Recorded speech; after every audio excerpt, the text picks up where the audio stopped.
Life's a ride, so let's make it count. Cherish every moment, that's what it's about. Tune in together, we're building our groove. Every beat, every laugh, we're ready to move. A little laughter, some love, we're soaring high. Every single episode reaching for the sky. News on the airwaves, spreading good vibes. Friends together, watch how our spirits rise. Kick back, unwind, leave the troubles behind. This podcast is gold, the treasure you'll find. With every word, we'll light up your day. Join the conversation, let's laugh all the way. A little laughter, some love, we're soaring high. Every single episode reaching for the sky. News on the airwaves, spreading good vibes. Friends together, watch how our spirits rise. Kick back, unwind, leave your troubles behind. This podcast is gold, a treasure you'll find.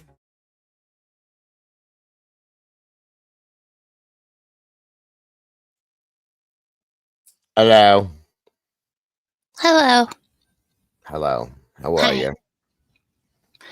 I'm a little better today. How are you? Yeah, I'm okay. Thank you for asking. Of course. Hello, everybody. Good morning. Welcome. Thank you for joining us today. Mama Bear's link is pinned in the chat as always. Guys, please don't forget to hop over and say hi and hit the like button and share it out if you would.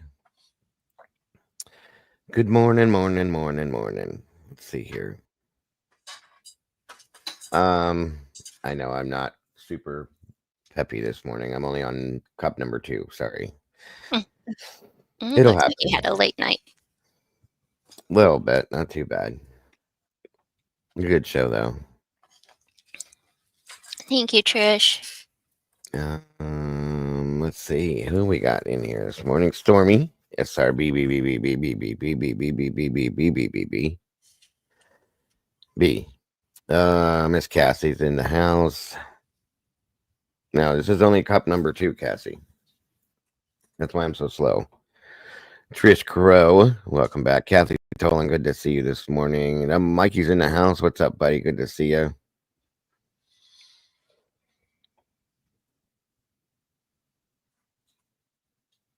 Miss Brandy B, the OG. Good to have you here, dear. Egg burn, Johnny Gobble's dead, floozy mother. Thank Had you. to perk up a little bit for that one. Of course I do, because I enjoy saying it. Welcome back to you. Stephen, welcome back with Crime Mobsters. Show. Smelling salts, it's not that bad, Cass. God. Compared to what I have been, right? Probably. Maybe it seems that way, but oh, it is wonderful to see you too, Miss Trish.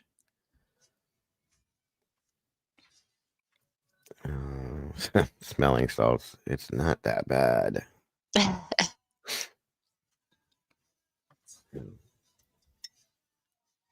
We're getting there. Oh, let's see.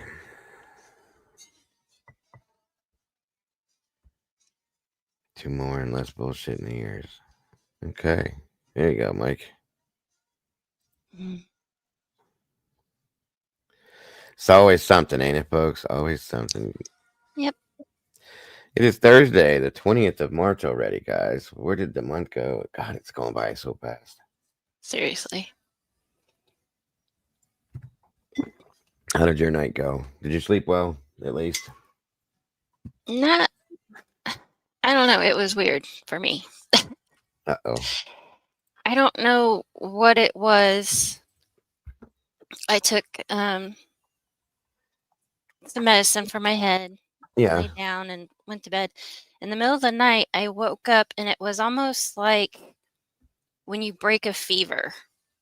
Oh. That really bad sweat. Yeah. And then the nausea.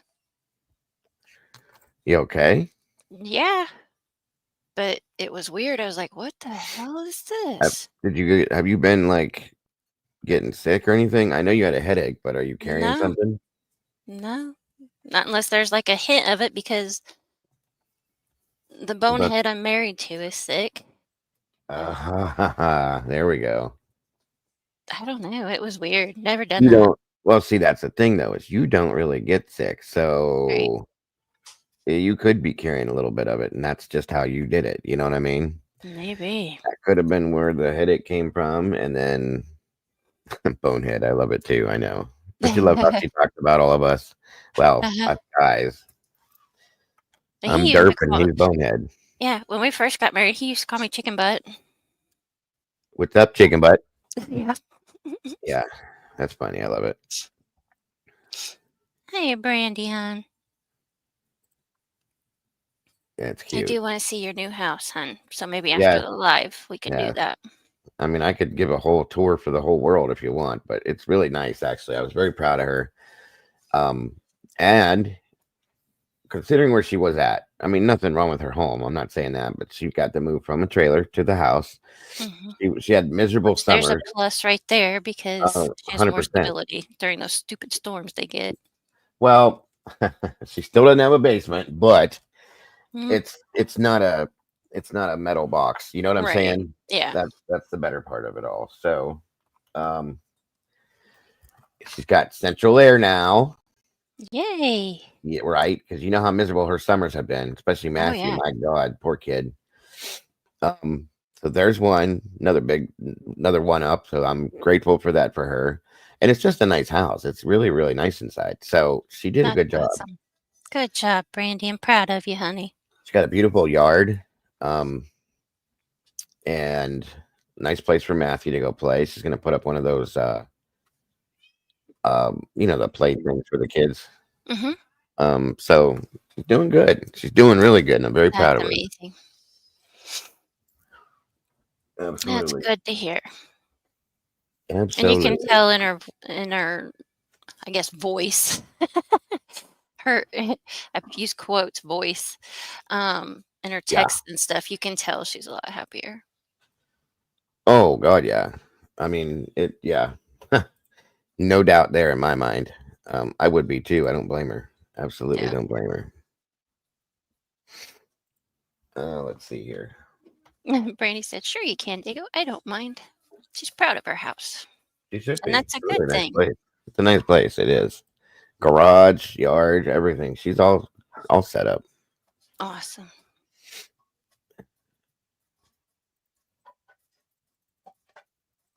And there. I even came over to say hi to you.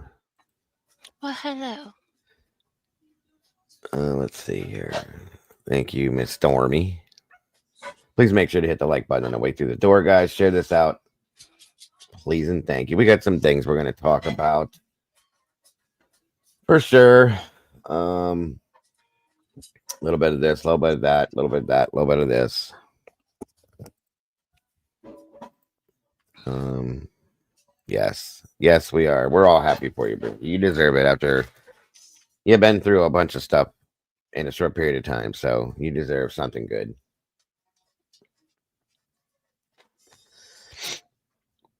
Miss Wisdom here. Yeah, we're gonna look at that. We're gonna look at the Stern's hearing today. They got the piece of shit in court finally. Good. Um, It's about that time. that stuff there and some other stuff. So welcome, Miss Wisdom. Good to see you. It's okay. No worries. Uh, Oh no, she, not another lawyer to put me to sleep. That's not good. right? 27 peeps in the house. Let's Huh. see what we got here. 7 likes. Come on, guys. 20. You can do more than that, please. And don't forget to hop over and hit the like button on my other side too, please. The link is pinned at the top of the chat. As always, appreciate you. Oh, my sinuses were acting so weird yesterday. What the hell? Drong? Oh, Droning. droning on. I was like, what the heck? Drong. All new beds and couch, washer and dryer. Hey, That's see? awesome. That is amazing. Good for you. On the phone charges. All right. Looks like, let me see here. I don't think. Yep. We're going to thank you, Stormy, for dropping that. We're going to look at that too. That's all right. She's still worried about being late. Miss Alicia said she's going to be a few minutes late. She's fine. That's why I said no worries. None of you guys ever have to worry about that. Mikey, you wouldn't have to charge your phone already if you went up all night texting girls. Oh. Mama Bear said, "You're a player, Mikey." The single guy life. I don't remember what that's like.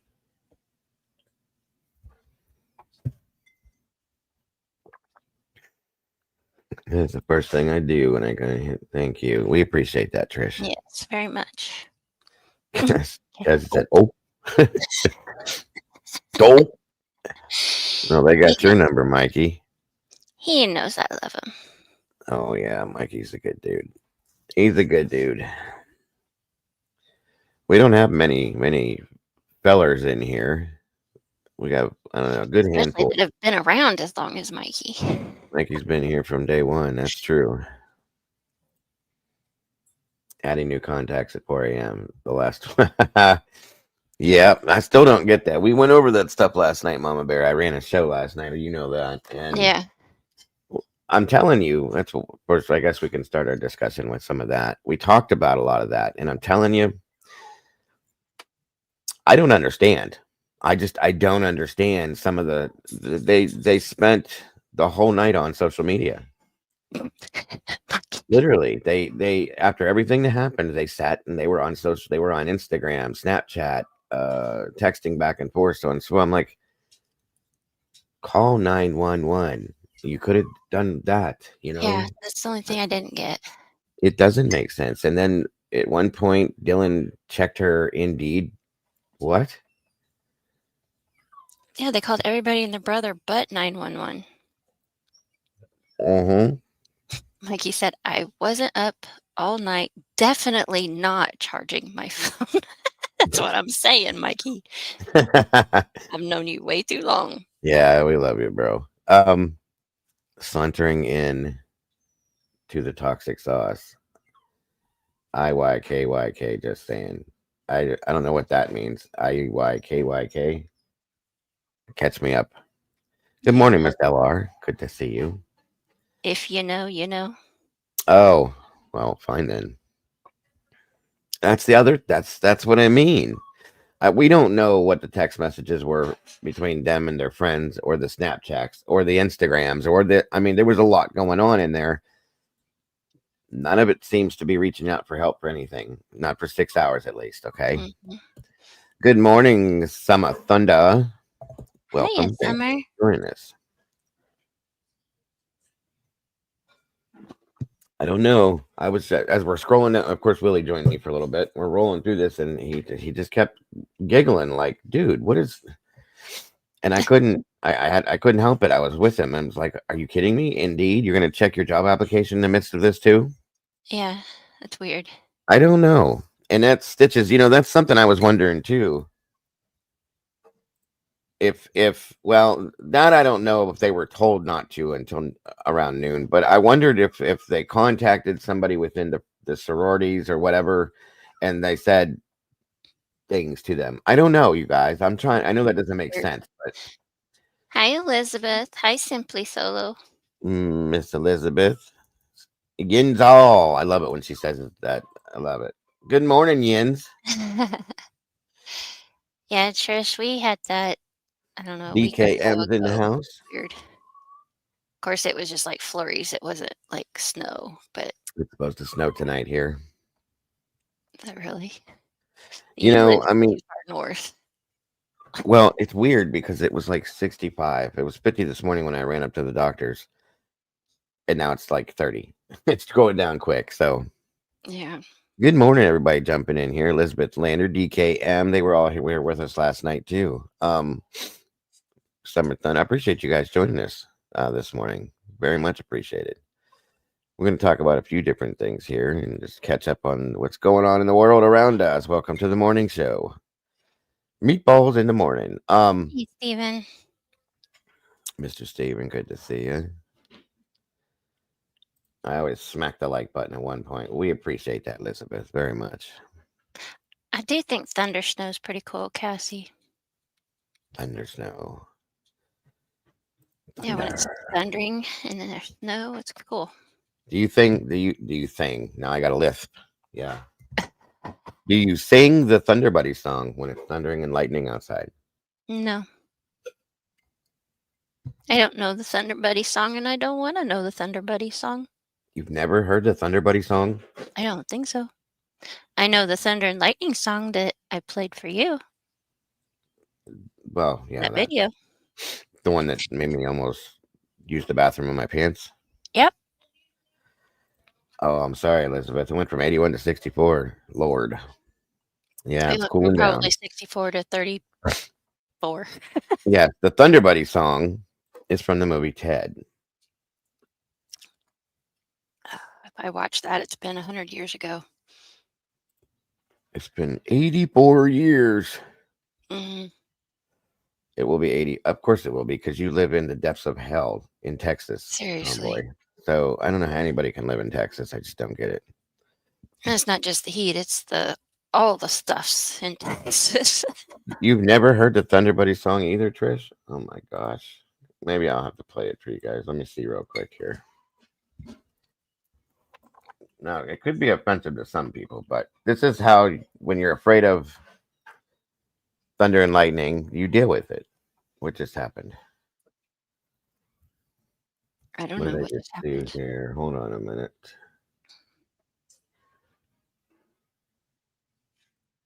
Here we go. Hello, Donald. Good to Welcome, see ya. Dawn.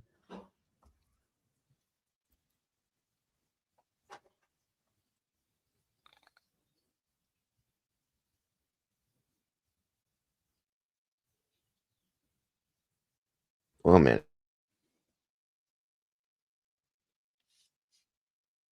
Yeah, it almost got too hot last week. I'm not ready for it to be that warm. I mean, I was ready when Ghost was taking me for a walk. I almost had to put on some shorts. It got that warm, and I was like, I'm not ready for this yet. I want like 60s, 70s for a while. Even 50s wouldn't be that bad. High 50s, low 60s. All right, everybody. If you're not awake, you're going to be after this. Are you ready for this? This is what happens when it's storming outside and you just can't handle it. Oh, God. I am one. Thunder Buddies for life, right, Johnny? Fucking right. All right, come on, let's sing the thunder song. All right. When you hear the sound of thunder, don't you get too scared. Just grab your thunder buddy and say these magic words. Fuck you, thunder, you can suck my dick. You can't get me thunder, cause you're just God's farts. Okay. That's the Thunder Buddy song. Like I said, it's a bit vulgar to an extent, but just saying. Yes. No, honey, right. I'm in Indiana. I don't wear shorts year round. I do. I mean, I do in the house, not Well, I outside don't of the ever house. leave. Of course you sang along, Cassie. I have zero surprise that you did. I don't know if I've ever watched that, to be honest. Yeah, that's the Thunder Buddy song. My adult children think that it's the funniest thing in the world. I'm like, it's a tiny bit vulgar, you guys. Come on. If you take out the one part of it, I can deal with it. You know, that's a bit much, but Yeah, we're well, singing over Tomboy, to you're a worship. little goofy. Me? No, Tomboy. Oh, Tomboy's goofy. Yeah, she is little. I wear shorts all year round. I was in Washington State and wore shorts year round. Well, like I said, you're a little goofy, honey. I love you. Well, But you're a little good goofy. morning, Moonlit. I won't leave. If I don't leave the house, then yeah. If I leave the house, I'll put pants on. But if it's cold out, no. But I like it. I like warm weather to an extent. So Let's see here. All right, guys. I guess we'll start off with this. And everybody was flipping out last night. Some people, not everybody, but some people were saying that there was no shower curtain, that Brian Koberger took a selfie and there was no shower curtain. There's a picture of him. There's a shower curtain. You can see it. It's pulled all the way to the right and it's just sitting there in the corner. So it's there, but you can see it. I guess we'll start off with this new stuff here since we did do that last night and follow up with it now. Ted Bundy, not a teddy bear. I know, Mark. I know. Good old Mark Wahlberg and his teddy bear movie. The teddy bear. It's a comedy, interesting comedy. Yeah, the shower curtain's definitely there. It's pulled all the way to the right. You just have to look at the pictures. People were like, "No, there's no shower curtain. I told you." And then there were people saying, he took it down and that's what he used when he killed the. Okay, guys, it's there. Just look. It's in the picture that he took. Because JLR was like, "That's proof. That's 100% proof he did this." Oh, jeez. Okay, Jonathan, whatever you say, sir. All right, let's see what Ashley and Brian are talking about this morning. Thank you guys all for joining us again. Appreciate that breaking news out of Idaho. And once again, it jumps off the pages of court filings, this time from prosecutors and the defense in the upcoming quadruple murder case of Brian Koberger. The technical reason for the pages tonight, the state is answering to Koberger's request to throw out his Amazon activity. And there is damn good reason that his Amazon activity is problematic for him. Like, nail in coffin good reason. The court documents reveal that he indeed bought a K-bar knife with the sheath identical to the one found at the murder scene. And this has become a big deal too. Now, the only thing I'm going to say about this, okay, I'm not denying that he did it. But as Willie pointed out, and it's been proven, he does have a family Amazon account. The whole family has this account. They all use it together. Like, his sisters, him, his mom, his dad will go buy things on there. Not saying that means anything. I'm just saying that's there too, okay? And he did not buy another knife, so that didn't happen. It's the way you read it. You have to. A bunch of people think that he went and bought another one. I don't believe so. The times of the text she goes over is good. Helps tie with 911 call. Right. Yes, Miss Sherry says common sense now, right? That's it. We have to use that common sense, you guys. There was no secondary knife bought. Hey, Michelle. Let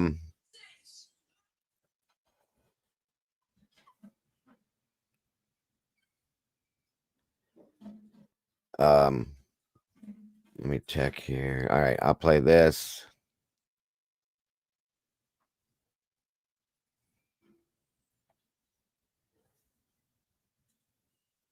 Going down through. Hold on, I'm sorry, guys. You're making me watch Basefield this early. I'm sorry. I'm sorry, Tomboy. I know. I know. With his DNA on it. State also says Koberger purchased a sharpener for his brand new knife. But the defense claims his Amazon history proves nothing and may have been influenced by algorithms outside of his control. Here's the state's response to that, and I will quote.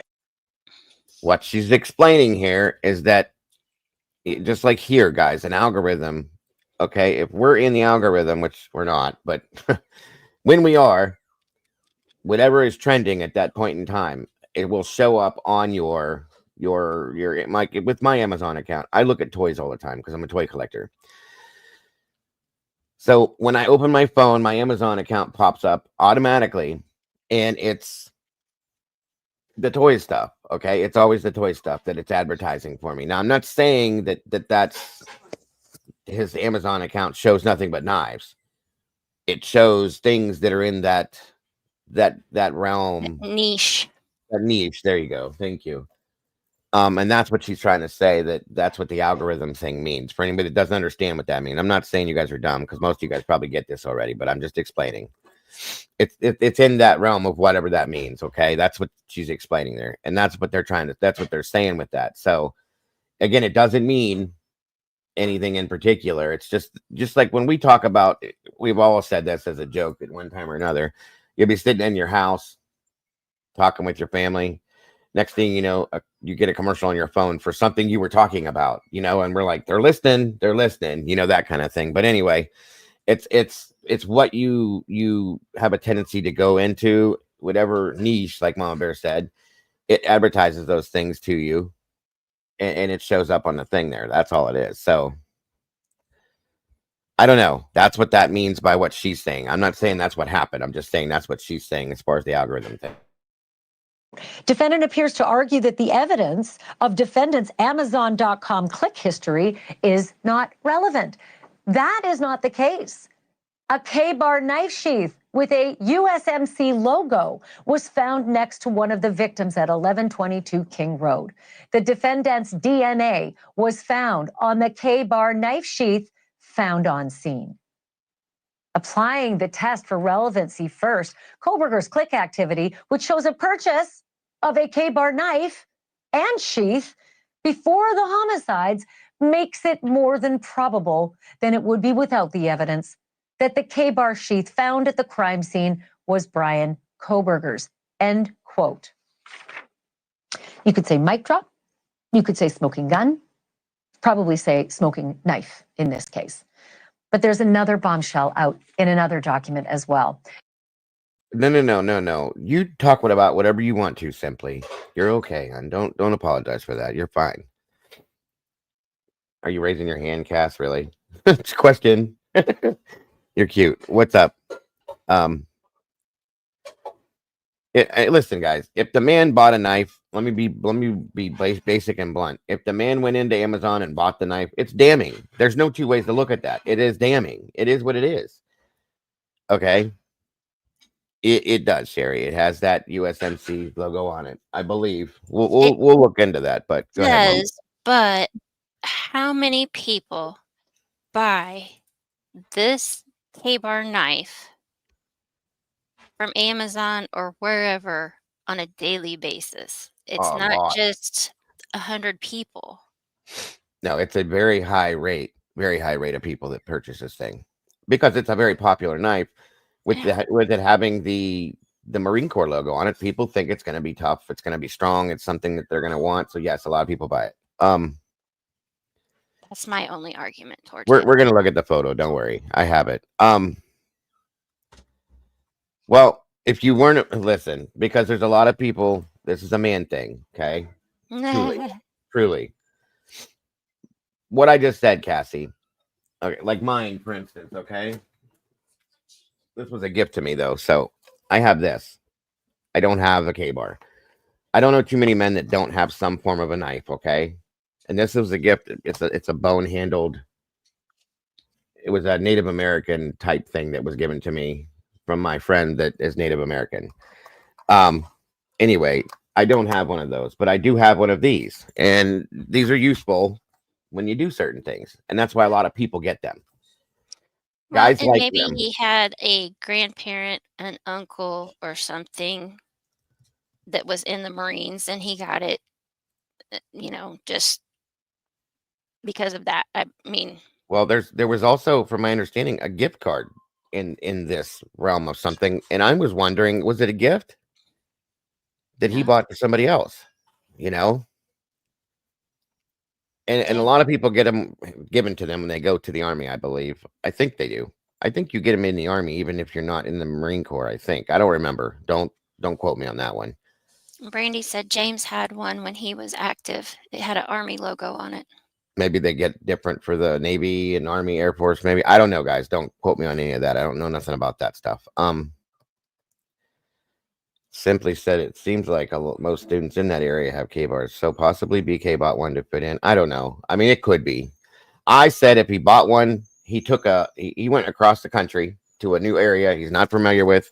He's from Pennsylvania, in the rural areas of Pennsylvania per se, and we protect ourselves any way we can. So if you're going to be across the country, you're not familiar with an area, and you're going to be taking a long road trip. Maybe he bought it for protection for himself and put it in his car. Shoves it down between the seats or something for protection. I don't know. This is just a theory, folks. I'm not saying that this is what happened. And maybe he gave somebody a ride. They stole it. There could have been many things that could have happened with this. Okay. Or it just is what it is. And the man bought a knife and he committed a murder. Many murders. Okay. It could be either one of those things. We don't know that. That's the whole thing. I'm just trying to take both sides of the tracks here with you guys. So, and that's what I said, Michelle. What if he bought it for somebody else? Maybe not everybody has the ability to, I have purchased things on my Amazon account from my mother-in-law because I have Prime. Not everybody has Prime. And when you have Prime, you don't have to pay the shipping. You get discounts on things like that because it adds up. Maybe he has Prime and somebody else didn't want to pay full price, pay for shipping. So he bought it for them on his account. There's many ways you can look at this. There's many options, Yeah, I do that all the time for my parents, my brother, my sister. Yeah. His family. And my in-laws. The knife that they found in PA was way different than a K-bar knife. It was more along the lines of like something like this, actually. Not as big though. Me too, Stormy. It's interesting to hear what people think on it because there's a lot of different angles you can look at with this. Like I said, it could be as blatant as he bought a knife and he committed 4 murders. It could be that, or he purchased a knife because his dad said, "Hey, dude, you're going across country. You ain't never been there before. You might want to protect yourself. Pick something up." And he did that. What's up, Cap? And he left it in his car. Somebody stole it that he gave a ride to somewhere, maybe. I don't know. Or he bought somebody a gift. There's many things you can look at with this, guys, truly. So we can't just settle in on one. And it doesn't mean that the man committed the crime just because he bought it, is all I'm saying. It is very damning. Don't get me wrong. Especially when you find the sheath at the scene of the crime. I would look at it and go, well, what are we going to do here? You know what I mean? They say, they only said the style of one of the knives, not the other. It was simply listed. Yeah, right. Exactly. Exactly. That's what we want here. That's what we're looking at is the truth and true justice for the victims, period. I don't care otherwise. You know what I mean? It doesn't matter to me if he did or didn't do it. What matters to me is that there's justice for these kids. End of story. Young adults. I'm sorry. I hate saying that. Mitten is welcome. Also, if he bought it in March of that year, not sure if it shows premeditation. Maybe the state will try to get, and they will. Come on. I mean, think about it. They absolutely will show premeditation for that. That's what they're going to use. I don't know. It's just it's something to look at and to think about. Still need to prove him at the scene. That's my point, DK. They still have to show this man at the scene, and still with the fact that if Brian went in and did this and left that house, how did you do this without taking any DNA with you from any one of these victims, without anybody seeing you in or out of the house, and leaving no DNA in your car, in your home, your office, your parents' home, nothing? I can't get past that. That's something that has like stifled me from the beginning. I haven't even got to look at that, Tomboy, the autism thing. It's interesting too. There were so many that went out. I was like, holy cow. Yeah. I didn't even know what the last date was you looked at the documents. Yeah, last night I went back. I noticed they dropped a ton from the 17th and they dropped some on the 19th. They're just dropping them left and right. That's why we keep doing these shows. Donald said March of 2022. Date said 20 through 22. 22 dates. I heard. Yeah, right. And yeah, SRB. So he premeditated a murder before he even knew these girls. I don't know. And that's the hard part to accept with this. Mm-hmm. Okay, here's a probability. Yes, you can premeditate the situation. I'm gonna go do this at some point. I'm gonna handle this. This is gonna happen. But you don't have victims. So this was that can still be considered premeditated. That he had planned to do it 2 years beforehand. It was something he was building in his mind per se. Okay. And he just had to find his victims first. that's going to be, that's how the prosecution is going to present that, in my opinion. I don't believe it though, and I'm kind of with you on that too, SRB. You know that I don't know about that. Like, I can't imagine somebody that's going to do something like this not having a premeditated target already. Meaning, this is my target. Now I'm going to plan to do what I'm going to do. Do you see what I'm saying? So yeah, no, I know you did. I was just saying that's how I was thinking about it. You know what I mean? Of course, I know you know this, but yeah, we definitely are going to go over that document for sure. I didn't get to look at that one, so thank you for that reminder, Tomboy. Anyway, I'm gonna shut up now and let's play this here real quick, and then we'll look for that document, see what we can find on that. And yeah, that's true too, Tomboy. A full 8 months before he moved to Pullman, so that's a long. Mm-hmm. You know what I mean? And then people go back to that ad he put out for that whole thing. What would you do? How would you do it? Blah blah blah. That was still way before this. You know, that happened way after he moved there and stuff. So it's like, I don't understand. I don't know.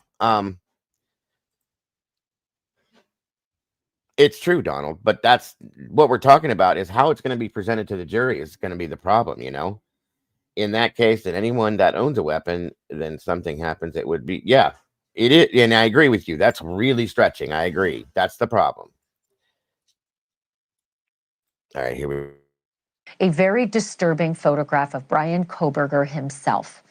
It is a selfie taken. Okay. Here's the shower curtain right here. For those that didn't see it, it's right there. Now, once again, guys, pay attention to something. First of all, dude, you need some sun. Jesus. This man supposedly committed a quadruple homicide. There's not a scratch on this guy's face, his hands, his neck, nothing. Yeah. Okay. I don't know what somebody was talking about, hair dye. I don't know about that at all, but I think it just might be lighting, you guys. Virginia said, "Look at his hand." I don't see anything, but The one with the thumb up. Yeah. I mean, there's a little bruise there, but that could be anything. I don't know. Or it could be because he committed a crime. I told you guys, I'm in the middle on this. And you show me proof, we'll talk about it. He really does look like a creepy ghost. It's weird. That's what I said, Cass. It looks like the lighting to me. mm-hmm. I dye my hair from time to time, so I don't know. Now, one thing I will tell you, if he did dye his hair, I do like a brown, medium dark brown. It looks reddish when it's sitting there. So I don't know. That's the thing. Is it a bruise or is it a shadow? And that's the thing. She's right. We've seen. Well, Tomboy said, "You mean his birthmark on his hand?" Is that what that is? I was going to ask if does he have one? Because we could look at other pictures of him and see if he's got that there. Because remember when we covered the Indiana stops, you guys, when he was stopped a couple times? That's what I said too, Critical. His hair has like gel in it or it's wet or something. His hands, everybody was flipping out saying his hands were all this and that. I can almost swear that I remember seeing something on one of his hands like that. So I don't know. I don't know. Guilters are saying his knuckles are chapped from wearing gloves. Oh, come on. Are you kidding me? Seriously, like, you're reaching, guys. There's nothing chapped there. The man's doing this. Okay? That's what he's doing. I mean, what does that mean? There's no chapping. I don't know If how you anything, tell in a photo making white anything. knuckle. That's it. Unbutton the top button of your shirt. I hate that. Yeah, that's crazy, you guys. Psoriasis, maybe. I mean, he's very fair-skinned. These things are ridiculous. He does look better. How about we just get back to the video? And Yeah, I'm gonna. we're getting way off track. I'm with you, Moonlit. Some of these people go way out there. At about 10:30 a.m. on the morning of November 13th. And yes, that is just a couple of hours after the bloody murders that he is accused of committing. You can look for yourself up close.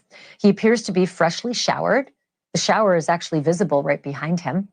And you tell me, I think he looks very pleased and proud about something. Thumbs up. 10:30 in the morning. Kids were killed at 4 in the morning.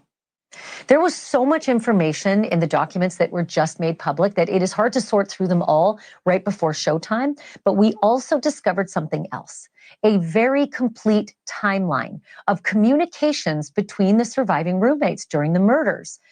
It happened all night long and all throughout the following morning, right up until the 911 phone call. I know you think that you've already seen some of these, but you've only seen a few. This is a very long list of communications, and I'll start with 2:10 a.m. on November the 13th. And it was 2022. Remember that. It's coming up on 3 years ago this fall. So the text is from Dylan Mortensen to an Uber driver to see whether he was still driving, and the driver said he was. 2:10, Dylan Mortensen texts to EG, the Uber driver, asking that question. And the Uber driver, EG, texts to Dylan confirming.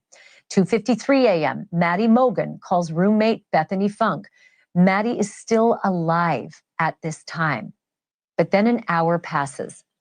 At 3:51 a.m., Dylan is still awake and she's creating a new phone contact in her phone. At 4:19 a.m., Bethany calls Dylan before Dylan starts to call everyone in the house, and those calls go unanswered. 4:19 a.m., Bethany calls Dylan. 4:20, Dylan calls Xana. 4:20, Dylan calls Kaylee. 4:20, Dylan calls Bethany for 41 seconds. 4:21, Bethany calls Xana. 4:21, Dylan calls Maddie. 4:22, Bethany calls Maddie. 4:22, Bethany calls EC, who we think at this point is Ethan Chapin. And then we come to the text that we've seen before in a prosecution document. 4:22, Dylan to Bethany. No one is answering. Dylan to Bethany. I'm really confused right now. Dylan to Kaylee. Kaylee. Dylan to Kaylee. What's going on? 4:23, Bethany has an outgoing message on Snapchat. Can't read it. It's disappeared. 4:23, Bethany to Dylan. Yeah, dude. WTF. That's what the F. 4:23, Bethany to Dylan. Xana was wearing all black. We don't know if that's in the form of a question because of the phone call they've already had, or whether she's making the statement. Xana was wearing all black, but it appears it might be a question. 4:23, Dylan to Bethany. I'm freaking out right now. Dylan. Okay, so hold on now. The document we looked at last night did not have that. Yeah, dude, WTF. Are you sure? Positive. That's weird. I'll show you guys. We looked at it last night. And I think the whole Xana was wearing all black thing is because I think there's something in here that's not on here that says it wasn't in there last night. SRB. I'll show you guys in a minute. That she saw somebody wearing all black with a mask. That's why these two conversations are happening. I don't know if that's her saying Xana was wearing all black, like that maybe who you saw. Okay, you guys say so, but when I pull it up, we'll see. Hey, Jeff. Dylan to Bethany. No, it's like ski mask almost. Bethany to Dylan. STFU. Shut the F up. 4:23, Bethany to Dylan. Actually, 4:23, Dylan to Bethany. Like he had something over his forehead and mouth. And I pulled up a tactical mask last night that basically describes what she's talking about, where it covers this. You can still see the eyebrows, and it covers this. And it's almost like a balaclava with a facial cover. 4:24, Dylan to Bethany. Bethany, I'm not kidding. I'm so freaked out. 4:24, Bethany to Dylan. So am I. 4:24, Dylan to Bethany. Phone is going to die. F. 4:24, Bethany to Dylan. Come to my room. Bethany to Dylan. Run. Bethany to Dylan. Down here. 4:24, Dylan calls what we think is Ethan Chapin. 4:24, Dylan to Bethany. No message there. 4:25, Bethany to Dylan. No message there included in this doc. 4:27, Dylan, outgoing call. And sometime around now, it appears that Dylan goes downstairs and spends the night with Bethany in her room. 4:27, Dylan calls Kaylee. 4:28 or 4:27, Dylan has an outgoing Snapchat message. And then 4:27 again, outgoing Snapchat message, but we can't read them because they disappeared. 4:27, that's when Dylan calls Kaylee. 4:28, Dylan calls Xana. 4:29, Bethany.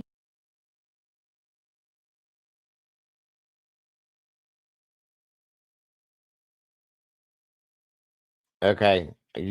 I'm eating as much crow as you want. You were right. I found it. I'm not even going to show you because I know you were right. All of you. Sorry. He calls Maddie. 4:30, Bethany calls Maddie again. 4:30, Bethany calls Kaylee. 4:31, Bethany calls Kaylee again. 4:32, Dylan texts Kaylee, but the verb 8 is missing off this doc.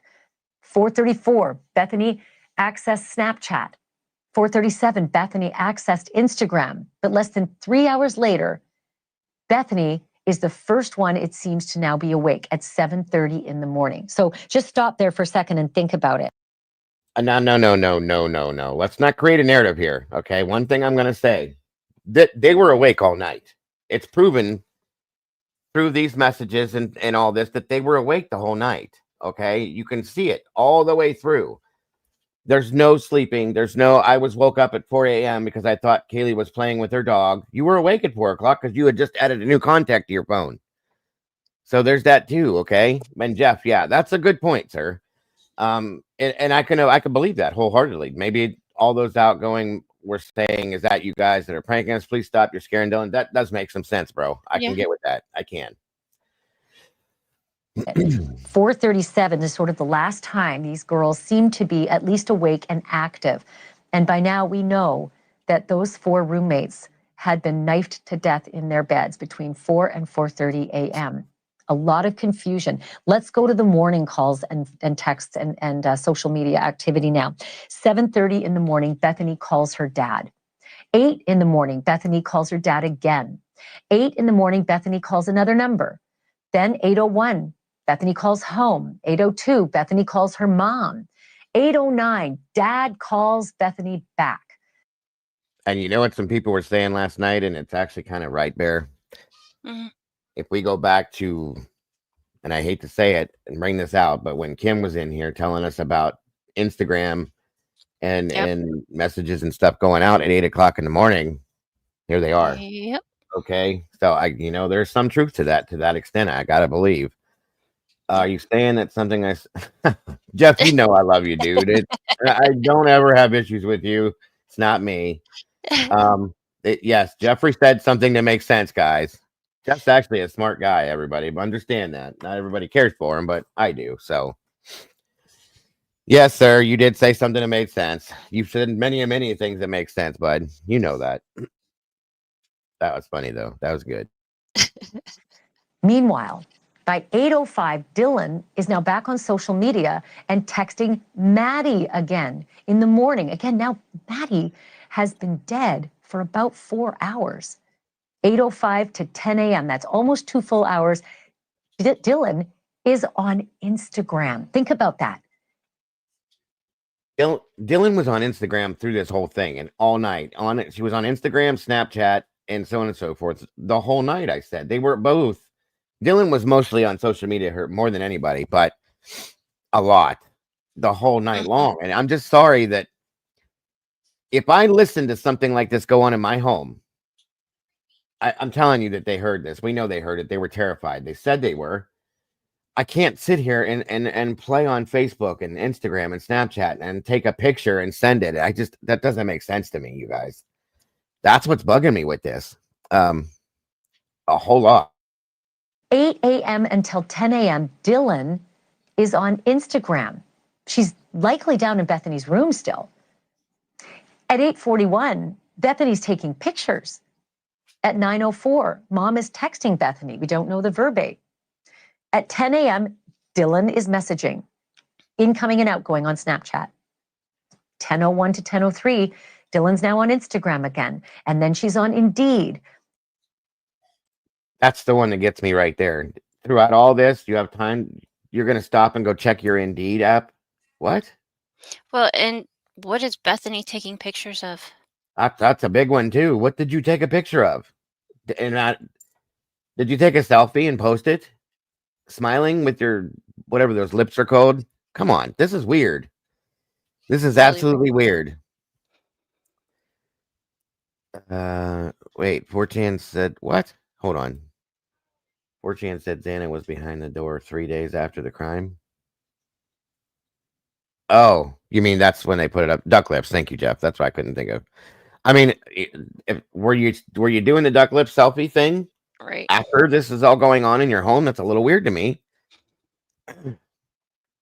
Sorry, I'm not at all the time, but thank you, Jeffrey, and everybody else for helping me with that. I appreciate it. And then she's messaging again on Snapchat in and out between 10:04 and 10:23. Then 10:23, Dylan texts Maddie again. Think about this, guys. These girls are downstairs in Bethany's room. They're on Snapchat, they're on Instagram, they're checking their soch, they're texting back and forth, calling their parents, and then again trying to reach the roommates upstairs. They still don't seem to know what happened. Yes, Ashley, but they heard it. They know something happened. They've said that already more than once in more than one way. Hey, horse, welcome. Cap, good to see you, brother. If I didn't say it already.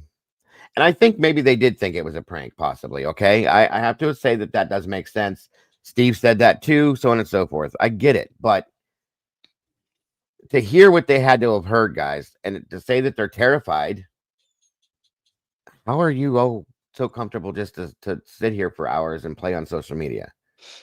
Well, Jeff said, I feel like Dylan saw a weird guy, but other than that, heard playing with dog and crying across the hall that could be perceived as a relationship issue. Nothing 911 worthy yet. And that is possible too. Yes, that does make sense, Jeff. And there's two things now, Jeff, you said that makes sense. You're on a ball today, brother. But yeah, that does make sense too. I agree with you. I do. Hold on. When my grandkids play hide and seek and try to scare each other, I could see them texting that they're scared, just not that kind of scared. Now that I don't know. I mean, I see what you're saying, but I don't know. Maybe not. I don't know. I don't know, Jeff. I don't know. That one there, I can say, but I see where you're going, but I don't know. I said this last night and I'll say it again. Why did they have to wait to get the phone records from the carriers when they could have just downloaded the phones at the interview? I don't know, Tomboy. That's a question. That's a real question. I get it. Yeah, and Demon says an 8-hour prank that takes devotion. It does. I agree. Tomboy says texts and stuff were deleted. Is that what it was, or is this how they automatically do what they do? I don't know, but it could be. It could be. The photos. Yeah, the photos bother me too. My problem is I'm a noisy old heifer. I would go look for noise. Yeah, I'm Me same too, Wisdom. here. I said that in the beginning, like all that noise, I'd have been out the door, like, what the hell are you guys doing? And supposedly we heard at some point, which now I'm wondering, is this just a rumor? Where she opened the door and said, shut the hell up or something like that? I don't know, I don't know. And that's Jeff's right on that too. That some pranks are really cruel. Come around a corner, have a pitcher of water thrown on you. People, especially kids nowadays, they get pretty, they post their shit on Instagram and all this stuff, and they're doing these crazy things to other people. So yeah, but that I don't know, man. I don't know. Why they go? Why do you said it? What did I do, Donald? What? Well, it says they say that they were home, Tomboy. So I have to go with that because I thought that they may have left too, but until they said what they said in that document. I don't know. 6 hours before, just one floor up. 10:24 to 10:25, Dylan is again on Instagram. 10:30 to 10:45, Dylan's messaging, incoming and outgoing on Snapchat. About 35 minutes after that, at 11:21, someone identified as JM texts Bethany. And we figured out who we thought that was last night. I wrote it down in here. Where did it go? One of you guys that were here last night, who did we say JM was? Good morning, Miss Beth. Thank you for joining us. And Miss Good Paula. morning. Always a pleasure. Brian's Hi, in the guys. house. Good to see you, buddy. Hope you're feeling good today, Brian.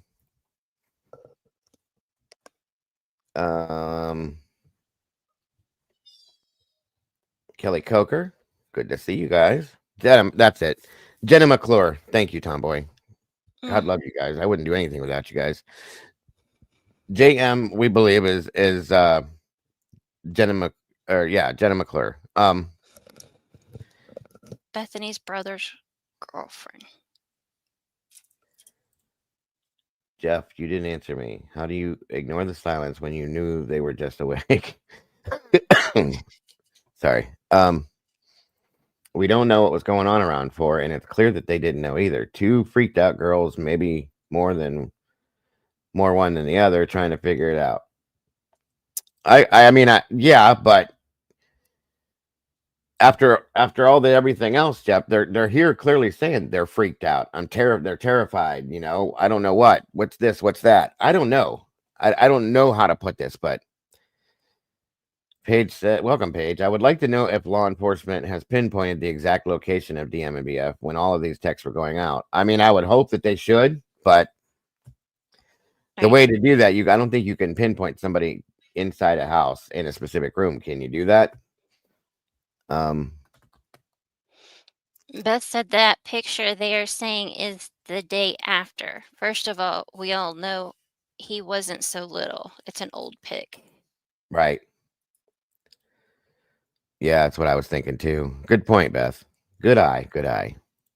Again, verbatim's missing here. We don't know what they said.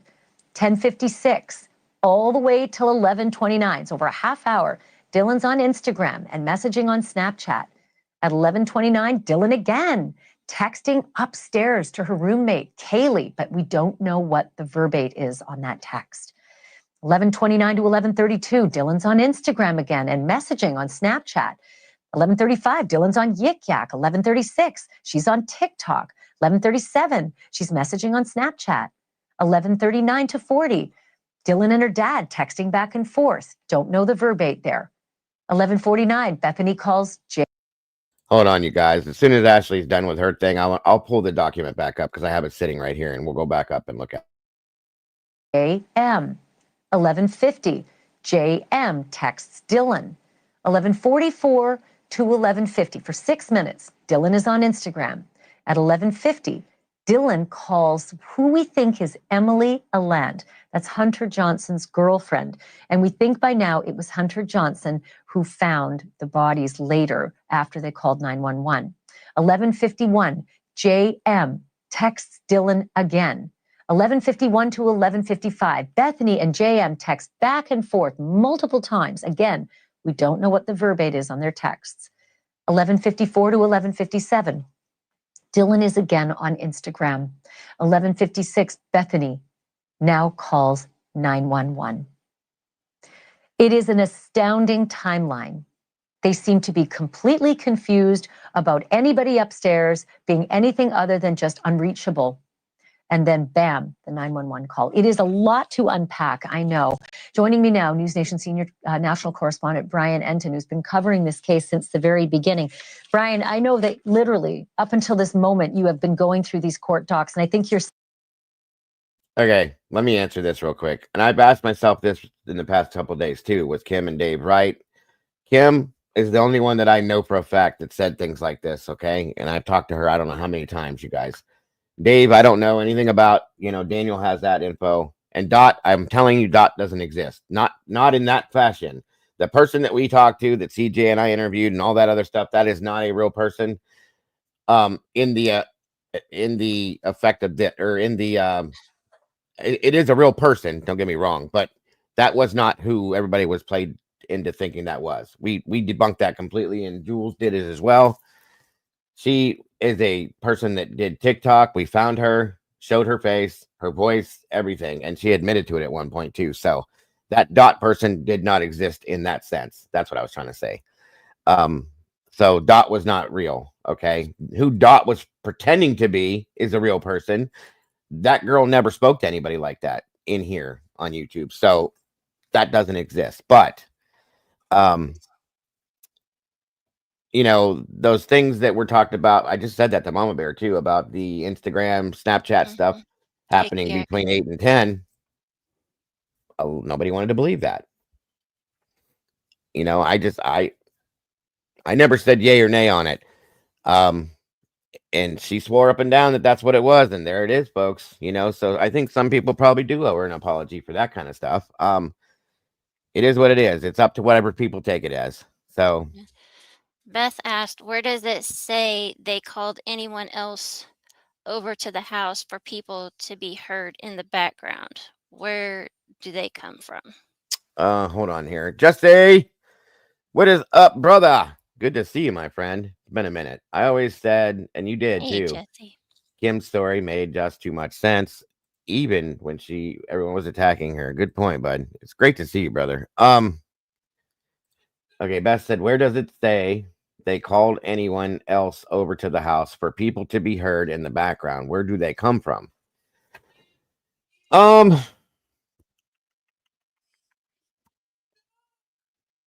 We know for a fact that the neighbor was there. Yeah. We know for a fact that Hunter was there. That's two. I'm going to venture to say that Emily came with Hunter. Okay. And Probably. whoever else lived in that house with the neighbor, I can't remember her name, probably came too, considering the situation. So I don't know how many people that includes, Beth, but that's a good point. I'm gonna say that a lot of what we've read through these messages, they're on Instagram, Snapchat messaging people. I'm wondering, were they contacting their friends saying, hey, something happened here. I need everybody to get here. Can you guys come? Can you come? Can you come? Maybe there were other people there. You know, we were told there was quite a few people, and that's something else Kim did state too, that there was a good couple handfuls of people there at that point. I don't know, you know, I don't know for a fact, like the number of people that were there, but it's interesting to think about now. Good question though, Beth. Very good question. There were a lot of calls. Brian says, yeah. Jesse says they were using Snapchat to talk to everyone else, so I would think it would be worth checking if they always used it. And see, that's a good point, Jesse. My son, okay, I never understood it until he explained this to me. They don't talk like we used to do. They don't just text. They talk through Snapchat. My son, the 18-year-old, that's all he does. He doesn't use Facebook anymore or Instagram or that. He talks to his friends through Snapchat. It's a thing. I don't know why, but that's what they do. So yeah, Jesse, that's a good point. And if that was the case, it would suggest a text for a cover story. I mean, it could. It could. You are absolutely right. It could. Sassy said Snapchat combos definitely seem to be more popular than texting, though. Very true, because the messages go away. I guess that's their thing. I don't know.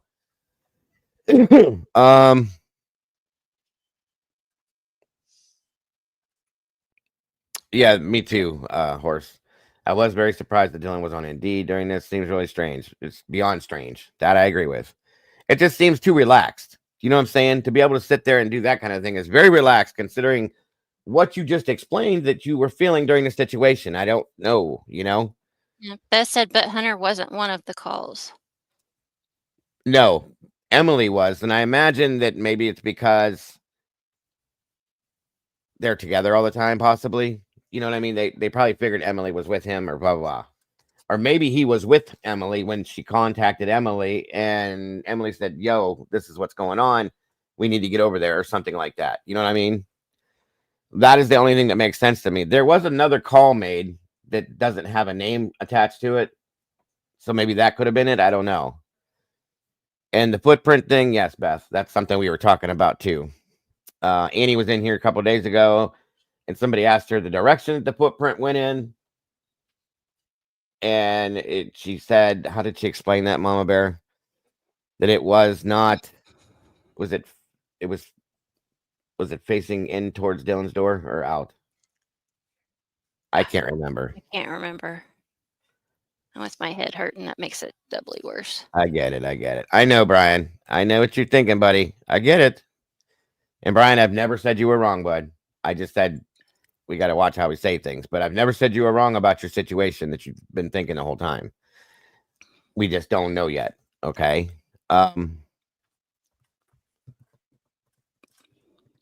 Okay. Let's go. Keep going. Still going through them. So there may be more shoes to drop, but let's start with what we know. And let's just start with that K-bar knife because, I felt like the biggest moment in this case was that they found the knife sheath. And then the second biggest moment was that they figured out DNA on the snap, that little spot here on the knife sheath, the thing that snaps it shut. That's where that little tiny speck of DNA was and that it matched Brian Koberger. But now we have him in court documents from Amazon buying a K-bar knife, a sheath, and a sharpener. Yeah, more than 100 pages of court documents came out just within the last couple of hours, and this was buried in the documents. And you mentioned it. I mean, this is a massive deal. This is a huge, huge piece of evidence, something very, very helpful to the prosecution. They are saying that between March 20th and March 30th of 2022, so that would be about 8 months before the murders happened, that Brian Koberger, through his Amazon account, bought the K-bar knife, bought the sheath, and also bought a sharpener.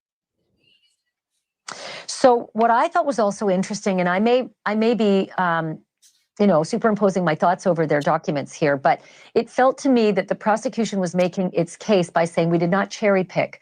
We didn't cherry pick anything. So I'm guessing this is one of the prosecution's big bombs. You know what I mean? Right. He bought the knife. And it is damning. I'll say that again. Did was we found a purchase of what was a murder weapon, similar to a murder weapon and a sheath. And also we looked at other activity, and never did he seem to be a hunter. Never did he seem to be a fisherman buying this stuff all the time. It seemed to be just this one time that he bought this kind of weapon. Yeah, they looked at all of the activity, all of the Amazon activity for several different time periods leading up to the murders. And what's interesting is the way we found this out is there's these filings going back and forth between the defense and the prosecution, because the defense is trying to get a lot of this Amazon information and Amazon activity thrown out. Obviously, I mean, now we know why. It's damning to Brian Koberger. So they've been saying, hey, the state is cherry picking, some of this stuff shouldn't be included. And in those filings back and forth, that's where this massive tidbit was, right? Buried in the documents that Brian Koberger had bought the knife sheath on Amazon. Sure will be interested to find out what his answers are to where is that knife that you proudly bought. It wasn't in any of... Sorry to interrupt, guys. Real quick. If you guys wouldn't mind, it takes just a matter of seconds. Mama Bear's link is pinned in the top of the chat, guys. Please jump over there just for a quick second. Hit the like button, subscribe, and hit the notification bell. If you guys haven't, please and thank you. It would be really, really appreciated. It just takes a matter of seconds. So thank you guys so much. Well, we don't know, but I didn't see it on a manifest of any of the search warrants at his apartment or in Pennsylvania. I didn't see a K-bar knife, a knife sharpener, or a knife sheath in anything that they were able to seize from all the places that they searched of his. So it would be interesting if this had nothing to do with anything. Then where's your precious K-bar knife that you spent all that money on, on Amazon back in March? And he, better have a pretty good answer for that. Let me jump to that selfie. It just sent chills down my spine to see him showered up and giving the thumbs up and being super proud, looking freshly washed right in front of the shower. And this was exactly at, was it 10:39, that photograph that was taken? 10:31 a.m. 10:31. November 13th. So the day of the murders. The murders happened sometime around 4 a.m. This is 10:31 a.m. I was looking at it really closely. It looks like maybe he's in the bathroom, like in front of a shower, if you look closely. And this, again, was just sort of buried in these new court documents. We haven't really seen photos of him like this before, but they recovered this photo from his phone. What is this supposed to mean, though? The man took a shower, got dressed, and he's given a thumbs up. What does that mean? That's what I'm saying. This is disgusting in a sense to me because this is propaganda right here. Okay, they're Yeah. saying same thing JLR did. They're saying he showered and cleaned and thumbs up. I did it. That's what they're doing right now. Okay, and that's ignorant. That's not what this is about, guys. This Making means something nothing. out of nothing. Right? It means nothing. And I'm not standing up for Brian right now. I'm not defending Brian. I'm saying this mean. So if I go and take a shower and give the thumbs up signal, that means I did something wrong before this. Come on, you guys. That makes no sense to me. And the shower curtain's right here, by the way. For those that don't think it's there, it's right there. Right there. Yep. Stormy said maybe he's just having a great morning. Right. Or just, we don't know. How many other times did he do this? Maybe he sent a picture to somebody, like saying hi to mom and dad in the morning. Hey, I'm ready to go to work, or whatever. Okay. But again, other than the fact that he's ghostly white, there's no blemishes, no marks, no bruises, no nothing on this man. Yeah. Yeah, he's got earbuds in too. Yeah, they're the ones that go in and then like over your lap, whatever the hell that's Yeah, called. I used to have something like that. I can't wear those because they drive me nuts. I don't like having things hanging on me. Anyway, it is the bathroom. I'm pretty sure it's the bathroom because Steve, back here's there's the rod for the shower curtain. There's the shower curtain. There's the towel rack that a lot of people have mounted inside apartment bathrooms. Mm-hmm. That's probably the back side, and over here behind the curtain is probably the shower head and stuff. Jeff, what did you say, Jeff? But the purpose of this photo is to show the state of his bushy eye. Oh, yeah. I understand. Well, heck, I think Brian Enton's got bushier eyebrows than Brian Koberger in this pic. Brian probably gets his done. Brian Enton does, I should say. I know a lot of people that do these. My wife does these all the time. My son has done this. Sorry, guys. And the reason that the prosecution is so interested in this photo is because of roommate Dylan's account that he had that whoever came into their home had bushy eyebrows. That was one of the main things that she said. So this is apparently the photo closest to that time period of when the murders happened. And the prosecution wants to use this photo at trial to show the jury so they can look at this picture for themselves and decide whether or not, he's got bushy eyebrows.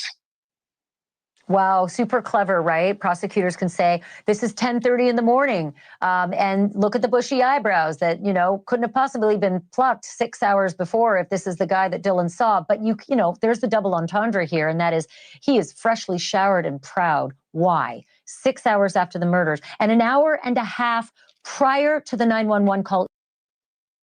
Let me point that out. Thank you, Jeff. Okay, let's go with something for a minute, okay? Again, this is not to defend Brian Koberger. This is just to state the obvious. This is 10 something in the morning. So I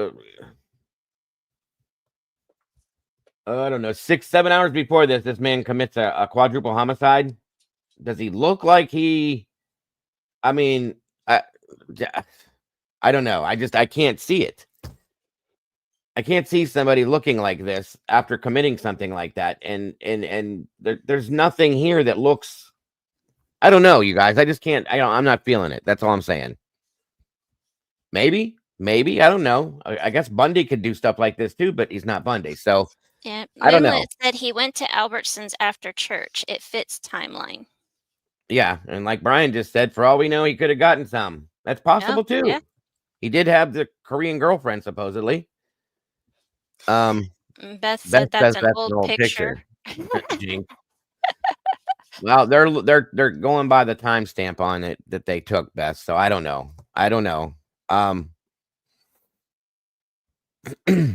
Be nice to each other, guys, please. If you need some space, hop over to my side.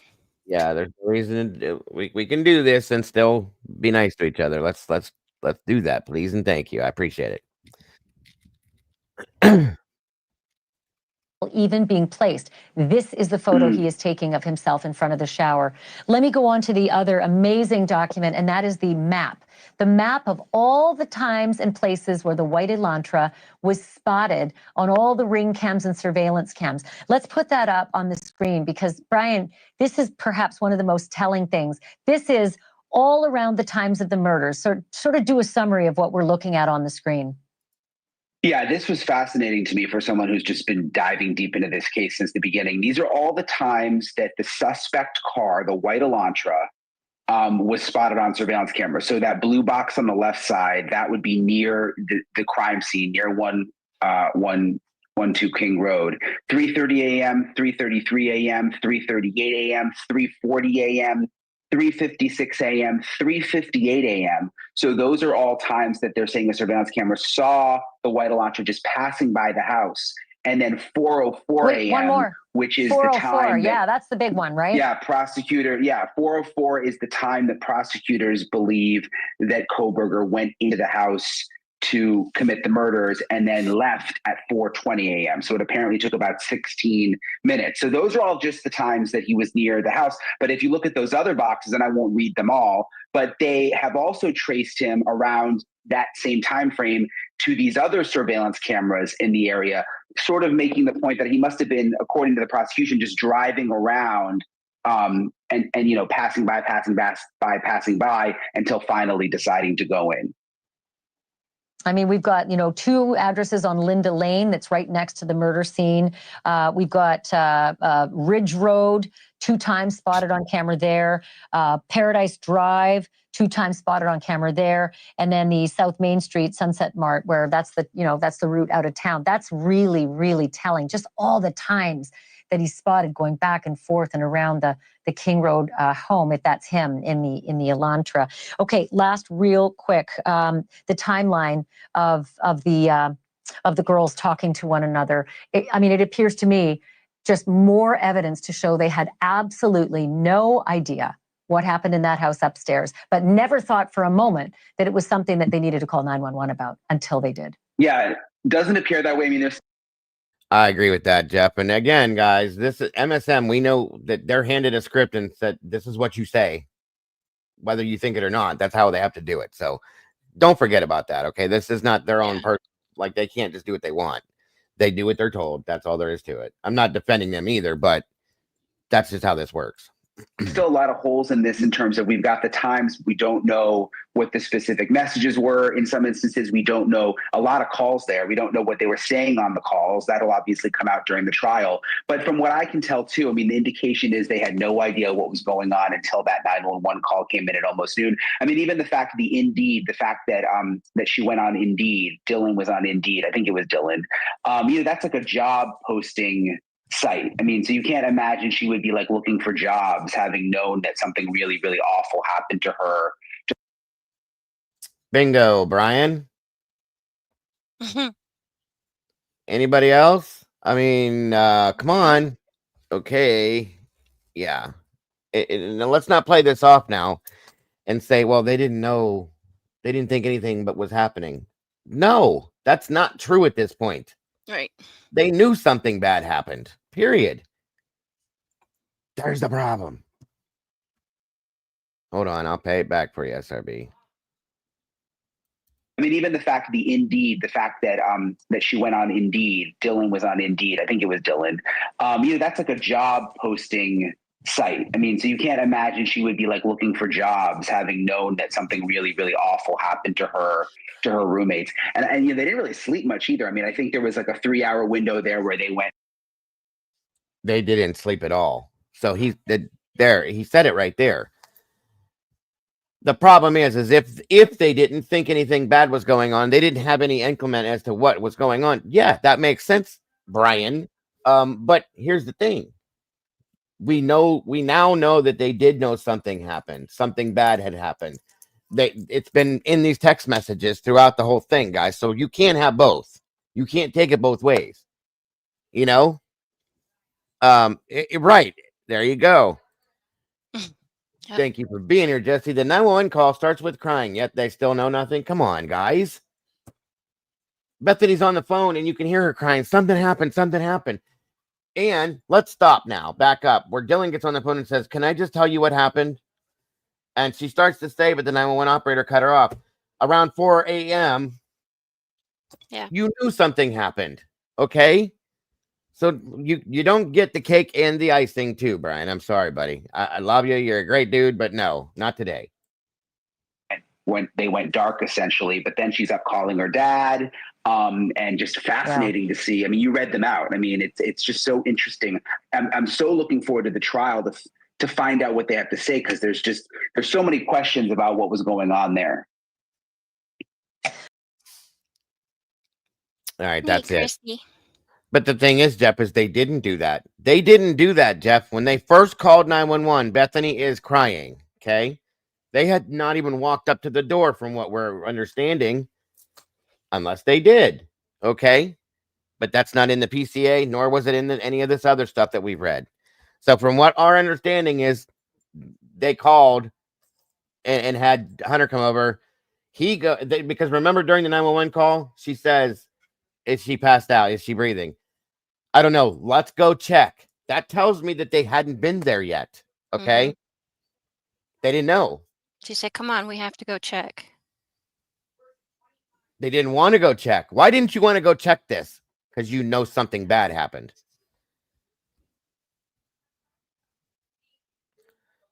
They risk reported a quite. Yeah. Yes. Maybe they can't get into Xana's bedroom door. Well, of course they couldn't, or they didn't try to, and only can and can only see the little climbing the ladder to Xana's window. She's just laying there. I don't know that they did that either, Jeff, but that's possible. But if that's the case, you again knew something bad happened when you called 911 and said, whatever. I don't know where to go. I'm just telling you guys what I'm seeing and hearing. That's all. Michelle, we already covered those, honey. Covered what? She said, "Dago, did you see Jules had the crazy text in-house and in morning? Oh, yeah. EF called dad, mom, DM." Yep, we covered them last night and a little bit this morning. I'm going to pull the document back up. And I'm also going to, hold on a minute, guys. Give me a second here to get this right. I'm going to go ahead and I'm going to open the panel up if anybody wants to discuss this. I always enjoy hearing you guys' voices, thoughts, theories, feelings, and everything on this. So hold on a minute here. Oops, hold on. What did I just do? Okay, so the link is pinned for the to come up here with us if you want to join us. But of course, no yelling and arguing and all that, as always, guys. We just everything respectful. That's all. So anybody's welcome to join us to talk about this. Let me pull this document back up. Thank you, Alicia. And review and talk about these things because it is a thing, guys. It really is. And there's a lot of questions, and like somebody said last night on the show I had last night, this has done nothing but create more questions. Truly. Many more. And that's all that this stuff is going to continue to do to you guys, and we all know that until these things make some sense. Okay, here we go. And again, guys, if you haven't been up here before, just please take a quick 3 or 4 seconds. Show me your face so I can make sure you're not trying to show your waist. And that's all. You don't have to keep your camera on. You guys can do it without it. But just Jeff, for we're not putting any blame on the surviving roommates. Not at all. Nope. I have questions, Jeff, and that's it. I want to know why things were done a certain way, and I want to know why things weren't done a certain way. That's all I'm asking, period.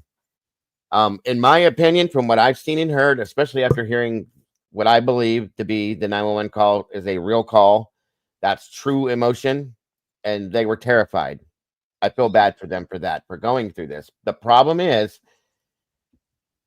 I don't understand any of this. Okay. What I don't understand, okay, and I'm just going to say it, is knowing what we know now and what they have had to have heard and the experience that went on is it's so easy to just say, call 911 or to call somebody They tried to call the roommates. They knew something was wrong. They were texting and calling the roommates throughout a period of a lot of time just because they knew something happened. And at some point says, please answer, Kaylee. Please be passed out. Stuff like that. You know what I mean? And that's it. We just have questions about their actions. This is not blaming anything, okay? Everybody, and this isn't you, Jeff. I'm not going at you. I'm just saying, they, a lot of people are coming down and saying, "Oh, everybody's attacking these two," and this. No. I don't think they did anything. Okay, let me clarify that. I don't think that they had a hand in this at all.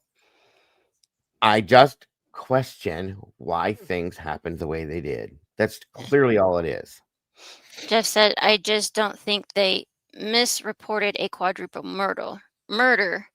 That's what I was referring to. Okay. Sorry, Jeff. You don't wait. Where did he say it? Let me look for it. Hold on. I don't know if you have your timestamps on 1219. I don't, unfortunately. I see. He's in between There it Beth is. and Bombshell. Yep. There you There go. it is. I just don't think they misreported a quadruple murder. That's what I was. Oh, wait. You don't think that they misreported the, as in like with the call, Jeff? The initial call? Is that what you mean? Or I'm sorry, I don't understand you. It's probably me. I'm kind of a dingbat sometimes. So no. You're okay, Beth. I appreciate you being here either way. So On down, he said, when we have 50% of the info on anything, we can never be 100% sure of anything related. right. And Jesse says, "Oh, I see what you're saying. That is, but it is what they did. That is true. Jesse's right on that part. They called and said that they have a person that's passed out. That's misreporting it. So yes, that I believe. But it is, I'm not saying they did that on purpose. I'm saying that they might. I just don't understand it. I don't understand how they knew that to report it that way. What's up, brother? How you doing today? Hey, Jesse. Sorry. Yeah, I just got to turn that off. You're okay. Okay. Morning or evening for you Good. or afternoon. It's almost midnight where I'm at, but man, I've been dying to talk about this text chain and this 911 call. Yeah. Because it's very frustrating to me to see everybody failing to use common sense. It seems like the guilters, every piece of information that comes out, guilters are seeing it through guilter glasses. A lot of people also try to make excuses for BK. But let's just see things the way they are. And yeah, this text chain, like you said, whether or not these roommates were being honest or not, doesn't necessarily mean they did anything really terrible. Right. But they might. But and I think the Occam's razor explanation to this is they know more than what they're leading on to, and that's why none of this makes. I mean, let's just view things through Occam's razor. And Jeff H was a little bit upset with the terminology I used, but as you said, misreporting a crime was exactly what they did. You can question whether they did it intentionally or not, but they called 911 and reported something that didn't happen. And one thing I'm a little torn up about is why isn't everybody asking what information did they have that led them to believe that she passed out from drinking? I mean, presumably those roommates drank together many, many times throughout the time they lived together. And were people passing out on a regular basis? Where's the information that would suggest that's a viable conclusion to jump to after everything that went on the night before to suspect that maybe Xana passed out from drinking? That is absolutely flying in the face with common sense for anybody to buy that story. That's a huge question, Jesse, because according to what we hear in the 911 call, there's a knock on the door. They're calling out to these people. So they're behind a closed door. How do you know she's passed out is my question too. Right. So how did you know that to make that call? That was the statement made. And I'm wondering myself, like you just said, where did you get the information that she would be passed out right now? If you weren't on the other side of that door first, okay? That's what I don't understand either. And I agree with you. That has not been talked about at all. And the call starts with shaking and hello, hello, something Yes. happened in our house. I don't know what. And you could and I believe it might be honest emotion, as you mentioned. Yes. I mean, surely everybody should be emotional at that time, Right. but it's pretty overly emotional to report what you're reporting and to suggest that you don't yet know what's happened, because the reaction fits more with knowing what happened than That it and does I with not knowing. that was the point I was trying to make. When you hear Bethany's voice on the phone, it's very shaky. She's crying. She's upset. That's valid. I get that. But why are you that upset if your friend passed out and the neighbor gets on the phone and says that one of the roommates, and she was calm, one of the roommates is, and that's something that triggered me to think about that. Okay. She was very calm and all put together and said one of the roommates passed out. She was drinking last night, blah, blah, blah. And then you hear in the background, Dylan says, oh yeah, and they saw a guy in their house last night. Okay. Yeah, and about that, Dago, I think not enough questions are being asked about that, because the story we're meant to believe is that DM and BF contact the neighbors. The neighbors have no idea what happened the night before. They're only told that Xana passed out from drinking. So if you summon the neighbors and you tell them Xana passed out from drinking, and then all of a sudden you start mentioning a guy at 4 in the morning, an intruder in your home at 4 in the morning, that's not, those two things don't mesh. And as soon as you start injecting something like that, the appropriate reaction from the neighbors should be, what are you talking? What? You didn't tell me that. This Right. could be something completely different. Not just, Exactly. and not only that, they're not just accepting this story. They're then relaying it to the authorities. They're Yes. having this story fed to them, and they're projecting it back to the 911 operator. And like I said, whether you want to claim that they intentionally did this or not, they were misreporting Yeah. a very serious incident with information that wasn't correct. And I just believe that both those neighbors, their reaction to not questioning this, 4 a.m. and we saw a guy in the house at 4 a.m. That just isn't the reaction you expect when somebody interjects something like that into what previously was a fairly normal situation. Right. And yeah, like I said, this I think flies in the face of Occam's razor, common sense.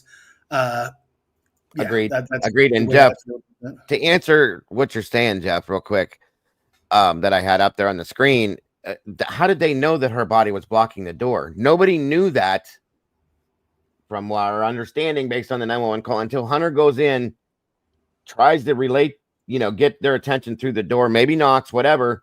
Nobody knows that from what we're understanding, until after he gets in, and then you hear him saying, "Get out, get out, get out," which is when I'm understanding from what I can hear that he went in the room and realized something happened there. So you can't say that was something they knew beforehand, unless they did. Okay, you see what point I'm trying to make here? That's what I'm saying as far as that's concerning, Jeff. So yeah, no, it hold on. The 911 call seems to reveal the moment their understanding went from unresponsive friend to dead friend. Agreed. That I is agree. absolute. Yeah. But if we go back to what Jesse was saying, though, the 911 call was made under the assumption that Xana was passed out due to drinking too much the night before, per se. How did they know that is what the problem is, without having any prior knowledge of what was going on? Maybe it was just the unanswered texts and calls. And there was an assumption then. So they made an assumptive call to 911, which is a misrepresented call, of course, like Jesse said. And I was saying probably not intentional, maybe not intentional, but that's what that statement was all about.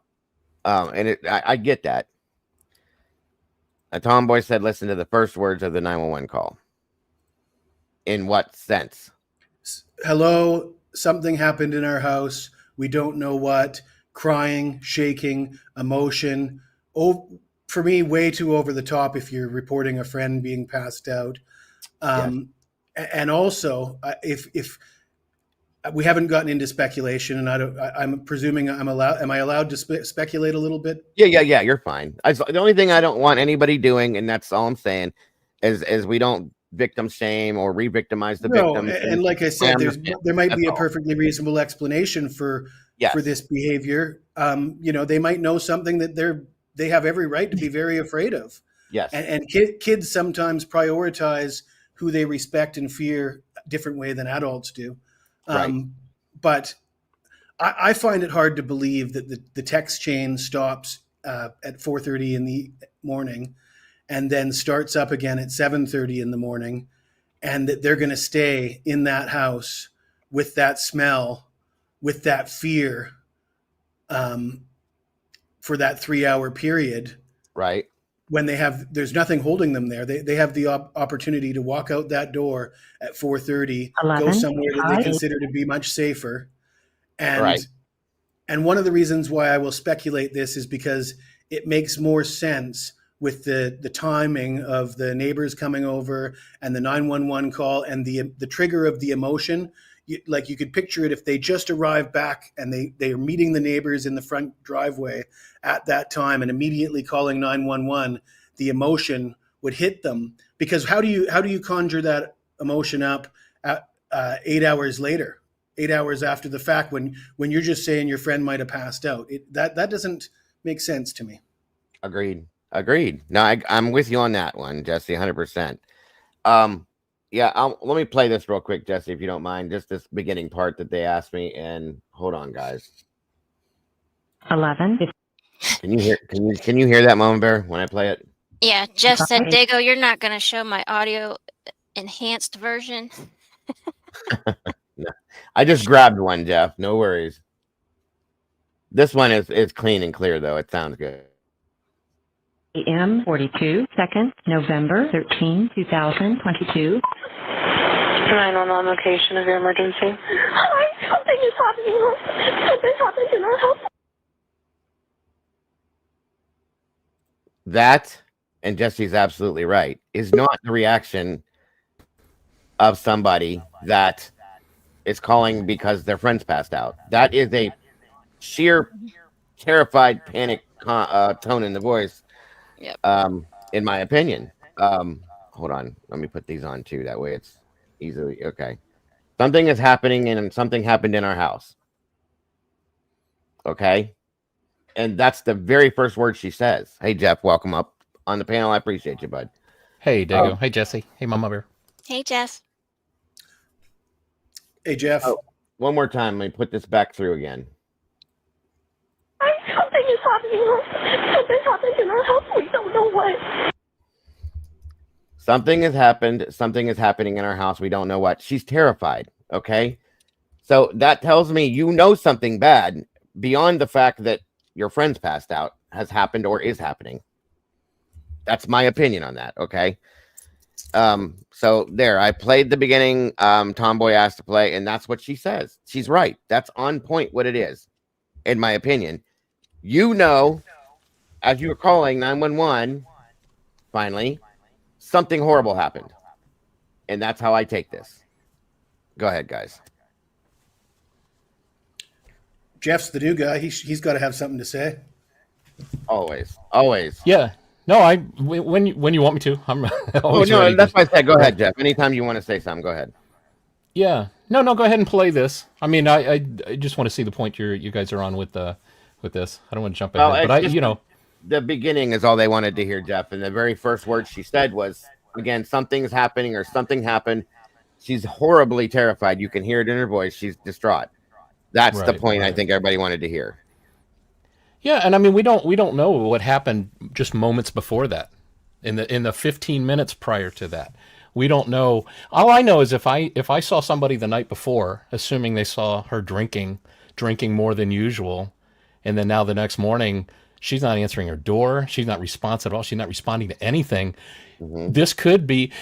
Are you telling me you're not going to be fearful that your friend might be dying? not of what she ended up dying when from. she's sleeping with But her boyfriend, so that would have to be like a simultaneous thing. Her The and her problem, boyfriend both getting well, that you're gonna brain assuming that they think they know Ethan's in there because they're not talking about Ethan at all, are they? In the whole time, so they don't. I don't know if they know for sure that Ethan's in there, no, or but maybe they were think phoning him and something's texting happened, him. something that's happened to both of them. If they do assume that Ethan's in there, and two, if they did climb up that ladder and look in the bedroom window and got a glimpse, I don't know if she had curtains or not. I don't know how much you can see through there, but if you saw, like, you see Ethan in the bed, maybe you don't. The thing is, if you're looking in there, she's on the floor, he's in the bed, but you don't know that they're unalived in the way they were unalived. You might be freaking out. Like, why are these two people, these are friends of mine, they're not responding? And I know we were drinking a lot last night. We well, better call 911. let me go with what you just said though, Jeff. If they would have climbed that ladder, looked in the window, which I don't see them doing, either one of them, but they would have saw the scene, Jeff, and it would have been way worse than what Well, they that's were. why I said curtains. I don't know if there's blinds or curtains and you're only seeing a little piece. And I two, if they're laying on their stomach, if she's, I always picture Xana for some reason on her stomach. The wounds are not, they're not visible. You know, she's just laying there. I mean, we said you agreed. You know, this went from them believing this was a unresponsive friend to something much more serious, right? We agree with that. Yeah, Okay, absolutely. so I don't see any issue with So anything the with the principles of call. Occam's razor, though, are what in the absence of evidence, the simplest explanation is usually the correct one. Does that sound right to you guys? Yeah, Right, that's what right. Occam's razor is, right? But when Jeff is making his explanation, he's like, well, if this happened and if that happened and if there was curtains to perfectly obscure the view so that you could only, that's a lot of ifs in my opinion. When really everything we're seeing and hearing, to me, without making any assumptions, without, like I said, I said they misreported a serious crime. Right. That's not even really an opinion. I mean, they did. They only Well, the opinion. okay, so it's the implication, or some could misunderstand that you're saying it's intentionally done that way. No, I mean, I misreported a green car hitting a blue car. Come to find out, they were both blue. Okay, Well, that's a misreporting. there's also a lot of surrounding information, particularly the adding a That new we don't know contact to your. that we're assuming. Well, for example, like the PCA says that Dylan awoke at 4 a.m. to noise from upstairs. And then we Mm-hmm. find out that the texts, that's she's not using true. her phone at 3:51, adding a new contact to her phone. Well, they I did don't use know that if word approximately, though. You can't throw that out. They use the word approximately 4 a.m. in the PCA. So are you telling me she was awoken by a noise? 3:51 is that prompted her to add a approximately. contact into her phone? Well, the one thing I'm like, how did she know it was around 4 a.m.? Oh, she had some phone activity around 3:51. That's They probably were. how she estimated the time. How if I wake up in the middle of the night and I don't look at my phone or my clock, I don't know what time it is unless there's a little sun coming through or something. There's nothing to tell me what time it is. And she's saying it's around 4 a.m. That makes sense that it would be not too far from phone activity that she had done. Well, to me, it suggests that she wasn't sleeping at all. At all. But what do you any I point. mean, what do you think she did? Do you think she's guilty of anything nefarious or No. I mean, before I started speaking, Jeff, I made it very clear. I'm not saying that this means they did anything wrong. No. Well, that's good. That's What good. I think, Okay. and we don't have the information to start speculating about what they did. I'm only speculating about the information we do know, the listed text chain, the calls that went out, and the Right. the 911 call and the things that were said. And I apologize because I might be perceiving it as you're criticizing her performance on the 911 call. Yeah, well, And I think I that's shouldn't be I think doing that's that. what a lot of people are looking at. Like only two things can be true. Yeah. The roommates, if BK is guilty, then everything the roommates did is explained, and it's none of it's suspicious. When me personally, okay, I'll admit they found if they got the purchase to the K-bar knife, that's certainly damning evidence, and I just don't think the two things are mutually exclusive. I think that BK could be involved. I think that could be. I'm not gonna brand him guilty, right?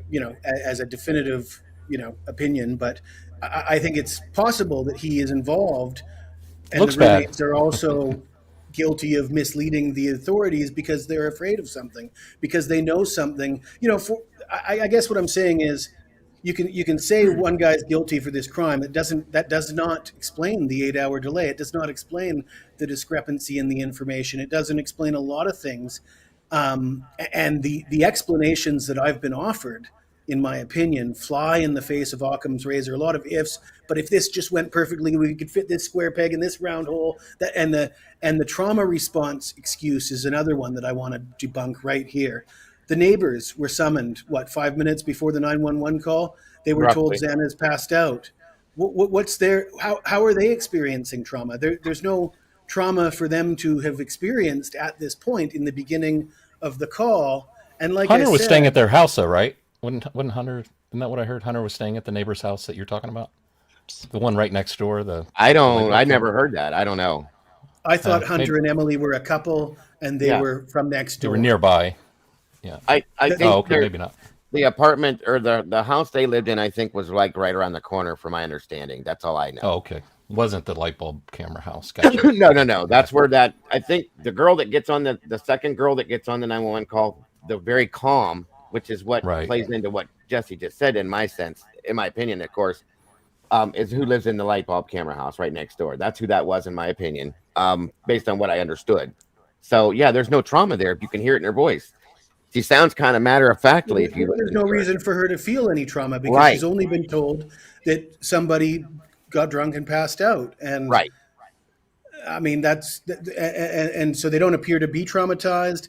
And like I said, there doesn't seem to be any logical explanation for them to just accept this constant interjecting of, by the way, there was a guy at 4 a.m. This was something that looked very intentional. It felt very intentional that this was attempted to insert this narrative into the 911 call. And for somebody speaking, like if you weren't there at 4 a.m. and you didn't know about this and you're in the middle of talking and then all of a sudden you're told to relay this to the operator that there was an intruder in the house at 4 a.m., I think you right away drop the phone and go, what the hell what are you telling me? You know, Yeah. it's almost like you went to a wedding and find out you're at a funeral. Yeah, right. No, I see what you're saying. And she tries to do it more than once, because when Dylan gets on the phone, she says, well, first, and it's cut off because of protocol. First, can I just tell you what happened real quick? And she starts to go into it. At around 4 a.m., she shuts her down. Because these are probably conversations they had amongst each other before they called 911. Could it have been this? Could it have been that? Could it have been that guy? Do you guys remember was there something about a guy dressed in black? I mean, I had an uncle who committed suicide. That's the story. But there was arguing that was heard by neighbors of two guys arguing. It was just him and his girlfriend that was found. They double suicide. Sadly, she did it after, as the police were coming up the stairs. Boom, double suicide. That's how I lost my uncle. But there was speculation of somebody that would bring him drugs being involved. Maybe was the one that was arguing with him. Maybe money was owed. But is it not possible that, there's a thought like, some of my roommates have friends that bring drugs over, and could the thought cross their minds like, well, Xana was drinking a whole lot last night, and then there was that weird dude. You don't think they did any drugs on top of the drinking they did? Oh my God, this could be a bad situation. Maybe that's why she's not responding. We need to call 911. The thing is, they get criticized for not calling 911 when you think they should have called, but then now that they did, they get criticized too. So they really don't get much grace in this whole case. As Steve G even put out in the most recent interview that we ought to be giving them a little grace. They've been through hell. I have to it, but I'm not saying you're not, Dago. I'm not saying you're not. Yeah, I'm not condemning them. I'm just questioning, after seeing now, especially all of this social media interaction the whole night. There was no sleeping, which tells me, okay, you stayed awake, obviously because you're terrified or whatever reason. All of this interaction with social media and everybody else that they were talking to, but not one time did they reach out to somebody for help after knowing that she knew something happened, because that's the first thing she said. But we're wondering how much they knew. I mean, it sounds like somebody's playing with a dog. I should call 911. Sounds like crying and then a voice saying, it's okay, I'm going to help you. Sounds like a relationship issue across the hall. I better call 911. See, it doesn't add up for me as 911 worthy yet, because they don't know. And you can see they don't know still up until it happens during the 911 call. You see when they do know. Before they know, now they know. Yeah, but the first thing she says, though, it's right here, Jeff, is something is happening in our house, and she's crying. Yeah. Yeah, we have an unresponsive friend that's not answering the door, that was drinking a lot the night before. I mean, if that isn't... So what you're saying is they shouldn't have called 911 then? No, Because no, this no, is no, no, just no, a no, passed no. out friend. She'll give her a couple hours. She'll answer the door. No, no, no. They, What I'm saying is if when what she should have, well, and again, these are young kids. I got to give that. But what I would expect, based on what you're saying, is when she gets on the phone for her. Yes, she can be upset for her friend. I get that. To say my friend is passed out. I don't know what's wrong. I'm scared for her. Things like that. That's not what was said. Something happened in my house last night, or something is happening or happened in my house. That's Which is different. and we plainly don't know obvious to what. all We of us don't that know what. something happened in the house. I mean, And we don't know the what. entire text thread is very obvious that everybody in that house knows that something major just Yes. happened. Yes. Yeah. Right. What we thought was a prank, looking back with hindsight, maybe something bad has happened. And that's the way Well, I I feel don't this know. morning. They called their dad at 7, and both of them called their fathers And first their thing Right. in And the I morning. imagine, did they answer? Well, they call Do we back. know what they don't know. said? We don't know that yet. But if dad called back and said, "Hey, you guys are always pranking each other. We're trying to sleep over here. Just everything's fine. Stop freaking out. What have you been drinking?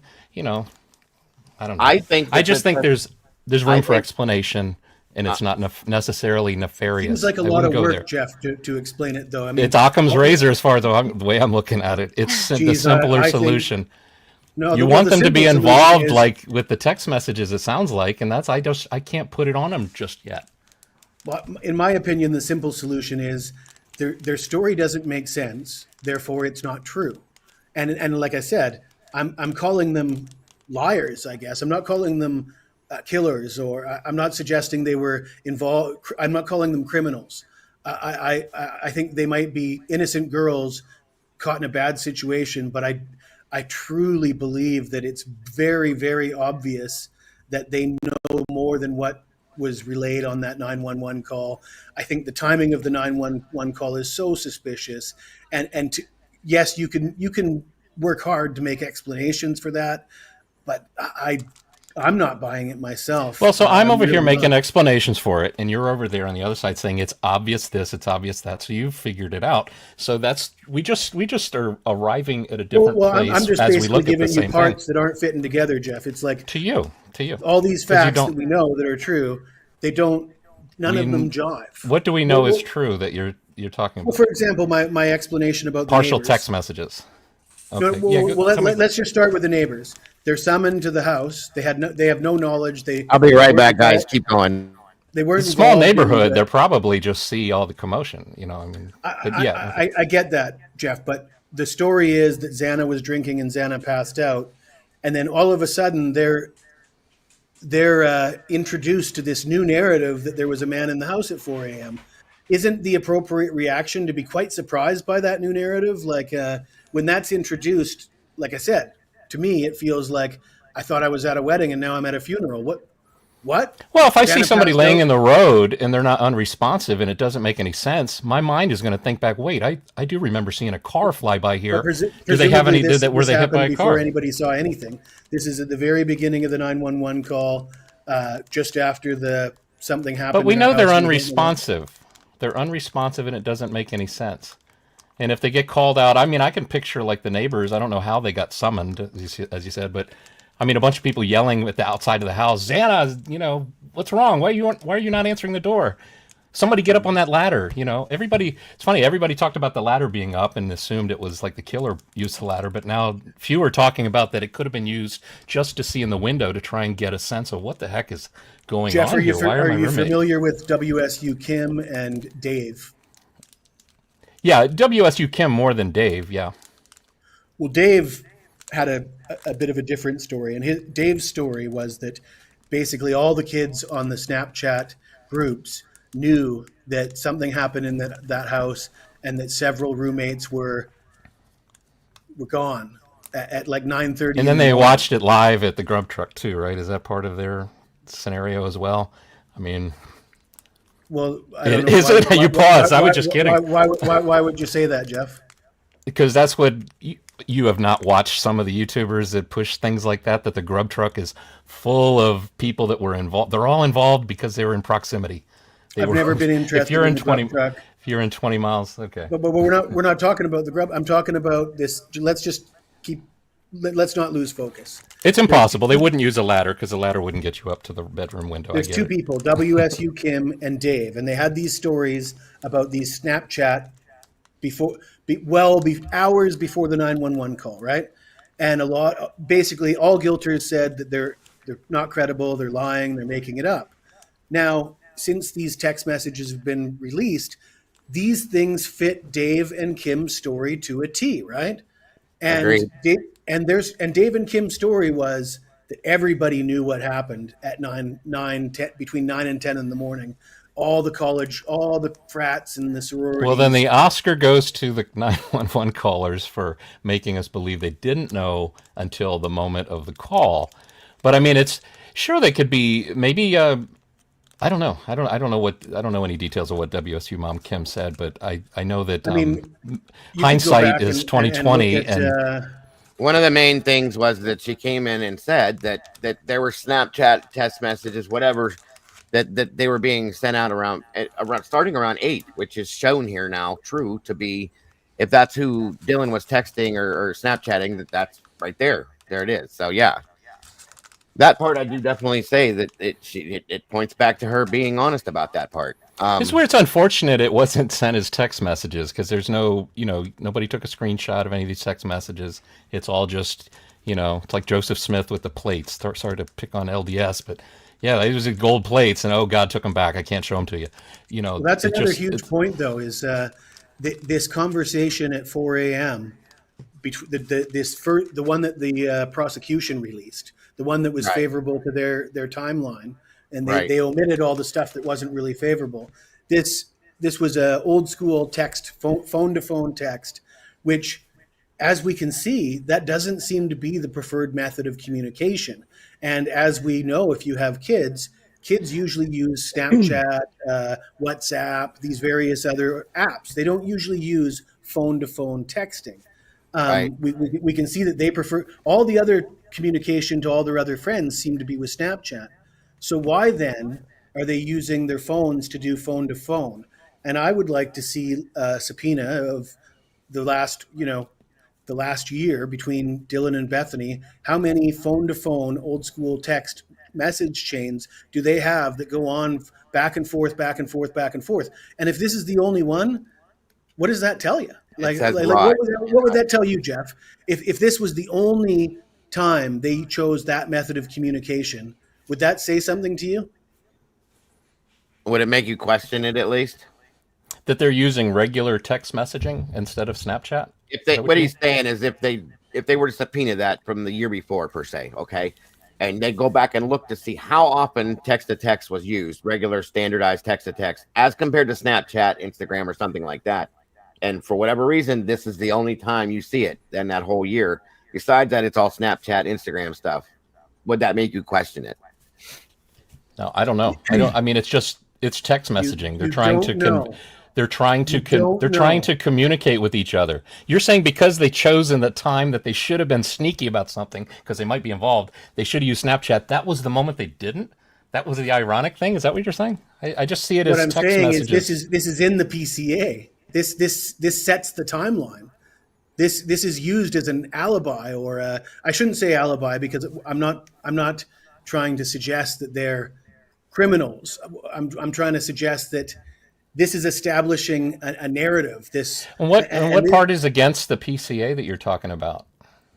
Well, basically Which the fact detail? that first of all, the PCA says Dylan awoke at approximately 4 a.m. Approximately, it doesn't appear that Dylan was ever sleeping. It also says that they woke up at noon. It doesn't appear, or for sure she wasn't sleeping. I mean, I don't see that. See that as damning enough to put on her. No, that's all I know is but I think the thing is that's important to me is Xana was posting a TikTok at 4:12. The camera next door picks up a thud and whimper at 4:17. A white car, Elantra, speeding off at 4:20 ish. I mean, those are things that are kind of critical times to me. These conversations here we have, again, whenever we come up with partial information about something, our minds go crazy to fill in whatever we want it to mean, or whatever we think it to mean, and we could be 100% correct, or we could be 100% wrong, or we could be 50%. So I don't know. I don't know. But I'm fine with speculating. I love to speculate just as much as the next person. Well, and Well- it's just questioning situations, and that's what it is, because these are the things that has caused, in my opinion, these are the things that have caused the mess that this turned into from the beginning. And even Steve, But we don't know what they're saying in these text messages. Do we? That's the truth. Yes, of course. But what I'm saying though is, even Steve said himself the other day in one of the interviews that he doesn't know why any of this had to be hidden. Now, and if it would never have been hidden, this wouldn't have turned into this per se. But I'm just throwing that out there too. Now going back to this though, the fact is though, and I think that's one of the points that's trying to be made, Jeff. And I'm not, degrading. Sure, and I apologize for not really grasping what you're all are trying to convey to me. It's clear that some of it's going over my head, and I apologize for that. The biggest part of this part that I think is bothering everybody is that, in my opinion, and I think quite a few other people's, they know something horrible happened in that house based on what we heard now. The whole night, as we see here, they To were what level though? They were on social media. Well, I mean, based on what Bethany's voice sounded like, it seems like a pretty high level, in my opinion, at least. And the fact that they were calling the roommates and texting the roommates the whole night, trying to get a hold of them, makes me feel like they think something happened with them. They're not responding. They're freaking out. They're on social media all night long. The two don't go together to me. That's all I'm saying. I mean, does that make sense how I'm saying that or no? It sounds like the messages of the non-responsiveness of the roommates to their texts or communications in the middle of the night don't seem to have bothered them as much as the next morning when it's like, okay, she should be answering her door. She's not answering her door. Why is she not responding? Something is clearly wrong here. What's going on? Now start to search your memory for what happened the night before. Anything weird? Anything different? Because usually I knock on her door and say, you want to go to breakfast? And she answers right away. Or I don't think there's any chance they slept a wink, to be honest with you. I don't think so either. Particularly in that house with the smell. So it's that they're guilty because, or not guilty, but they're being torn apart because of the sleeping. If they slept for 1 minute, I sleep for 9 minutes, and that's a sleep for me. Sometimes a 9-minute sleep on the snooze is a great sleep. I mean, but you're kind of going over the point though. Like you're kind of going above the point, Jeff, is what I'm saying. Like you just kind of said it right there in the beginning. Well, explain it to me, because I'm still clearly missing it. They didn't seem to be too bothered about it in the middle of the night. Because maybe they thought of what did they think it was that they weren't bothered by it? Prank? Well, let me ask you a cruel question. prank? Hold on. And I know that's been talked about because Steve made that statement. It's going to get run like crazy. But, okay, right here, okay? Let me see something right here. I'm going to read this real quick, and I want you to tell me what you take this as. They're talking about whoever Dylan must have saw, okay? And then we get to this point. Bethany, I'm not kidding. I'm so freaked out. Bethany, so am I. My phone's going to die. Fuck. Bethany says to her, come to my room and run down here. Why is she telling her to run? What are they so freaked out about that you have to run to her room? But then after that, but I mean, you're not leaving the room open at all to like. I got roommates that like to spray me with the fire hydrant. They're stupid, they're cruel, and especially when they're drunk, we do some stupid pranks to each other, and we apologize the next day, and it's stupid. Is there any possibility there's an explanation like that? I'm not saying that's the explanation, but I'm just saying. There's a possibility you could fit a square peg in a round hole. You got to push really hard. But run down here. Run down here. Where are you hiding? I'm hiding down here. Good. This is a scary game of hide and seek. I know because whoever gets found out, what's his name, has a taser. He's going to tase whoever. You don't. I'm just saying. You don't think that they were. If you can interpret all the emotions in a text, then you're above me, because sometimes it can be misunderstood, and I think. There's nothing in here that says I think we're going to get killed. There's nothing. Strange man. I think we can be causing The you to ski want to mask. run. Right. This reminds me of when Ethan last month, remember he brought that cousin in here that none of us knew and it freaked us out. And he knew it would freak us out. It's like, What is time the was it that she possibility contacted there? Kaylee and said, "Kaylee, please answer. I'm so confused." Right. Is Oh, this another one of those pranks, Kaylee? Come on, tell your friends to stop. That's But what they did. that's what Hunter said to Steve G. Didn't you hear the recent interview? Steve G said Hunter wondered if the girls were being pranked, and he was like, "Man, my boys got them rolling." I think is the word. Like, Yeah, man, he yeah. had them convinced that they were being pranked. Just throw that interview out, right? I guess it seems to be. We get these little nuggets of stuff that Steve G is allowed to talk about, I guess, or hopefully he's allowed to talk about, and we don't have the full picture. We got 50% of something, and we're going to say we're 100% correct about it. Right. Mrs. One G thing. went One thing on I want to another put out real show. quick. I want to say something. I'm sorry to interrupt you guys. I just want to clear something real fast, guys. There has never been, and we've had this conversation before. There's never been anything about rugs, okay, portrayed by law enforcement or anybody. So we have to keep that out of this conversation until that is put out by law enforcement, folks. Please, anybody that keeps going to that, I understand your feelings, your thoughts, and your opinions on that. But until we have proof of that, we can't put that in there because I don't want to put out misinformation. So let's stay away from that side of things right now. I'm not saying that that's not a possibility. All I'm saying is that we're not even talking about that right now. We're talking about this situation. So let's just lay off of that stuff for right now, guys. That's all. Sorry to interrupt you guys. I didn't mean to. Go ahead with what you were saying. I was going to say that Mrs. G went on Wasted Chicken's channel and gave an explanation of the hunter forcing the door open and Right. the explanation. Apparently, the story that was conveyed to her that she conveyed to Daniel doesn't jive at all with the tape that we heard. There was the discovery was Ethan and Xana at the very same time, very, very clear what happened to them. No, there was never a thought that it was just somebody drinking and passed out. So these, Jeff, these, you look at one document, you see this chain of texts. There's more than just this one document. There's this entire case for the last 2.5 years, and there's all the things. And if you have got a very good memory, and I do have a very good memory, I'm not a true crime guy by profession, but my profession does involve collating Sports, information right? and sniffing out bullshit. And this none of this information fits. This information sticks out like a sore thumb. To me, it's just blatantly obvious that there's more to this story, and that's all I'm saying. That there's more. But to you the don't hear story. the door. It sounds to me like they got the door open eventually, and Hunter saw an awful thing and said, "Get out, get out." I mean, that seems to jive with the way you portrayed what Christy said. I don't understand. You just said Christy said a story, and then you explained a little few details of the story, and I thought that sounds like the story. So what? I don't understand what the point you're making with Christy said it sounded like something, and that's what I hear on the 911 call.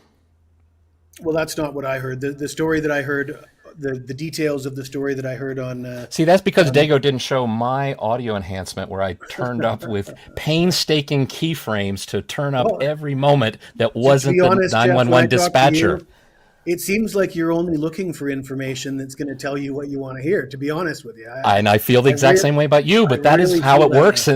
in these things. Republicans and Democrats do the same things. It's one of those things where we have disagreements but and the we thing is, feel strongly and passionately about each side. And I'm you're not so that far passionate about to Brian say Koberger. to really accuse them of something nefarious. I can't go that far. Well, my interest in this case has always been the 8-hour delay, the 911 call, and that not making sense. And we're getting more and more, aren't we?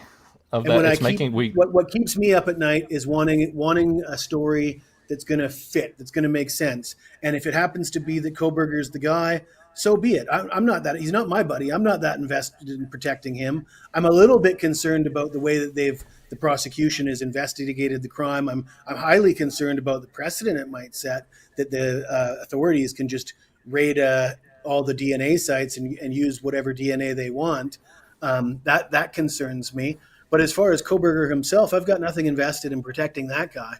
I really just don't think this roommate story makes sense. I think there's more to it. I think they So you they think know maybe something like that they're maybe not telling us. you think maybe the roommates hired BK and said, but BK said he was just going to slap him around a little bit, And then, oh my gosh, now I've got to sound like I You're didn't know missing. anything You're about missing the this. whole thing, Jeff. That's nobody is Okay, all right. accusing the girls of anything at all. And I even said that I do not believe, and I don't believe Jesse believes that they were involved in the crime itself. Okay, the problem is the reactions that they're having to the situation that night. Okay, the questions are being asked about all of this right here. I'm just saying that in text messages, my wife could text me and say, help. And I run up like frantically, what's wrong? Dishwasher won't turn on. Oh, see, you see what I mean? How you can misunderstand the fear or the message conveyed in a text message. And I think that is just part of what's going on. The nice thing is, though, these two are still alive and they'll talk on the stand while Brian sits there silent. So we'll at least be able to figure out this part of the story. We just don't, sorry, we can't have it right now. We can have a part of it. We got a few pieces of the jigsaw puzzle, and we can sit here and say it's an elephant. No, it's a giraffe. No, it's actually it's a scenic in France or something. But we can't know because we only have part of the puzzle. Well, we could agree But if on the that. if the puzzle pieces make you feel like these girls are, there's something fishy about it. Okay, that's fine. Maybe it reminds you of something else from your past, your life experience. But for me, I'm not ready to say these girls are involved in any negative, nefarious way other I than honestly just don't think I've said drinking. anything that's that ridiculous, Jeff. But you keep on taking it to that level. Well, Like, watch maybe it's the this ridiculous thing. replay. Watch the replay. You're missing. That's why I said you keep missing the point that's trying to be made here. I don't think they did anything nefarious. Okay. And I don't believe that Jesse does either, but I don't think the girls did anything nefarious. I think that they didn't. I'm trying to figure out how to put this so that it doesn't sound. But just don't phrase it with words like "it's obvious that," "it's obvious." When Jesse uses words like that, it's like okay, that's basically says to me, "I'm convinced." Well, again, go watch the replay. So that's the thing that got me when he says it's obvious that this, it's obvious that that. These are just your speculations or conclusions that you've come to, which are yours. That's fine. Nothing wrong with that. I'm beating a dead horse. In that sense, I think so. Yeah, because I don't think it's coming out that way. That's just me, though. You know what I mean? And again, it's nothing negative towards you.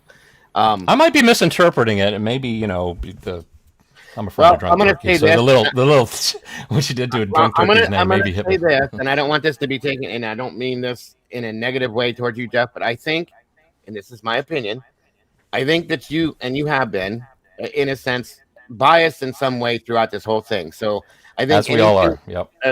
In some senses, yeah. And I think as you hear things because of your bias, you're going to take them in that way sometimes, maybe not on purpose, but I think that's how it comes off. Right. Because it's like somebody talking about tattoos, like, oh, they're not painful at all. Well, that's your bias because you've had a bunch. Now, me, I've never had a tattoo. So to me, I perceive what you're saying is like, wow, how can you even say that? So yes, there is bias. And I think it's like what you say doesn't bother you because of your bias and probably the way that you've seen this case for the past, 2-3 years. You've got this, the little derogatory statement you made towards drunk turkey shows me where you stand on the case. And, obviously because I like drunk turkey shows where I stand on the case. It's really no big deal. I mean, it's just, but yes, if I'm a big boy. I can react less to what you're saying. I'm also a Christian too. So I can. Who said something derogatory about drunk turkey? In my opinion. What did you call drunk turkey show? You called it something turkey. The reason I use the synonyms there is because some people don't like other content creators mentioned on their show. I know Dago doesn't usually get fussy about that. Some people would get very upset if I started mentioning other content creators. So I try to use language that will let people know who I'm. A lot of people know when you say wasted chicken or something that and I call Gray Hughes Gray Goose just so that okay. Well, that's cool. That's cool. So you're not actually saying the name. I get it. Yeah. To the channel that I'm showing respect to the channel that I'm engaging with by not. Gotcha. I understand totally. I misunderstood. A bunch of other channels. Do I think that Drunk Turkey and Gray Hughes are my favorite content creators? Absolutely not. But I generally don't use derogatory language about anybody. I'm usually quite well mannered, and I don't make I don't think I make a lot of ridiculous statements. No. And you objected to the use of obvious, but you failed to provide the follow up to that. That's what I said was obvious that I shouldn't have said was obvious, because, like I said, it's obvious that they misreported the situation. It's just not known whether they intentionally did it or not. I think saying that in that So, but I think misreported context is and fair. incorrectly reported have different connotations. I think if you choose the words incorrectly reported, I think I would have had no issue with what you said. It's Doesn't it mean the same misreported. thing though? Yeah, no, that's the No, same. no. One's got intention. One's got intention, and one's got it's accidental. It's like you know, I said the wrong thing versus I meant to say the wrong thing. I concocted this Well, I wrong mean, like thing to say. that's okay. It's getting I pretty know it. nitpicky there, Jeff. Yeah, I Getting was gonna. pretty Yeah, I know nitpicky. what you're saying, but that's So- Well, there's misinformation and disinformation, right? Are they mean What the about same thing? mistake? No. When Hold you on, make hold a on. mistake, Go ahead, Mama Bear. Say what you were trying to say. I'm sorry, hon. So I see how you guys are looking at it, but I see it in a kind of a different way because you all three are men. And these are Last I girls. checked. I try And to these are be. girls. And girls and guys react to situations differently, especially Right. when you're 20 years old. Right. So that's just my 2 cents. No, I get it, and that's been talked about too already. So yes, there is a tendency for things to be overreacted with younger people. Sometimes I've seen that happen. Yes, but I do not. Let me clarify something here one more time for me, okay? And most, I know Mama Bear feels the same way too, and quite a few other people.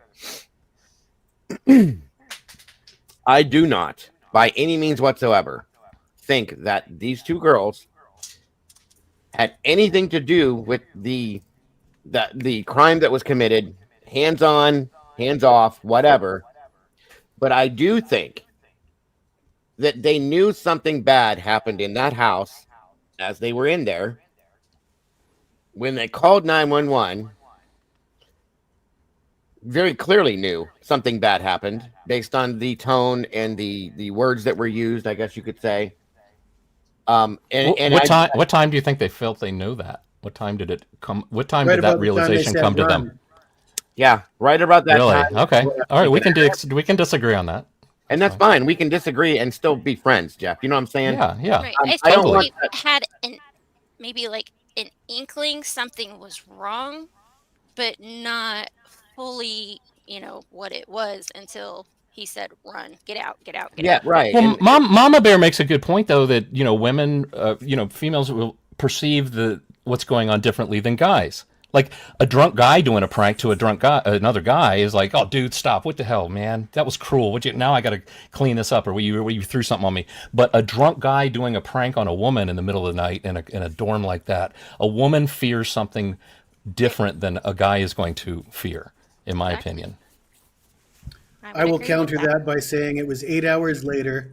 There was two people that weren't involved in the chaos the night before who should have just arrived on the scene and had no reason to be traumatized. One of them was a man, and yeah, four different people on that 911 call, perhaps more in the background. So different people react differently to trauma. Some of Yeah. us rise to the occasion. Some of us get more awake and more focused. Some of us get freeze and everything else. All four people on that call seem to be selling the same story. By the way, 4 a.m. I have a real problem with that 4 a.m. time frame being injected. It just seems so deliberate to me. I'm not going to say it's obviously deliberate. Perhaps I did before, but it appears to me, anyways, that there was it was done with intention to inject that It's at 4 a.m. At 4 a.m. Yeah. And how do we know? Why do we know that 4 a.m. is so significant? What do we And know see- that happened at 4 a.m.? It wasn't our roommate wasn't getting drunk at 4 a.m. That's not what happened. Well, what is That's what is we all know. different from previous nights, and they're not waking up and answering their door this night? What was different about last night? Oh, well, there was this dude at 4 a.m. Can I tell you about it? And And she really Again, wanted to tell her about it more than once. And she wanted to say it because, yeah, it's, just like you see somebody laying in the road and you say, well, yeah, there's somebody laying in the road. Can I tell you that the car was, I think it was a Mustang. I think it was green. You want to give some details to help them. This dispatcher clearly wanted to get the right help there as quick as possible. This wasn't the time and the place to hear the details of what they think might have happened. She just wanted to know what is going on right at this moment to get help right away. I just think the neighbors should have had a lot of questions about that, because if I was a neighbor that was summoned over for a drunk friend, and then all of a sudden I hear about an intruder, everything's completely changed. What do you? And how long did they discuss it before they dialed the phone? Well, we don't know that. That's the problem. Exactly. We don't know that. Right, though. Like, Jeff, if you went to your neighbor but the neighbor knew about it, right? Because the neighbor mentioned the 4 a.m. too, right? Didn't she? Or am I wrong about that? Hold on, though. First off, thank you for joining us, Mom. Mother, thank you for your opinion. I appreciate that. And I agree with you on that, too. It's good to see you, Mother. Thank you for being here. When she went to the neighbors, obviously she said to the neighbor, because that's what the neighbor relied, I think Xana's passed out, whatever. She was drinking last night. I don't know what she did or what's going on, so on and so forth. She's on the phone. She gets on the phone. She tells the operator this. And then in the background, Dylan says, and there was a guy in our house last night. That is a bit of a surprise. Why didn't you tell me that before? That would have been a different piece of conversation that I would have put out there for the 911 operator. I would have said, hey, one of the roommates has passed out and there was a guy here last night, so we don't know what happened. That would have changed that conversation, in my opinion, Jeff. You know what I mean? I think that's kind of what Jesse was trying to say. Well, something happened in our house last night. We don't know what. But here's a list of possibilities that I'm thinking of. Here's what they're not answering the door. Maybe it's even weird that the door is closed, and that it's locked. That could be weird too. And they're not responding on the other side of the door. And the last thing I remember is seeing a guy in a mask. That's kind of weird. And he was coming from the direction of that locked door. Could this all? I'm trying to figure it out. I'm on 911 calling now. I'm sure they're not thinking like, gosh, I'm going to be criticized for calling 911 now and not then, But I'm saying I don't think that they knew then that it was 911 worthy. That's all I'm saying. Well, why? Okay, so you think, but you guys think they do. You guys think it was 911 worthy to a guy carrying what looked like a vacuum cleaner attachment, and you're drunk and what was 911 worthy at that point? You're assuming that they knew somebody's dead. What I'm asking you is what you hear in Bethany's voice and her tone as she responds to the operator.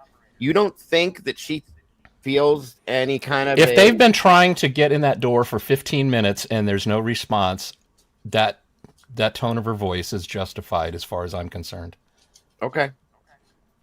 That's what I just wanted to ask you. Go ahead, Jesse. I'm sorry. But we don't know, right? We don't know how long they were trying to get in that door. Well, obviously they probably tried to get in the door. They called friends over. How much time does it take to do that? Wait a minute, though, because remember on the call when she says, is she breathing? And she says, I don't know. We need to go check. Come on, Bethany. We do need to go check. That tells me because she's probably like, Hunter is already up there. Maybe he's gotten the door open by now. That suggests that they have not previously checked. Right. That's what that tells me, is that they didn't go over there to bother with any of that because now they're first time doing it. Well, because the door's locked. How can they? I'm just saying, that's what I'm saying. They never how do you know that they attempted? I don't think they did it even attempt. Well, the assumption, what they could have easily said to the 911 operator is, I'm assuming they're not breathing because they're not, she could have said how long they've been trying to get her to wake up, how long they've been trying to bang on the door, how long they've been trying four people on that call. For them all to have this weird reaction. I know people do freeze. People have weird reactions. The two neighbors just arrived. There's no reason for them to be traumatized. Right, and they can see the freak out nature. It's like, here, let me talk to them. You were clearly too freaked out. Let me help. Let me try and help. Phone was passed. I agree, and I agree with what Mom just said. Trauma response affects everybody differently. We are not the same, and I have seen physically. We all have seen different people react different ways. That is a true and valid statement. So that is very, very, very important too. But maybe the roommates will get accused of like in the last episode of Seinfeld. They didn't help the person that was being robbed, and so they had to go to jail because they didn't assist. Is that going to happen in this case? That they should have known more what was going on, and they should have called 911. Maybe there's somebody that they're afraid of. Their reaction, I think, could easily be explained. And I don't have any information to back this up, but all this reaction would be easily explained if there was some particular individual that everybody in town was afraid of, and they were hesitant to speak or implicate that individual or such individual or individuals. It's possible. It's possible. But maybe they also, they didn't realize what this person would do. Like I said, that's why I was kind of jokingly say, did they know of somebody, or did they hire somebody to slap them around a bit, and that person went too far? Well, that's kind of what I'm getting at, Jeff. Is I'm not getting at they're evil people and they did very bad things, and I'm not trying to shame them. I'm just trying to say that when I look at all this as a whole and combine it with the DoorDash, let's zoom out. We got DoorDashes arriving at 10 after 4. Dylan should be awake at that point, noticing what's going on. That seemed that DoorDash doesn't seem to fit in any of this time frame. It would almost appear that DoorDash is whoever was responsible for that might be implicated. I mean, do we know that did the DoorDasher greet them at the door, hand it over to their hands, or did he put it at the door and take a picture of it like they do over here, and then you get a notification there's food at your door? Contactless delivery, or they just drop it off and leave. It's kind of interesting that car at 4:05 sits there for 10 seconds in that back parking lot, showing us a very nice view of the Elantra side windows, right around the time that maybe the DoorDash was sitting there. Maybe as he drove by, he saw the DoorDasher getting out of the vehicle, taking the food up to put in front of the door, and thought, I better sit back here for 10 seconds, let that DoorDash driver get out of here, because he might see me. Again, we're into the realm of speculation on things, but... Did we ever get an answer? I know that this has been swept under the rug, but what did you tell Adam? I told him everything. And I'm not, Jeff's the audio guy. I know that some people have said they're going to get you for this. Has that ever, does that ring a bell to anybody? You reveal that you don't watch my channel. You reveal it. I've got 2 videos showing that. But I don't watch what I heard on there was something to the effect, it doesn't make any sense, but it's the sound I hear. It's 10 syllables. Man, I haven't even seen it in a while, so it's been a long time. You're gonna ditch those guys when you're inside. Now, I'm not saying that's what was said, but that is the sound phonetically. You're gonna ditch those guys when you're inside. This is after, what did you tell Adam? I told him everything? Nope, before. It's Jack. Everybody assumes it's Jack way in the distance as they're approaching the camera. Which is the other thing, too, is like, how are we hearing Jack at a further distance away from the camera saying you're going to ditch those guys when you're inside at the same clarity as the girls when they're close to the camera? Which is why part of me wonders if there isn't somebody standing under the camera that's just leaning up, just hanging out. And he says it, and we've assumed all this time that it was So do you think there's Jack relevance there, that. Jeff? Is this relevant to it at all? Do you, in your opinion? It's just figuring out what Jack said, Well, no, I mean, like, I think, and I'm curious about that too, Jeff. Do you think that what was said between the girls, what did you say to Adam? I told him everything. Do you think that has anything to do with, if there's any relevancy whatsoever to what happened with this? There's no way to tell. Could have everything to do with it. Could have nothing. Could be totally like relationship, boyfriend, girlfriend stuff. Mm-hmm. But if you take and you misinterpret what the voice of that male saying at the beginning of the clip as they're going to get you, once you do that, and once you decide that, you've set yourself, you just took an exit off the main highway. Now you're on this road, and it's kind of hard to get back off that road once you've decided that's what was said. But mark my words, I mean, I worked on that for hours. I couldn't even tell what I was hearing until I put it on loop, and I went to the bathroom. I could hear it, and I'm sitting there, and it's like, oh man, that sounds a little like this, and that was my conclusion. It doesn't make sense, but that's what it phonetically sounds like. And the thing is, I never focused really on what Jack was saying. I was mostly just stuck on what the girls were saying. But don't you see that if you think Jack says they're going to get you girls for this, which a lot of people are completely convinced.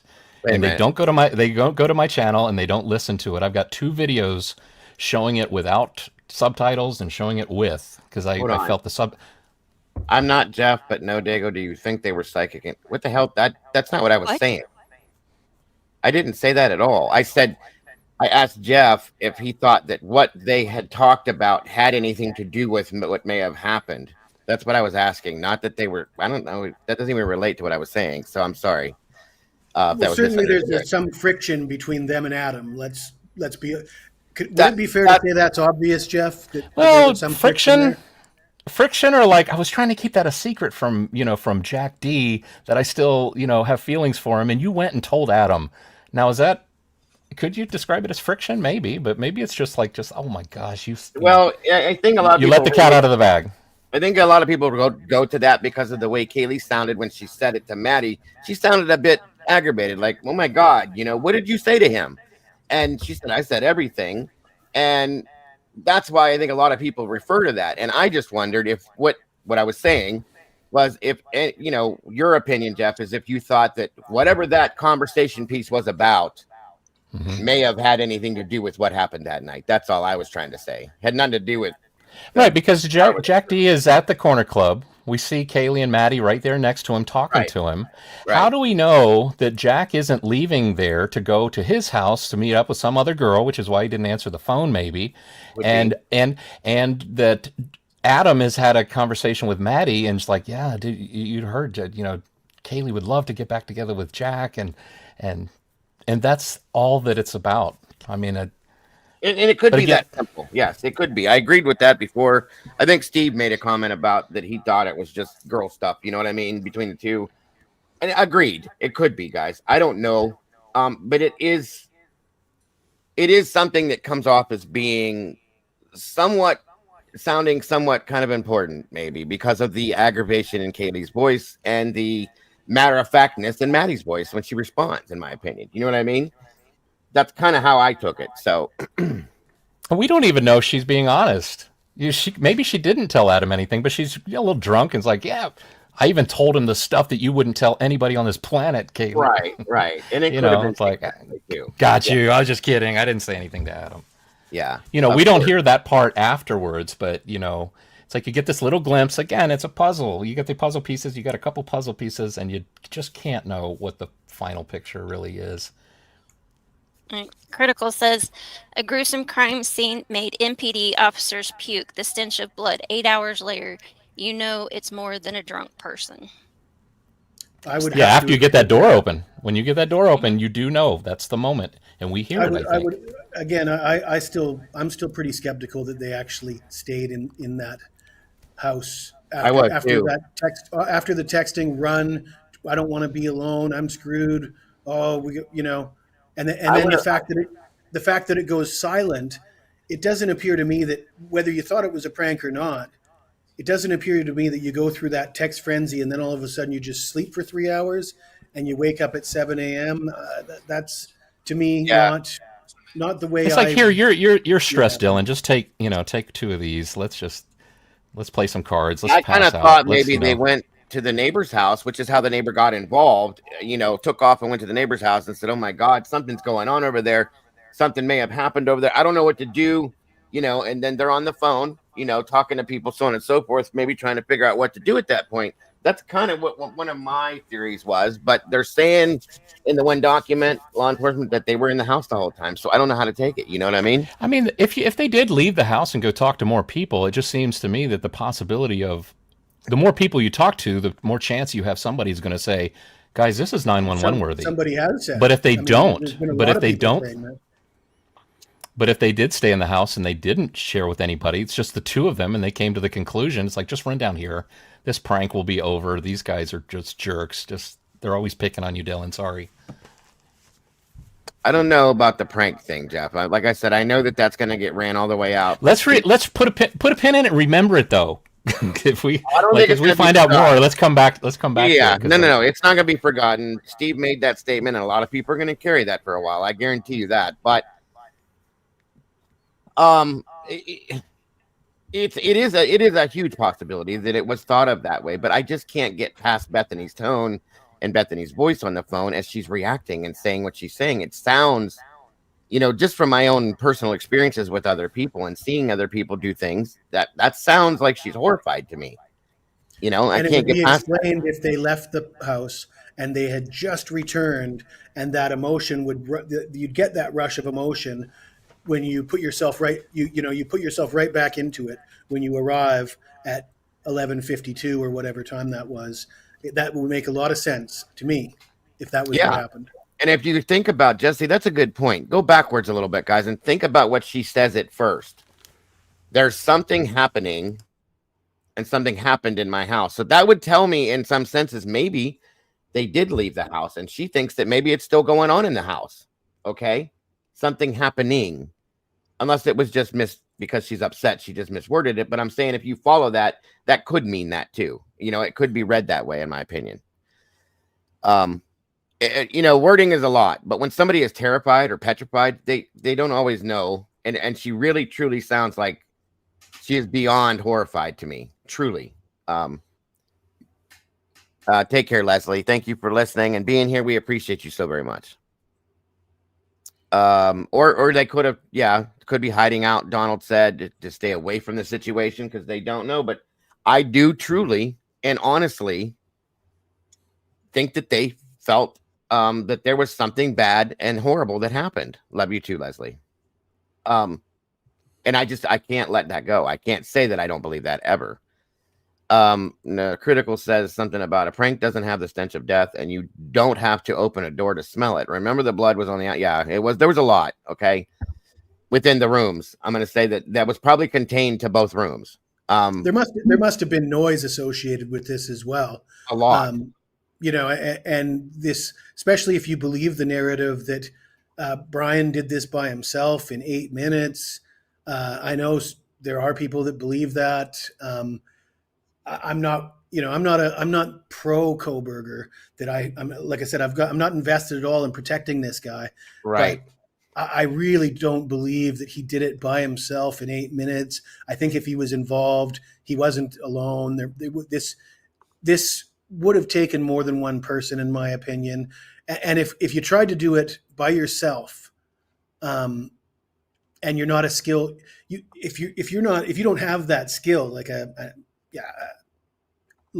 a decorated Marine would have, or somebody with combat experience, or even a hardened criminal, somebody who's been in a lot of fights and lived a violent lifestyle and is comfortable with the sight of gore and everything else. This guy's going to WSU. He's got, he doesn't look like a particularly hard individual. Yeah. He doesn't show me, he doesn't appear to me, and we haven't been presented with any information that would suggest to us that he's capable of doing that in that manner.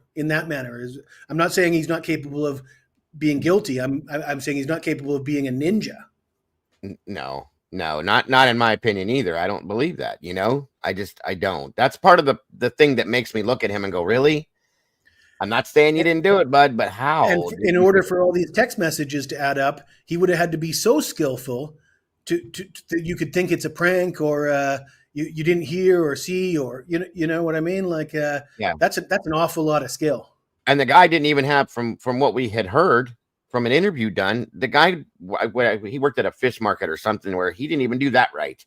So as far as being able to do certain tasks that were not in relation to like computer work or book work or something like that, the guy's not very handy in that sense.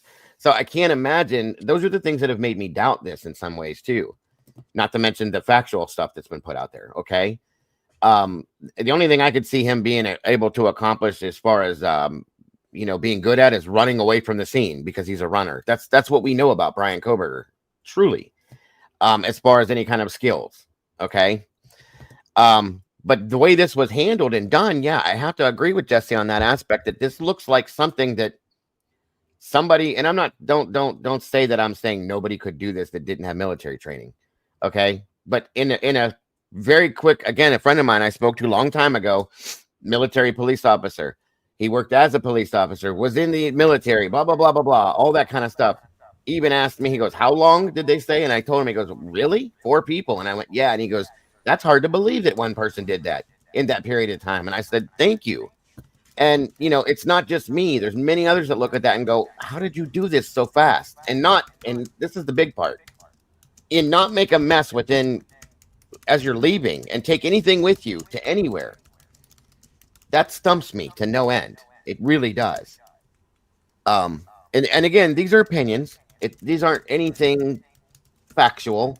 It can be proven to me during the trial that he did this in 8 minutes, however long it was. It's changed so many times, and he did it and got away with it to a point, and prove it to me. And I'm right there with you. Like, put the man at the pole and fry him if he truly did it, because I don't care who did it. I want to know. I don't care who did it, who it was per se. There needs to be justice for the victims, period. So we need to find out who did it and be right about it, because again, this man, if he did it, is going to be put to death. Convicting the wrong guy does nobody any good. Not anybody. It doesn't. Right. And it's not giving true justice to the victims and their families. And that's what my biggest thing with this whole thing has been, why I'm riding the fence with this, because I want to make sure this is the right person. Because if it's not, guys, then that means that person's still out there somewhere, okay? That's a dangerous and a very scary thought to me, because we don't know who it is. Now, if he did it, then let's pry him. I'll help you flip the switch. Let's do it right now, okay? That's my point with this. It's about justice for these kids and their families and nothing more, truly. I just don't understand how this is being perceived like this, and how all these things are being put out now that we're seeing, and everybody's still going, yeah. Now, I will say one thing.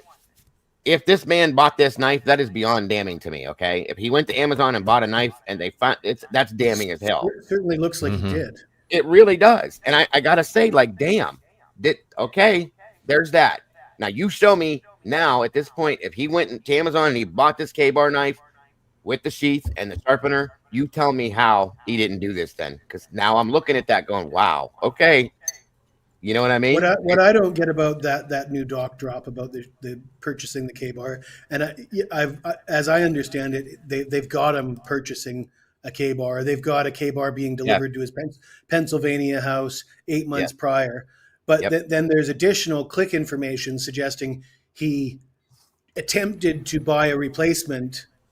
Well, let's give the guy a bit of credit. I know he's got some deficiencies, but if he wanted to buy a replacement, let's assume that he was capable of doing so. Yes. What are you trying to insinuate that he attempted? That he, showed interest? That might be a better way to frame it. But I mean, the documents seem to suggest that he attempted. But one of the other things was the time frame. Maybe that means putting it in the cart. You could do something like that. Like, I mean, I bought a K-bar knife on Amazon. And then when somebody asked me how much you pay for it, I did go, and there would be click history of me looking up in my orders how much I paid for it. Yeah. But if I went there and also put it in my cart, that would make someone looking at my click history is like, wait, he put it in his cart. It sure looks like he's thinking about buying another one. I think the prosecution's going to put this out there for us. They have to do their job, guys. We know that, okay? So, yeah, they're probably going to present it that way and make it, look like that's what he was trying to do. But again, I said this last night, and yeah, Mom, here's my opinion on that real quick to answer that question. Why hasn't another mass murder happened in that town? Well, think about that. We're in the midst of this trial and everything. Who's going to come forward and do that? I mean, maybe they dealt with what they had to deal with. If this was the situation, there was a target, they did it, and they're done. There doesn't need to be another one. You know what I'm saying? Now, if this was a serial killer, then I would say there probably would be, but I don't see it that way. I think this was a target for whatever reason, sadly, and it happened. And they whatever was wanted to be done was accomplished, and now they've moved on, if that's the case. And that's the way I see it that way, which is why nothing else has happened, just because he's been in jail. I don't think it is because they caught the guy and he was going to kill the whole town or anything. I'm just saying the target was achieved and they moved on. That's how I think it also doesn't help Brian to have it known that he likes to drive around alone at night. I mean, if a person that likes to drive around house shopping and looking at houses in these neighborhoods, you think, oh, they're shopping for a house. They're looking at all kinds of different houses. I'm sorry, but I can't help but wonder, somebody likes to drive around alone at night. The thought that it's like, okay, is he looking for a target? This is the same behavior somebody in a car looking to rob a house would be going down different, through neighborhoods. most people don't start with It's a weird behavior. with 4 though. You know what I mean? Like you would think I would be more convinced if you could show me that he's done this before. You know, I mean, it's almost like he's. Well, how about 2? You mean that he only intended Yeah. for 2? Could you believe 2 more than 4? Well, it does seem awful ambitious to me that particular house in that particular neighborhood, there was high traffic with six people inside, and you know, you might say, well, he doesn't know that there's 6 people inside, but it seems like there was plenty of information to suggest that there was going to be quite a few people. There was cars out front. It was a known party house. It doesn't look like the ideal target for somebody who has that urge, like Mind of Monsters said. I mean, if you have that, or you know, I don't have that. But maybe for somebody that doesn't care about getting caught, though. See, I don't think it's that way, though. I think this was a target, and it wasn't just like a serial killer that this is what but they there's have no reason to do. for him to be targeting. I mean, The house is a perfect target, though. The setup and layout of the house is a perfect target. The back parking lot where you can sit there in the dark and Yeah, just, it could be. just watch. Definitely. I mean, the house is perfect. It makes me wonder: is there other houses? How would you know if there are other houses that are possibilities unless you like to drive around alone at night and look at them? Well, plus, we're also supposed to think, though, that 8 months before he purchased this knife and premeditated this without a target at that point, and waited until he got here and put this all together and then did what he did. I mean, that's something I do question too. But I don't look at this, going back to what Mom had said, I don't look at this as in like BTK or Bundy or something like that. I don't see him that way. If he did this, Or I Dexter? think, or yeah, well, that's a whole different story. But I don't see it that way, as in, like, you know, like she's saying, they take breaks and this and the urge to kill and stuff. I don't see this that way. I see this as that there was a reason, and it was targeted, it was handled, it was done. And I don't know what that reason is. I get that part. You know, I don't understand what that would be, but I don't see this as something where I have that urge, I have to do this again type thing. It doesn't come off to me that way. But is it, you know, is it his, you know, I mean, I don't know enough about autism and things like that, but is there any possibility that if can there be a person that when they do a research survey questions and they get some responses from people that have done crimes, that doesn't get the mind thinking about, wow, it's like you did this crime, you got caught because of that, but now you've told me that. Now I kind of know how to do a similar crime and get away with it because you've just taught me, and I've talked to all these others. And then God forbid that you try to get and maybe he all along really felt, I'm going to college, I'm going to help law enforcement figure crimes out. And then he went all the way across the country to be a big fish in a little pond, and the little pond said, no, we don't have anything for you right now. We're not hiring right now. We're not hiring you. And that irritated him to no end. And he's like, okay, I'm going to give you a crime that you won't be able to figure out. I could figure it out, but you won't be able to figure this crime out. I've thought about Make this a good lot. script for a movie, Jeff. Yes, Yeah, it would. Right. And bringing up movies, I mean, he saw his sister do a movie where these women were slashed with a knife. I mean, who knows? I mean, I don't know how old he was when that happened, but I know younger teenagers can be very impressionable, and a thought like that can be in the brain. Can you explain for people that don't get this, the whole autism, why that's being said? I haven't got to cover the document on any of that net, but can you explain that real quick to people that don't get it? I mean, I don't know why it's in there. That's Ann Taylor bringing that up, right? Yeah. I know a little bit about it. Is it basically to say he's got autism, so the death penalty shouldn't apply to him? Yes. Let's give him a break. Okay. Yes, you know. they're trying to suggest that if you have his mental condition would prevent you from being able to give him the death penalty. But on top of that, they're also speculating that he has coordination and dexterity issues from his condition that would make him less likely to be able to. And that, Jeff, I'll hand this to you. That could be just bullshit. It sounds a little bit like bullshittery, but I think even if his coordination and dexterity is 100% perfect, it's still quite a stretch to be able to do what was said that He's a runner. did. But I mean, and also the killer coming in at 4 a.m. at night has the advantage over anybody that they come in encounter. Because the first thing you think, you see a figure in the dark at night, a guy in a party house. The first thing, you're not putting your fist up to like, you're here to kill me, aren't you?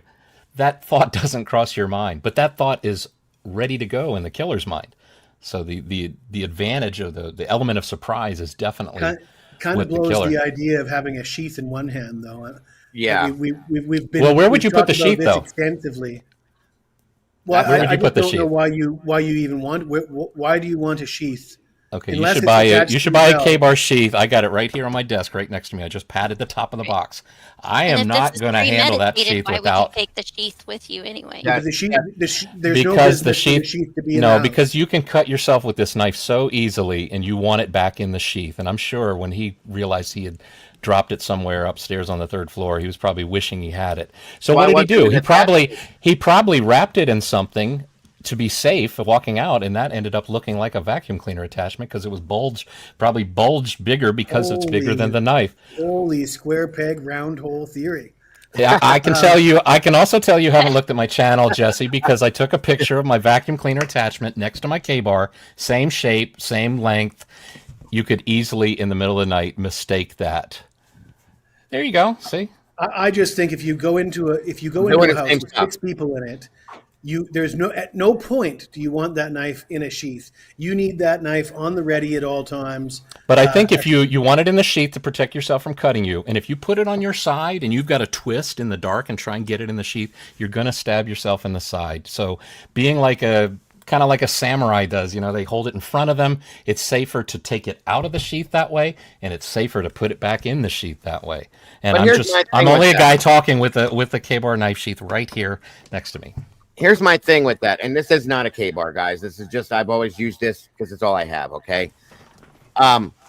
If you're going in with the presumption to do what you're going to do, okay, you have 2 hands. You have to use them both, possibly to restrain the situation that you're going to be attacking. The other hand is used with the weapon, right? To sit here and do this doesn't make sense for somebody that has thought this out. Well, if you've thought it out, though, it does keep that one hand from touching the victims and getting and interacting too much. You want to just interact with the victims with the blade now only. he's done it in 8 minutes, one-handed. Wow. What about the fighting back, though, Jeff? The defensive. Okay, you're forgetting too that the K-bar on the butt end of is a hammer. The damn thing can hammer nails, right? No. So he's actually, it's one-handed, but he's kind of got 2 weapons in his hand. He's got a hammer to hit him in the head, knock him, stun him, keep him quiet. Basically, do what Ted Bundy did, right? You know what Ted Bundy did, Jesse, to his 4 victims. What did he do? Ted Bundy kicked over a lamp. He hit them in the head with what? And had to run out of the house, and he got caught like 8 hours later. What did he hit them in the head with? A big hunk of wood, I think. There you go. So yeah, a unconscious victim is a quiet victim, and you can stay out of the way of the blood spray. And it's just a theory.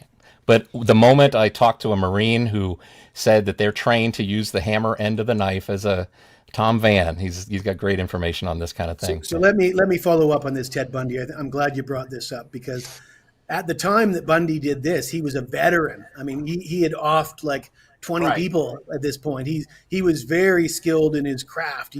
He'd been doing it for years, and he goes into a sorority house or whatever, tries to pull off what has been pulled off here, fails miserably, kicks over a lamp. People wake up, people survive. He at his peak of being a serial unaliver, failed miserably, and then got caught almost immediately after this. So it doesn't really bode well for BK on his first attempt. Well, maybe BK studied the house for 8 months, and Ted Bundy went in a little too early and didn't, tripped over things that he should have known was, the floor plan of the house. Maybe, I don't know. Well, we know there was no stalking, though. Yeah, surveilling maybe, but no stalking. Well, you guys remember when he got pulled over in Indiana, and yes. the first thing that came out of his mouth when he was talking to the police officers? I'm not sure if it was him or his dad that brought it up. His dad. You guys remember that? Yes, It was the the first thing that was said from his father is that there was a Yeah, we coming from WSU. Officer involved Coming from shooting at WSU, there was a officer involved shooting. because he was talking about where they that came top from, of how long mind, were they driving, and they probably were like, man, we meant to get on the road earlier, but it was all that commotion with the. Although I did a study of that, the time that the phone call about the Kopaka situation happened, and I mean, I don't see there's like 2 or maybe more exits out of Koberger's development. It's not like that situation would have impacted his getting on the road at any certain time or any traffic that I see. I know that if I get pulled over in Indiana, I'm not going to be talking about serious officer involved shootings. That No. Well, if you're nervous as heck, you're gonna just the first thing comes to mind. I mean, when you say, "Where are you guys headed on this cross country trip?" We're going to get some Thai food. We're going to get Thai food. Top of mind? What my son means to say by the Thai food is that we're going to Pennsylvania. Brian, what's wrong with you? Where'd that come his from? dad be nervous though? That's the thing. No, not his dad. His dad's not nervous, but his dad would be like, "Brian, why are you saying Thai food? We're not going." The officer's asking where we're headed, not like where we're headed. Now that could be an autism thing. Maybe it's a little simpler thinking. Maybe I will say that with my son, he does do things like that. He's autistic, so that could be it. But I'm not saying that that's what that is, you guys. I'm just that's a thing. Where are you headed right now? Well, maybe he was meaning. I'll tell you one thing, that with my son, everything is direct, and it's very what's the word I'm thinking of here? There's no room for it's got to be exactly what it is. Does that make sense? Like, where are you going right now? Well, right this moment, I'm going to the bathroom, because that's what he's doing at that right at that moment. So it's very literal. There it is. Okay. Right. I'm not Thank saying you, that Phil. that he's autistic or that's what that was, but maybe that could. But there's no way to know that the conversation they were having just before they were pulled over was about that. Maybe they're monitoring the situation on the iPhone. Check out what's his current story with that situation that we saw as we left. And that was just what was on their mind. So when they said, "Yeah, we're coming from WSU," what's WSU? The officer asked him, "What's WSU?" So, what better way than to say to an officer, maybe WSU by this story that's going on right now with the SWAT team or something. Again, speculation. Or maybe he related to the fact that it's a police officer and it's a police situation, and he put the two together and said, "Hey." That's something else that could be too. Thank you very much, Phil. I can't tell who grabbed that, but very generous and wonderful. Rochelle, okay. Welcome to the sauce, Rochelle. Thank you so very much, Phil, and that is so very generous of you. Sorry to interrupt, guys. Yeah, that's there's different ways you could see and feel that, in my opinion, and feel that also out. Too, I give Brian a little benefit of the doubt too. When I watch that video, I see him constantly looking down the road ahead, like almost like that's where I want to be. I want to get out of this situation. I don't want to be talking to this cop any longer. But that could be autism related too.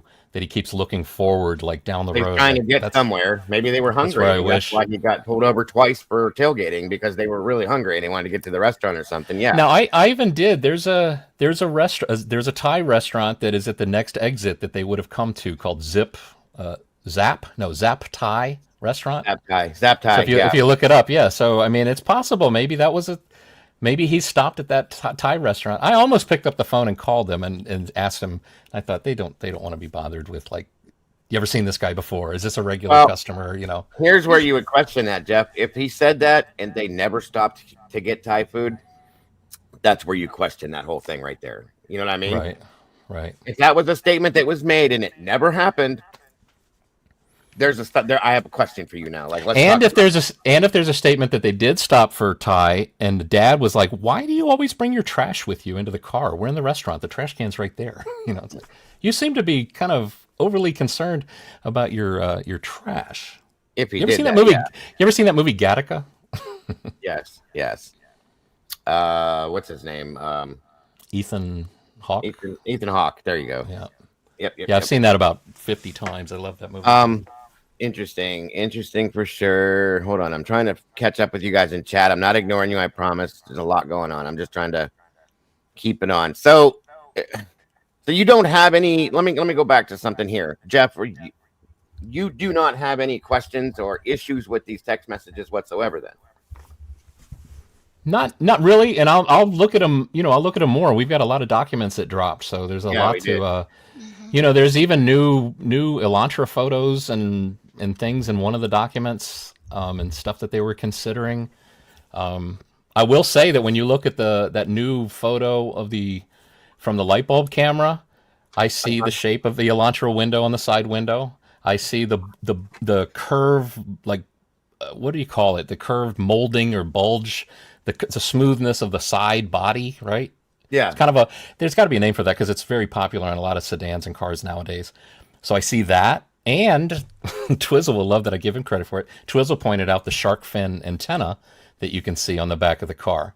Because I had to actually, when he mentioned that, I thought, oh yeah, let me go check out the Indiana traffic stop. Yep, there's a shark fin antenna on the back of the car. So relating to the fact that it's the same type vehicle, at least. Yeah, and also too, if you look closely at that shot, from the light bulb camera, even on the first one, because I overlaid the two of them together to make sure there wasn't any stretching or reshaping of the camera. They match, they fall right on top of each other. But the whole camera looks like it's squished top to bottom.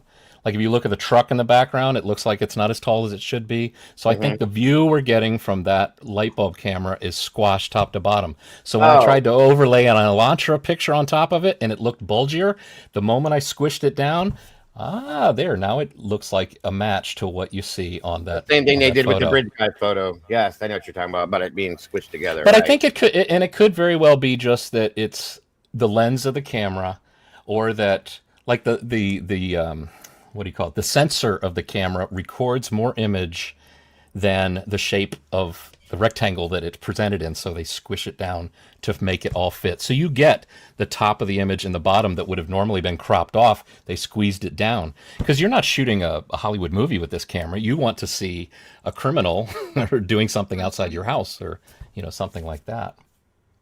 Right. But I guess I'm saying all that to say that I am convinced that is an Elantra in that frame that is coming, into the neighborhood. Well, and you've heard about the fact that there was more than one of those cars driving around that night too, right? You mean the Elantra? Not the same car, or separate, two different cars, but they look almost identical.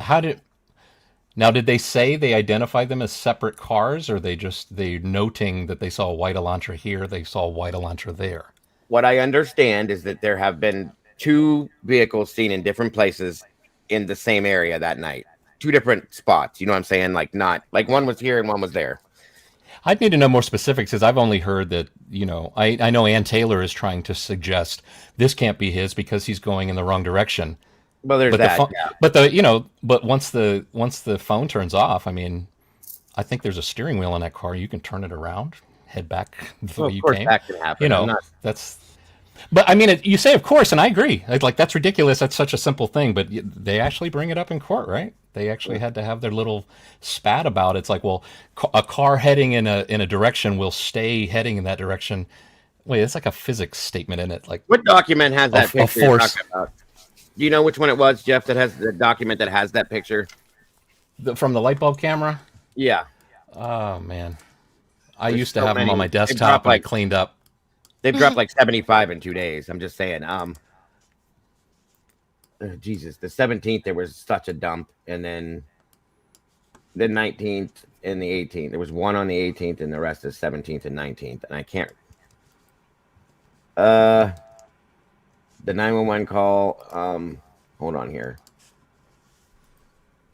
I wish they would put things a little bit easier to read in here. Hold on. Inconclusive data redacted. Now I do have a picture of it on my community post from 2 weeks ago, but I understand if you don't want to. Well, no, I just went to your page and I didn't know it was on your community post though. So hold on. There's also I put on there the Photoshop job that they did with Dylan with the machete. You can see the actual photo of her like in a car, going down the road. That's the photo they actually used to overlay it over top of a girl with a machete. Oh, that one. Yeah, I always thought that was bullshit that they tried to use that. But anyway, anybody did. Yes. Okay, so we're talking about the black and white photo you're talking about. There it is. Right. Yeah, and that was a quick overlay that I just grabbed an Elantra of 2015 and put it on top. And at the time I did that, I wasn't thinking about the squashing nature of the camera photo top to bottom. And then I started doing a little more research, trying to look at the aspect ratio of the pumpkins. Like, do the pumpkins look squashed? Because if the pumpkins are squashed down shorter than they actually were in the photo of the freaked out girl, with talking to the police Yeah. officer, pumpkins, I compared it to that to see if there was. It's really difficult to tell the squash factor, how much there would have been. But if you look at that, I mean, see that side shadow on the overlay that runs along the length of the side of the car. I mean, I see That's sculpting, the sculpting on the side. sculpting. Yeah. Thank you. Body That's the word. sculpting. That's what it's called. Yes. I see that. I see the window. The unique thing for me about an Elantra window is that the underside of the side window curves smoothly up to a point where it ends at the rear. I only see that in Teslas and maybe a Porsche one time I saw, but every other car you see, that is not a smooth curve. It's like a hard angle. That's what you see in most sedans. So that's the giveaway for me that this is an Elantra. It's an underside curve of the side back window. No. I agree. And as I'm looking at this, hopefully it's not too big, you guys. I'm trying to get it up so we can all see it good. I see everything you're seeing. The only differences that I see is that the windshield on the overlay looks bigger.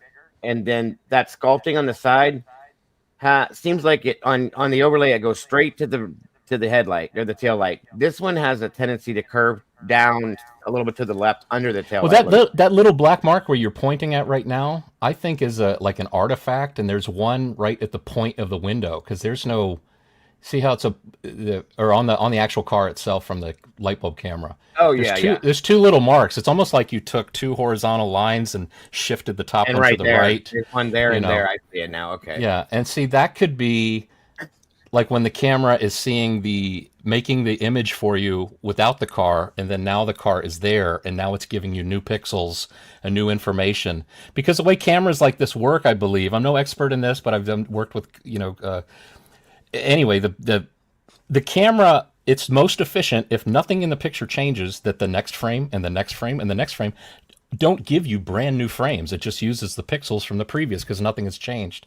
So it's giving you new pixel information only in the areas where something new has presented itself. And that's the car. The car wasn't there. Now it is there.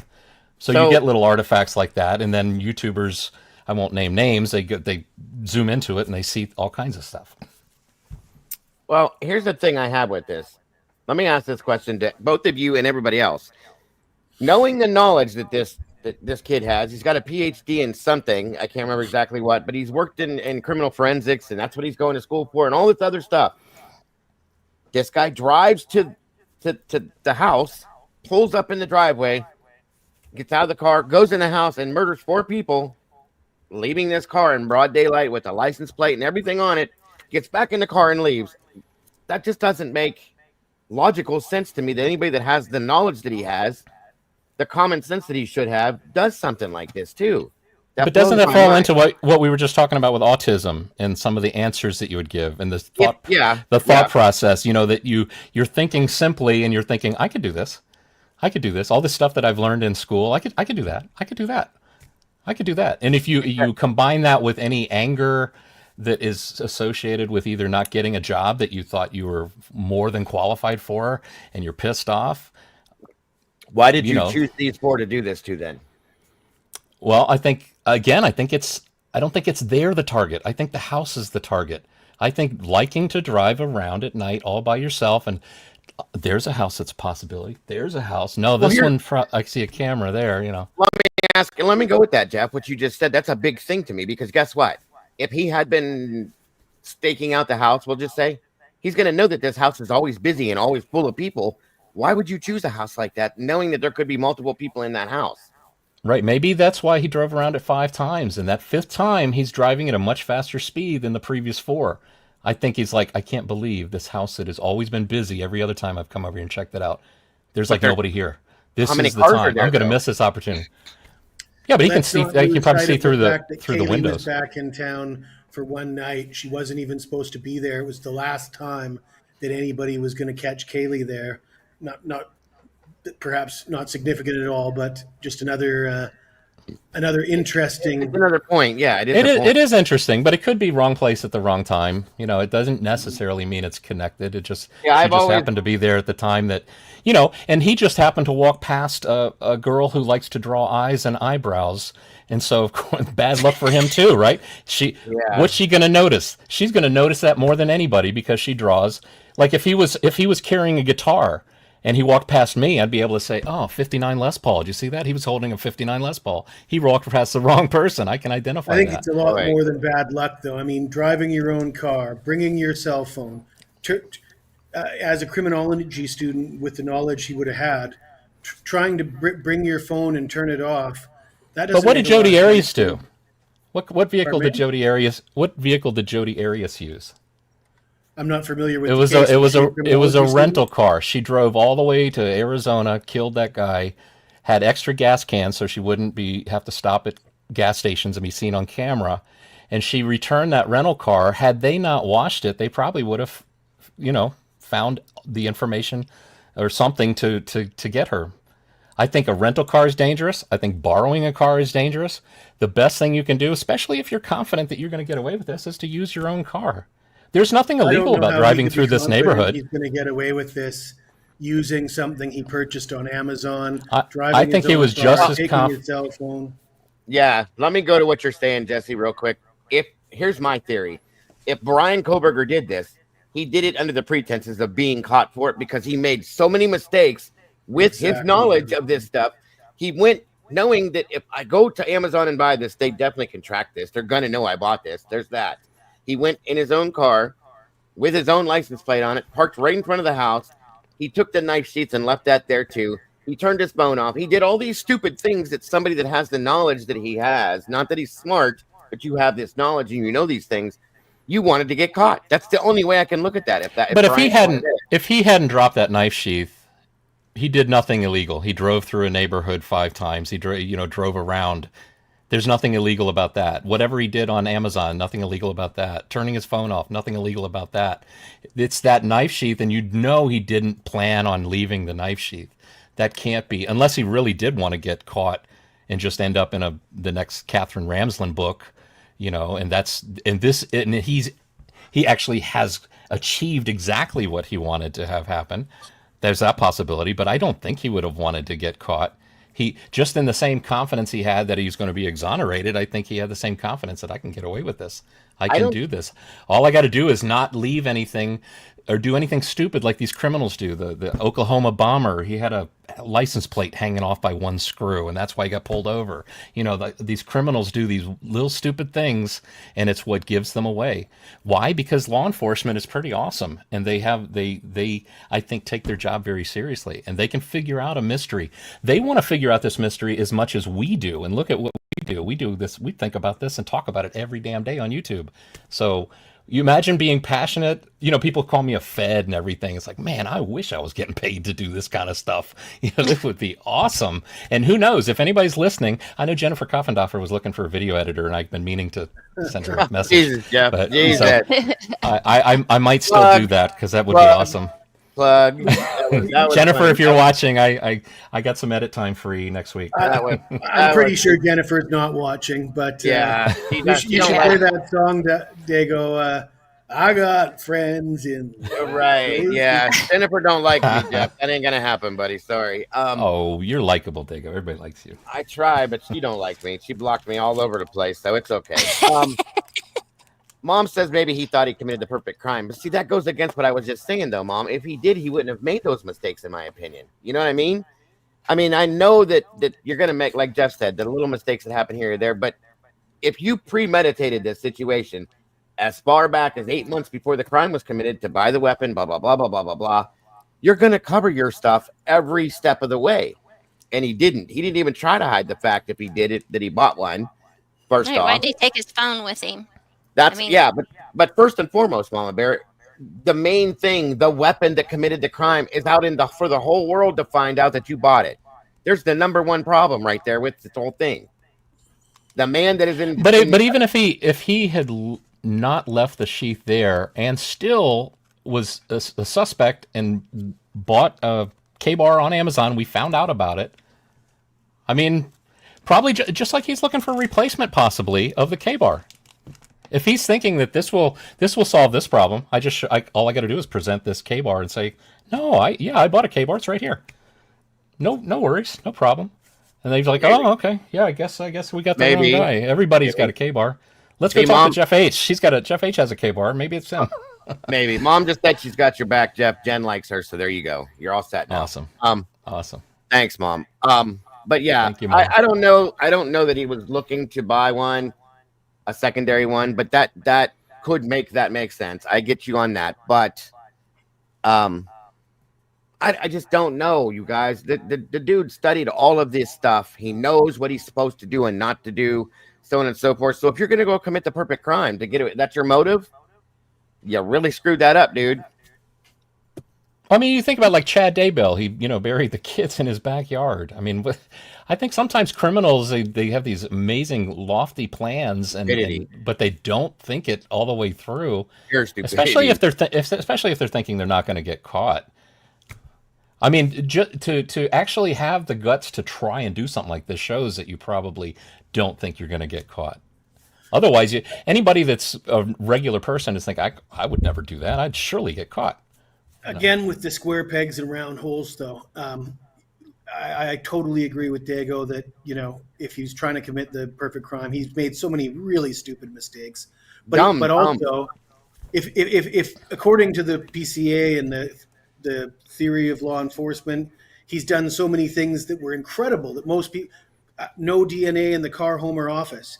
That's pretty unachievable for most regular humans. Yes, that's incredible.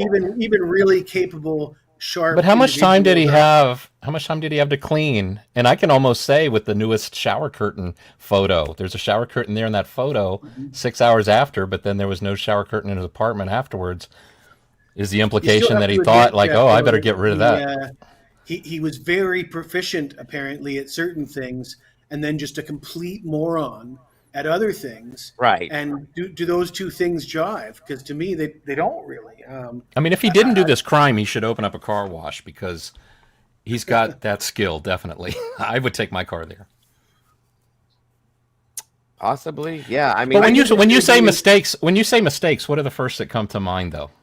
Own car, telephone, purchasing the knife. Wait, one at a time, though. One at a time, because I don't see them necessarily as mistakes. Go ahead, Jesse. I'm sorry. Except in hindsight. Yeah. Go ahead. Certainly driving your own car. Okay, I think that's a good idea myself. So what else you got? Well, not only that, circling the neighbor, like you could just take your own car, get within half a mile, park it, lurk through the shadows so that you're not circling the house over and over again. He did a show for him. He went around in circles 5 times. That's a whole, like, here I am, come get me. You know what I mean? Yeah, making a spectacle of yourself. Right. Yeah, probably not wise. I'll give you that one, but it also could show the extreme confidence, and he realizes that there's nothing illegal about driving anywhere in a neighborhood. I mean, it's really easy to pick up a weapon, pay for cash at a pawn shop or a hardware store or anything, rather than use something that you've purchased online that's traceable. What I think he would have, going along with Jesse, though, what he should have done if he was trying to commit the perfect crime is park the car quite a distance away from the house and then walk to the house to do this so that they don't see your car 15 times before you go in and do this. That's what I'm saying. Have his phone on TikTok on a constant loop, showing that he's watching videos on his phone somewhere in a faraway location. Yes. And he appears to be sharp enough to know all this stuff, but then he appears to be stupid enough to make all these. The phone, possessing his phone, seems to be something that's inexcusable. Everybody knows that you can't take. He does. That's what he does, guys. Jesse, that's what he goes to school for, is that type of stuff right there. So that's the dumbest. Not to mention the biggest, leaving the sheath behind, of course, but taking your phone, that's what he studies, you guys. You would think that would be the first thing he wouldn't do. So yeah, I agree with that. There were many other mistakes if they're true, okay? But those are the big ones. That leaving the knife sheath behind is the number one thing that somebody that was going to purposely do this wouldn't do. But mom was right about certain things when she said about, in the midst of this, the quadruple homicide, all that. There's going to be a lot of like adrenaline. You're going to be moving fast. You're going to be doing things. Plus, maybe not anticipating the defense from the victims. That can get the adrenaline going as well. Okay, so I will give that, but at the same time, if this is premeditated, you should have pre-planned for all of these things, in my opinion, of course, and looked ahead to what could have happened, what could be the situation, what you need to do. But I like what 12 gauge brought up, that he could have easily said he was doing a research on a case about a K bar. All these things that you know. I just did a video shoot where it was a 4-camera shoot, and I did it all by myself. Shouldn't have never taken on something so big, but it went well. But I tried to think of every possible thing that could go wrong.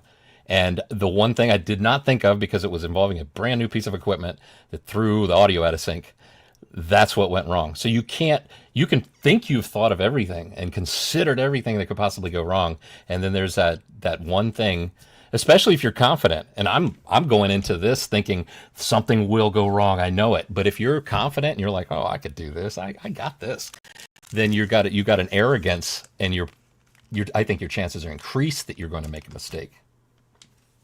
Well, he certainly made his fair share of them. Yeah. If he did it, he did make a lot of them. And like, proof positive, Brian, this ain't your line of work, bro. But I think the lack of mistakes, though, shows to me that I'm like, I've never gone down it was a drunk frat brother that did this, because I just don't. I see this as being done by somebody that knew what they were doing and had really did think it through. They managed to go in there, do something that messy, and not take that mess with them, across the floor, across the outside of the house, or into their vehicle. Or if they did take it into the vehicle, they had plenty of time to clean it. So I see this as being done by somebody that almost got away with it. Do you think that somebody is that good that they can clean every single aspect and speck of possible DNA? Because I don't think that that's even possible. Well, I think you're probably picturing it as a lot of blood all over the car. But I picture it as like he puts everything that's bloody that he's wearing into a plastic bin in the trunk. And then when he gets into the driver's seat, maybe he's got a little blood on his face. All he's got to do is just don't touch your face. And you think he's used gloves. Yeah, I think so. I struggle with that, Jeff. I do.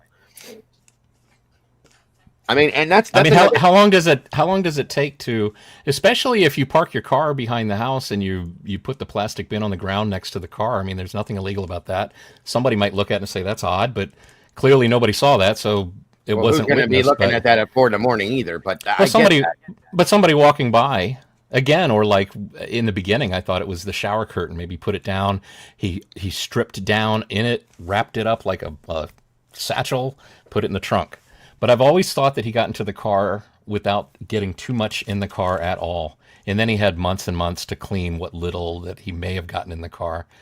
It sounds like he was cleaning it. They observed him cleaning it. So even if it was just a little, he sounds like he went to the effort of cleaning the car. I thought that was debunked, and it was only a few weeks. But and Mom, that right there, maybe someone that was studying crimes went, you know what? When Brian was first arrested and they talked about who he was, that was my exact theory right there as to what the motive would be. And I agree with her on that, that if somebody was doing that, that would be it right there. Some of these people get involved in what they're studying for schooling and this and that. And method actors per se, going into acting, method actors, they act in that sense and they do that kind of thing. Maybe that's what it was. That's what I thought at the beginning. When I truly said, okay, they arrested the guy, good, great, before we looked at all the PCA and everything else and it started questioning things. That was my motive right there. So, yeah, that does make some sense. But at this point, though, I have many, many issues that I can't, and many, many questions that I cannot force myself to say, okay, he did it. Yeah. Seems a little bit too ambitious for me. I mean, it makes sense that somebody studying crimes wants to feel that is a good fit for motive. But again, I'm not people bring up Bundy or some of the other greats that we've heard of in the past. They don't start out this ambitious. It usually starts with one and it escalates and it builds. To go from 0 to 100 Yeah. like that, it just that doesn't really fit Yeah, for like me. typically you would have thought he would have started killing animals and then maybe hurt somebody slightly, this and that, and then you go boom. No, he came out of the gate full force, 100% with the big one, and that's like whoa. I feel the way you do on that one too. That's a lot to overtake it the first time, in my I mean, opinion. you don't know if you're capable of it or how you're going to handle it until you do it once. So, Yeah, I would think that before you want to try 4, you should try 1.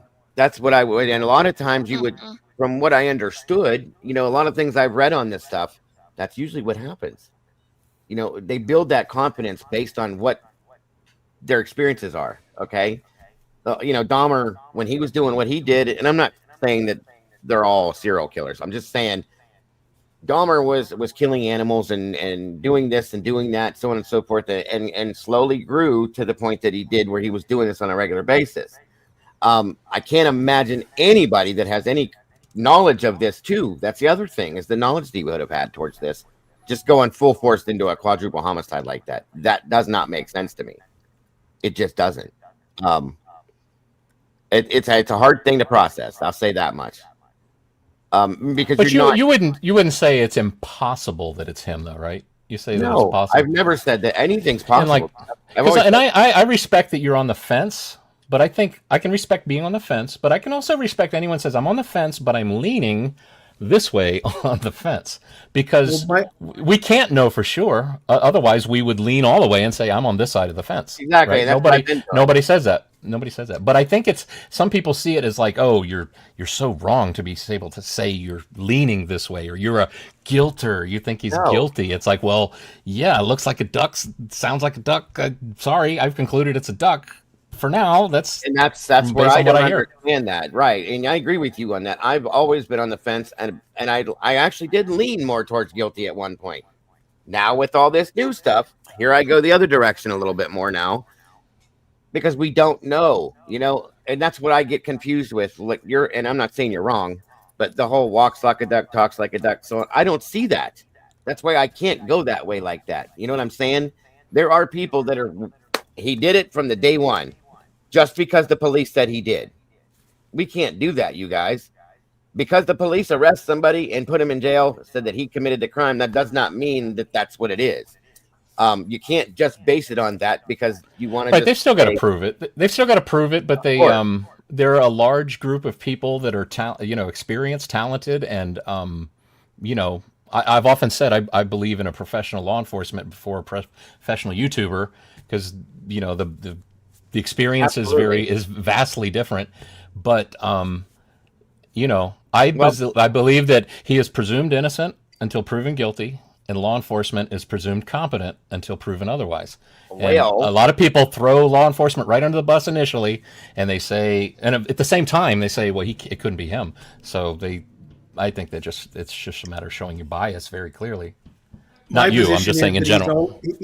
I've always said that he may be involved, he may be guilty, he may be part of this, but it's always been a little bit too much for me to think that he did it by himself. But if he slips and says we're going for Thai food, he's going to slip and say, well, but Fred told me that this was a good idea and we get away with it. I just see it being more like that, and I think it's easier to keep a secret when you're the only one that knows it. And you know what? And that's true. But with what Mom just said here, his DNA's at the crime scene. In the very beginning, I said, okay, that has to make it real. But I started seeing things that changed my mind, Mom, because of that. And I respect how you feel on that, because that would make you think, okay, there it is. Until I looked at that story. DNA is at the crime scene. That's right. There's other DNA there. That's a fact now. Okay, so we have 2 or 3 other DNAs involved now. Let's go back to this, this is just transfer DNA, mind you. We've talked about that for a year. But it is closest in proximity to a person who's unalived, and it happens to connect with an Elantra that's seen, and happens to be somebody that's studied this, happens to have bushy eyebrows like the witness saw. There's a lot of happens to be. This is a happens to be case. That's understandable. There's also and he can be victim. He can be victim of a coincidence, I guess, but after the other. Said, though, why didn't he show up under the fingernails, but somebody else did? Yeah, I imagine Maddie herself is under her own fingernails, Kaylee possibly, and then a third person. I mean, it. But the one that they chose to go after happened to lead to the guy who happens to be this, happens to be that, happens to be this. He's But been why did they absolutely not But they choose to can- go after the DNA under the fingernails? I mean, a mixture of three people, and I would presume that they already have Kaylee's DNA, so they could identify if it was her. Of course. What if there's a guy at the grub truck that remembers, like, oh man, Kaylee or Maddie ran up to me, hugged me, and she's so drunk, it's so funny. She scratched me. She scratched me as she hugged me. You know, is that not possible? Jeff. If you're going to use that to explain that DNA, then use that to explain the stuff on the sheath too. Then right. The stuff under the button you snap. can't have your cake and eat it too. You Right, can't no, say, is it? But sure. Hmm. You can look for any kind of explanation. I'm looking for an explanation though to explain the 3 DNA on stuff that I don't know enough information about. I would say, but that we the do. DNA We under do the know that. fingernails is far more significant than transfer DNA on a sheath that we don't even know for sure is the weapon that was actually used, or the only weapon that was used. It might be one of several. It might not even be. You know, there was some discussion from Mabbitt that, and from Steve G, that the wounds didn't match out of Steve G's mouth. Right, but my dad was a meat cutter with Safeway, and when we use the same knife on the same Thanksgiving turkey, I make it look like hell. So what all I'm saying is that wounds don't have to match from the same weapon. Also, too, is it possible that it's what did we say earlier? The K-bar is also a hammer. So these wounds don't match. This one looks like somebody was hit with a hammer. Oh, this one looks like a knife slice. This one looks like a knife slice when somebody's running away. This one looks like a knife slice when they're not moving at all because they're asleep as it happens. I guess what I was getting at is it's far more easy for me to believe that he's involved somehow. It's his DNA. There's other people involved. Their DNA is underneath Maddie's fingernails. And it's not a one-person crime. I mean, yes, theoretically, you could use the K-bar as a hammer and as a knife, but in 8 minutes as a ninja to get in and out without with no signs of forced entry, without alarming the neighborhood to what's going on. It's to me that's just a real. Look, but clearly, Jesse. Okay, I said earlier you haven't watched any of my channel, which you admitted to. You haven't watched 12 Gauge's channel too, where he shows a guy gets sliced in the neck in a mall, and that guy goes down within seconds, and it's over. Oh yeah, sure. It can happen. The slice at the right spot. That guy didn't expect that knife to be coming across his neck at that point. Neither did any of these victims. And even the person in the mall, I don't think the person in the mall even planned what was going to happen that day. It just kind of happened. This killer had a plan. This killer went in there with a K-bar and was ready to use it, I believe. But from what we've heard from Mabbitt and Steve G, we're not talking about one single wound to the neck and that's it for that person. We're talking about absolute gore, unrecognizable, continuous beating, and several wounds to various different individuals. But the quietness of it tells you that it was. The quietness of it tells you that it was approached probably like the way Bundy did. Knock him unconscious. That way there's no screaming. You take him out quickly, and then if you want to go at it crazily more after that, I guess so. But, I'm just saying if it was truly, if I just imagine somebody doing that to somebody in the bed right above me, and my description of the sounds of it all is like, sounds like somebody playing maybe roughhousing with the dog on the bed. This killer managed to do this to prevent screaming, to prevent yelling, and how? Well, again, nobody likes to think about this K-bar as a hammer. You smack somebody in the head, they're unconscious, they're not going to scream, and then you do the other part with the sharp side. And if you do it one at a time, and if it's true, my theory is that Kaylee came into the room afterwards. He's dealing with these victims one at a time, one head at a time, knocked unconscious and then sliced one at a time. I'll say this much. Let me say this real quick. I think, and I've always thought Maddie was sleeping, so I don't think that Maddie struggled, and I hope that she didn't have to, thank God. But I think that Kaylee, because the dog, I think, was in the room with her, the dog got a little weird because of the noise going on, possibly, or just hearing somebody. Smell of blood, yeah. Maybe, and she goes in to check and interacts, and that's where this happens. And I know she defended herself. Steve already claimed that. So there's a struggle there. Now he has to be able to get to her to hit her in the head if she's backing up and moving around and dancing to defend herself. At some point, she ends up backed up into the corner on the bed, trying to get away from him, obviously. And the way that her wounds are, you can tell that she was fighting him because they're all over the place. Okay. And she's against Salve, so I assume that if she come into the room and sees somebody that's attacking Maddie or has just finished attacking Maddie or just a guy in Maddie's room, she's going to try to help. And then, boom, I'm sure she probably doesn't see the knife at first. And then, again, hammer to the head, and you're falling back onto the bed, and you're trying your best to get out of the way of all that's happening to you. And But I don't know that happened like that because she had wounds on her, the side, back, lacerated kidney, liver, things like that. So there was a lot of movement there, Jeff, in my opinion. And then she finally ends up in the back corner like she's getting away from somebody. That took some time. I think there was a dance that went on there as she's defending her friend and herself. Meanwhile, right below her is Dylan that's hearing whatever she's hearing. That sounds like more than somebody playing with the dog to me, is what I'm saying.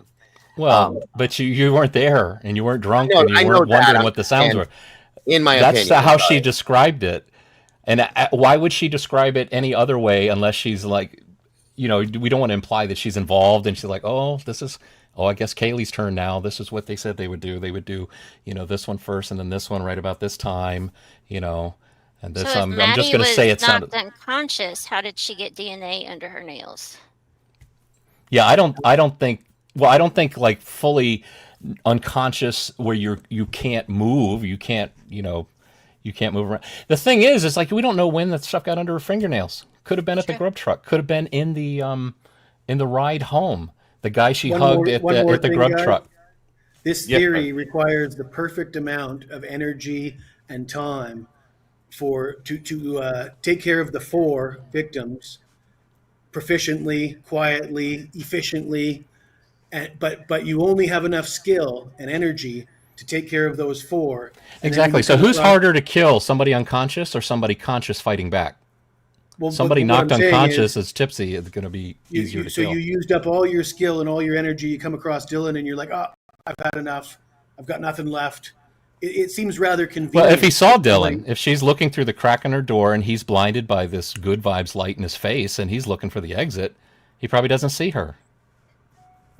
He's got a light in his face. I'm a photographer. I know. I actually have 13 stitches I got over my eye because I was standing on a set that was lit by bright lights, and I went over into this shelf to get a piece of lighting equipment, and there's this metal rod sticking out of the shelf, and I didn't see it because it's in the dark. It's a very similar situation. Your eyes are adjusted to the bright light, and then something sitting there in the dark is not going to be seen. Just my opinion. What part are you talking about with that, Jeff? Say that again. That the good vibes light is a bright light in his face, and if she's got her door open a crack, she's in the dark and she's looking out her door at a man lit like as if it's like almost like a photographer. I'd put that light right at that spot to see his face, and he walks by. How long does it take for the eyes to adjust? When I took my son on a camping trip with these, part of the school trip, it was an overnight trip, they took all the flashlights away from the kids before we went on a night hike. I was like, why are you taking flashlights away? How are the kids going to see? It takes 28 minutes. After 28 minutes, your irises open up as far as they're going to open, and you have what they call night vision. Now you can see at night by the moonlight. Of course. Somebody hits you with a flashlight just once, and it's going to take another 28 minutes for your irises to open back up. So they take that away because they know kids are going to shine each other in the face, and they're going to have a bunch of blind kids tripping over rocks and snakes and stuff, on this nature hike. To speak to what you just said, though, think about what you said. That the good vibe sign it's a bright sign, okay? If Dylan saw him the way she saw him as he's approaching her, coming from, we'll say, Xana's room, that hallway, that light is going to be to the backside of him. It's going to be illuminating the back of him. It's not going to be in his face. It's coming from behind him, okay? That's going to light up, and you're a photographer and stuff. You know that.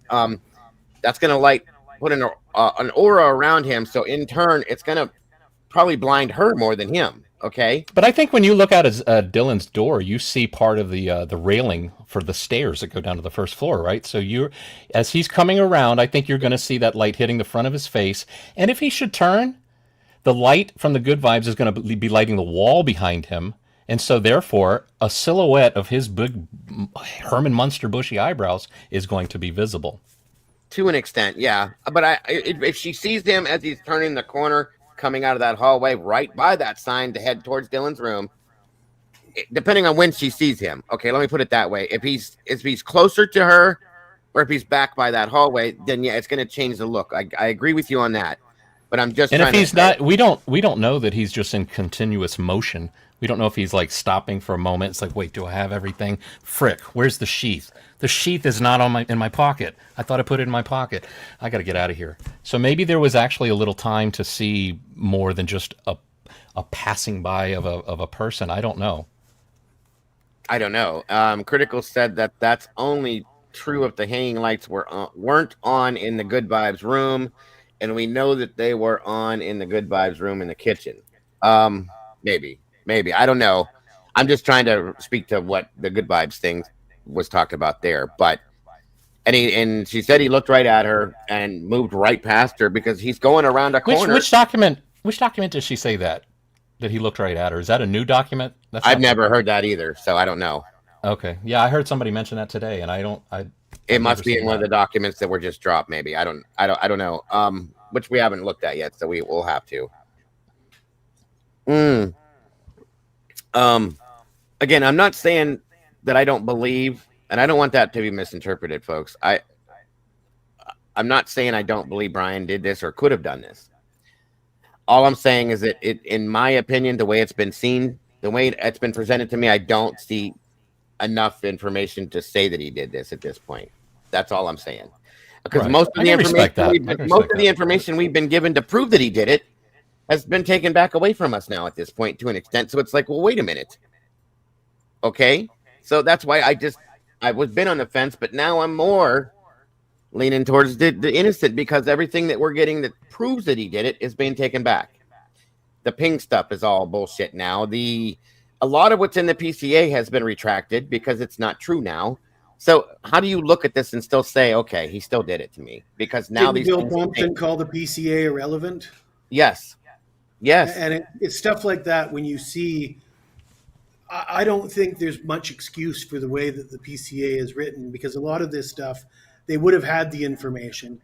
And it's quite clear that some of the things they put in the PCA were intentionally there to mislead. Also, the grand jury at this point, it would appear that if they were honest at the grand jury, if it had to went to a preliminary trial instead of a grand jury should be illegal in my opinion. The fact that you don't get any representation, the fact that they're so secretive, the fact that they can convict, just the fact that they convict ham sandwiches. I know that's just a saying, but that doesn't jive with justice and the rights that we should have as individuals. And if it had gone to a preliminary hearing with the way it was presented in the PCA, I don't think it would have been enough for him to be indicted. And yeah, no, the PCA is a snapshot of that moment in time. I mean, the investigation continues, and when you learn more, you know more, and then you understand more. Mm-hmm. And I think that you can elaborate on the PCA, but when time is of the essence. When the report is due tomorrow, you're writing very quickly, right? And I have a feeling that Payne is probably. This is Idaho. When was the last murder? 7 years ago? He wasn't even there. He wasn't writing the PCA 7 years ago for this little town in Idaho. Well, nobody in that whole town probably has a knack for writing a perfect PCA. But time is of the essence, and he's trying to move quick. The slower he moves, the slower the Bearcat gets out there in Pennsylvania out on the front lawn. With that because there was a gag order. Bill Thompson tells everybody, refer to the PCA. We're not going to tell you anything. We can't tell you anything. They know that this is going to be a media circus. It's on every channel, and they're like, "Oh, the PCA." Every News Nation and Coffin Daffer and all the mainstream media harping on the piece. This is the way it happened, and now later we're told it's irrelevant and it's all bullshit. And all this information that's coming out proves that. I mean, they had this information the entire time. They had those text messages. They had all this. They had the 911 call the entire time, and the way all that information was presented in the PCA, in my humble opinion, was misleading on purpose because they didn't have the goods. I agree with that too. That's the only other reason it makes sense that to do that. And going along to, it's a fluid investigation when info was first put out, but it does not change his DNA is at the scene, and everybody does go back to that. I'm gonna tell you something. I believed that too until I read the story of the paramedic that picked up a man that had committed a crime and transported him to the hospital. Okay, I'm gonna screw this up. I know I am because I don't have it in front of me. Lucas Anyway, Anderson. excuse me. His name was Lucas Anderson. Thank you. Thank you. So you know what I'm talking about. The DNA was transferred from the gurney, okay, to another person, and that person looked to be the same person, just like Brian Koberg gets transferred DNA, folks. It is very possible. That is why I do not believe now, and I question. I shouldn't say don't believe. I don't want to say do not believe, but question DNA at the scene now because this can happen. And it's a very odd situation, but life is odd, folks, and these things happen all the time. Lucas Anderson, thank you. It is, Jen. and it is possible, yes. But it's also like it's possible to get a bad plate of spaghetti if I assume that the next plate of spaghetti is going to be bad, and the one after that, hey, I've worked it into meatballs. The you can't assume that all restaurants are going to be bad, so you shared a case. It maybe has some similarities, but it doesn't necessarily mean that it's going to be that was a bad plate of spaghetti, so therefore this one must be a bad plate of spaghetti. When I'm following a case and I see behavior from the law enforcement and the prosecution that seems shady, and I see things presented in a certain way that appear to be intentionally misleading, that makes me more skeptical of these things, though. So especially when prosecutorial misconduct gets brought into the situation. You have to ask that question. Why? Where? So it's like if the spaghetti smells bad, Jeff, maybe it is bad.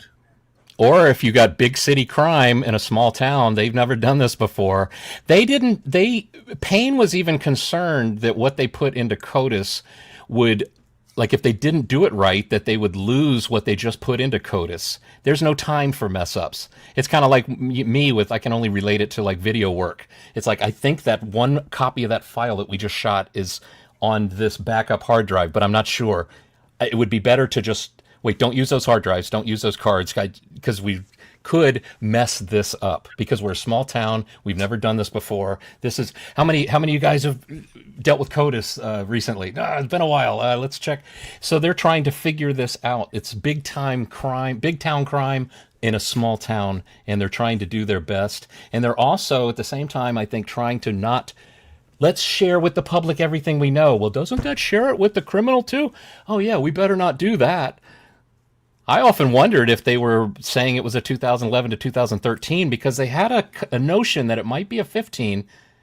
If we just say 11 to 13, we still get the same number of tips from the public. But if by not saying it's a 15, we lead the killer to think, oh, they're not onto me. They're looking at the wrong vehicle. I got away with it. There's another vehicle too involved, possibly though, that's been in that town. Though is what I'm saying. That could have been an easy mistake to make if they saw multiple vehicles.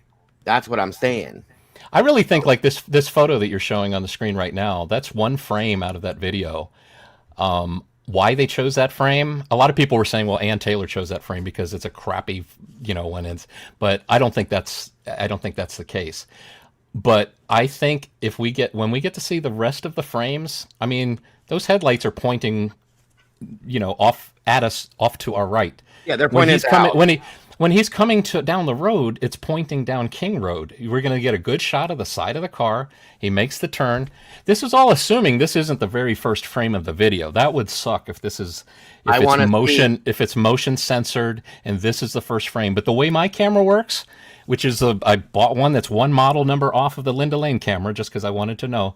But that one is recording before it's actually triggered. So there's a triggering that causes a recording, but it takes into account, it's got a buffer. It shows you in the recording a couple seconds prior, and you can set the length of the buffer. Like the dog walking into the shot triggers the video, but I want the 1-2 seconds before that dog triggered it too. And that's how you set up the recording. And I want to see a video, Jeff, if you're right, and I believe you, if they show this car, okay, coming down the road and they can zoom in enough and show this man driving this car, I'm done. That's it. That'll give me almost enough to say he did this at this point, or even to see him pull in the driveway and get out of the car. Here we go. Let's do this, okay? That's what I'm waiting, and I'm sure that if they have that, it'll come out in the trial. And maybe that's coming. This Okay. purchasing of the K-bar has had many people make a statement, just like you said.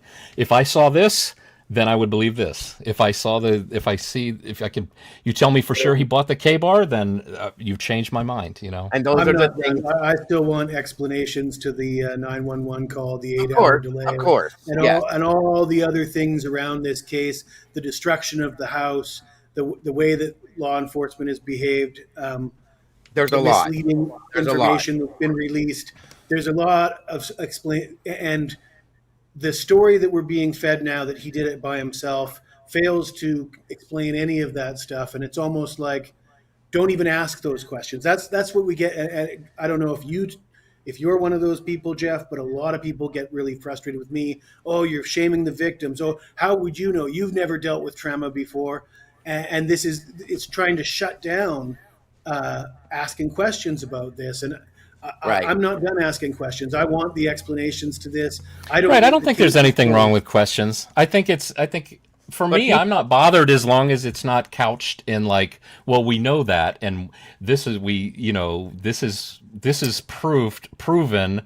It's one thing to speculate on something or to phrase it like, could this be a possibility? Could this be a possibility? It just could that seems be a to me that possibility? the official narrative is never mind about all that other stuff. Yeah. If he did it, quit asking questions. Just he's the bad guy. Focus And on him. that's what happens, and Jeff. don't And ask that's questions why, about anything yeah. else. No, and it shouldn't be that way.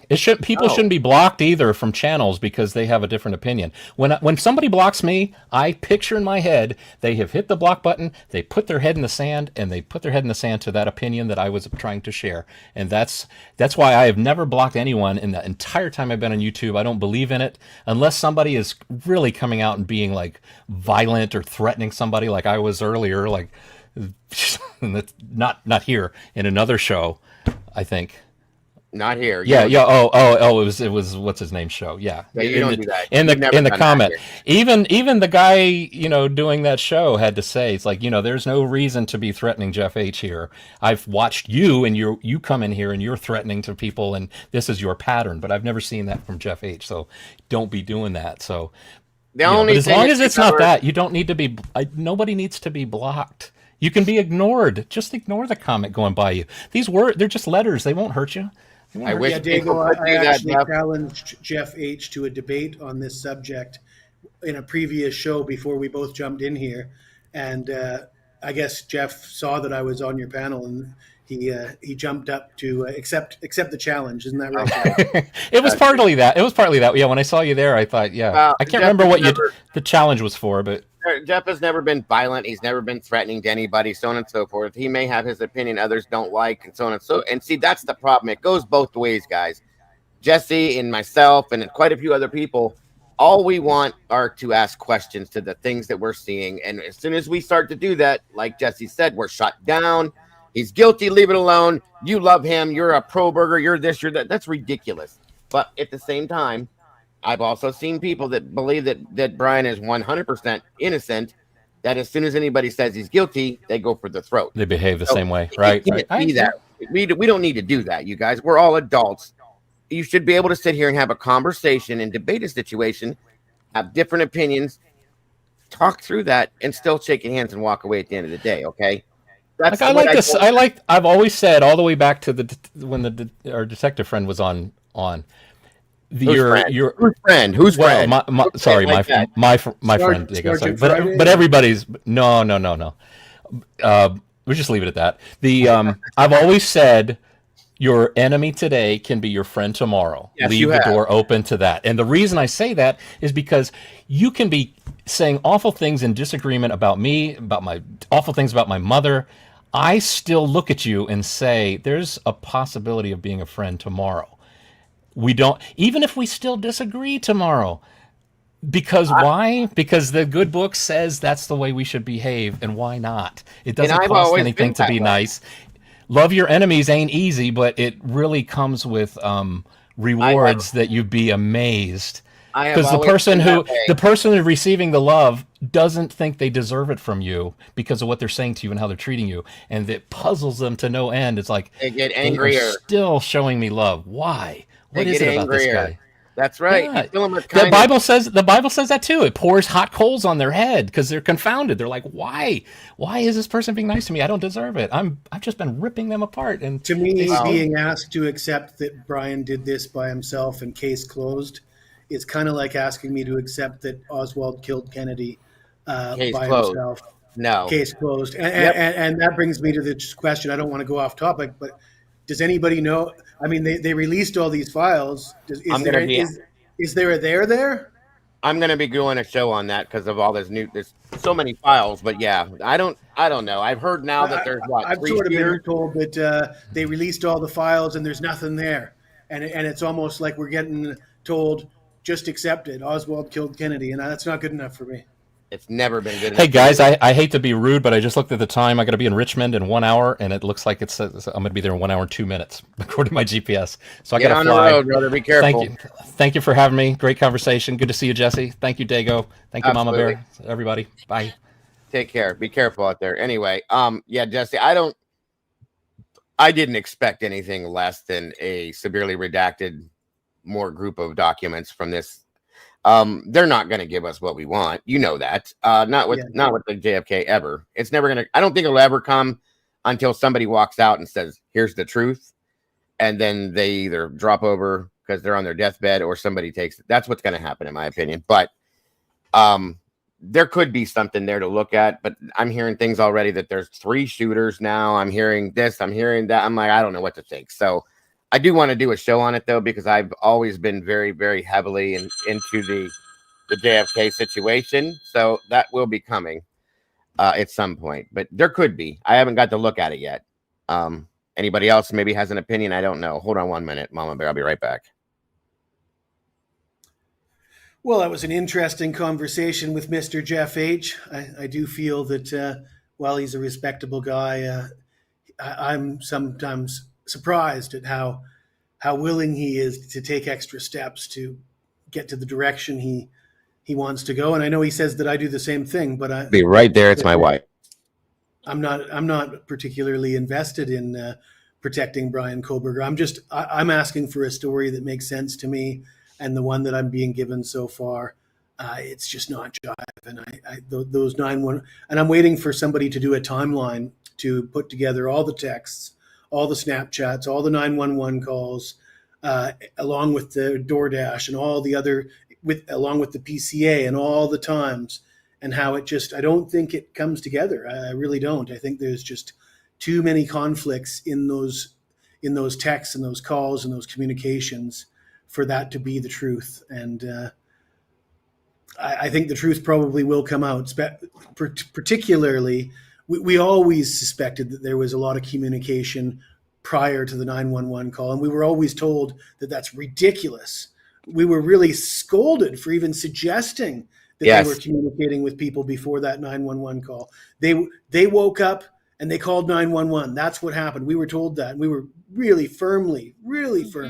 And now Very much that a lot of the stuff that we were hearing and speculating on has come to the truth. And I'm pretty confident that it probably eventually will come out that Dave's story about people actually knowing, because also it's not just Dave's story. And that's the reason I was sticking up for WSU Kim and Dave, is just their story was fitting. That, like I said, it has to fit, right? It has to all fit with everything else in the big picture. And their story was actually fitting with other things that we knew. And it wasn't going with what the narrative was needed to be at that time. I agree with you. The Chronicles of Olivia interview with the family in the very, very beginning, in the early days before they had a suspect, the family was saying that they were getting calls at 10 in the morning from cousins and stuff, right? Yep. That people were shot in the house. Yep. And this is 2 hours before the 911 call. And then Dave came out and all this stuff. And now it all makes sense. And I think we will get confirmation that basically all those kids knew what happened at 8, 9, 10 in the morning. And then taking what you just said there, Jesse, how did they know? And now that we're seeing these text messages, this is telling me, this is why was arguing with Jets about that. They knew something. Whether exactly they knew exactly what it was, they were sending Instagrams and Snapchats, Dylan was, all night long to other people, unknown at this point, but it was very widely known something went on in that house. How about when you said to Jeff H., hey, Jeff H., if they take the phone records for a year and they find out that the only time they ever communicated using phone-to-phone texts was that night, does that mean anything to you? And he says, well, what do you mean? Why? I mean, to me, that would be extremely damning evidence if they never communicate in that method. And the only time they did was that night. And I strongly suspect that information probably exists. It probably does. I agree with you. And that's why I thought for sure that he would react and go, oh, well, okay, I could see. Nope. He didn't even touch that. So that's a huge red flag, folks. If somebody never used text to text on a regular standardized phone service, and all of a sudden, one night in this horrible night, they do it. And it appears in the PCA to support the timeline. Yeah. And Bill Thompson tells News Nation everything you need to know is in that document. Refer to the PCA. Yep. And then we're not supposed to ask questions. Why? Mm-hmm. Why? Guys, that's why we all have the questions we have. Not because we don't want Brian to be guilty, not because we love Brian, not because of anything other than the fact that this doesn't make sense. You're telling us one story and showing us these things, or trying to show us these things, and 2 years later, guess what? Here's the truth, and it doesn't match what you told me 2 years ago. We're supposed to ask questions when those things happen. This is our judicial system. This is our law enforcement that we're supposed to trust in, that we're supposed to support. Well, I'm sorry, but if this is what's going on with this, I can't trust in that. All as much as I want to, I can't. And that bothers me, okay? What if I decided to go on a trip to Idaho? I'm afraid to. Who knows what's going to happen? Do you know what I'm saying? I know that's an exaggeration, guys. I'm just saying that's what this is about.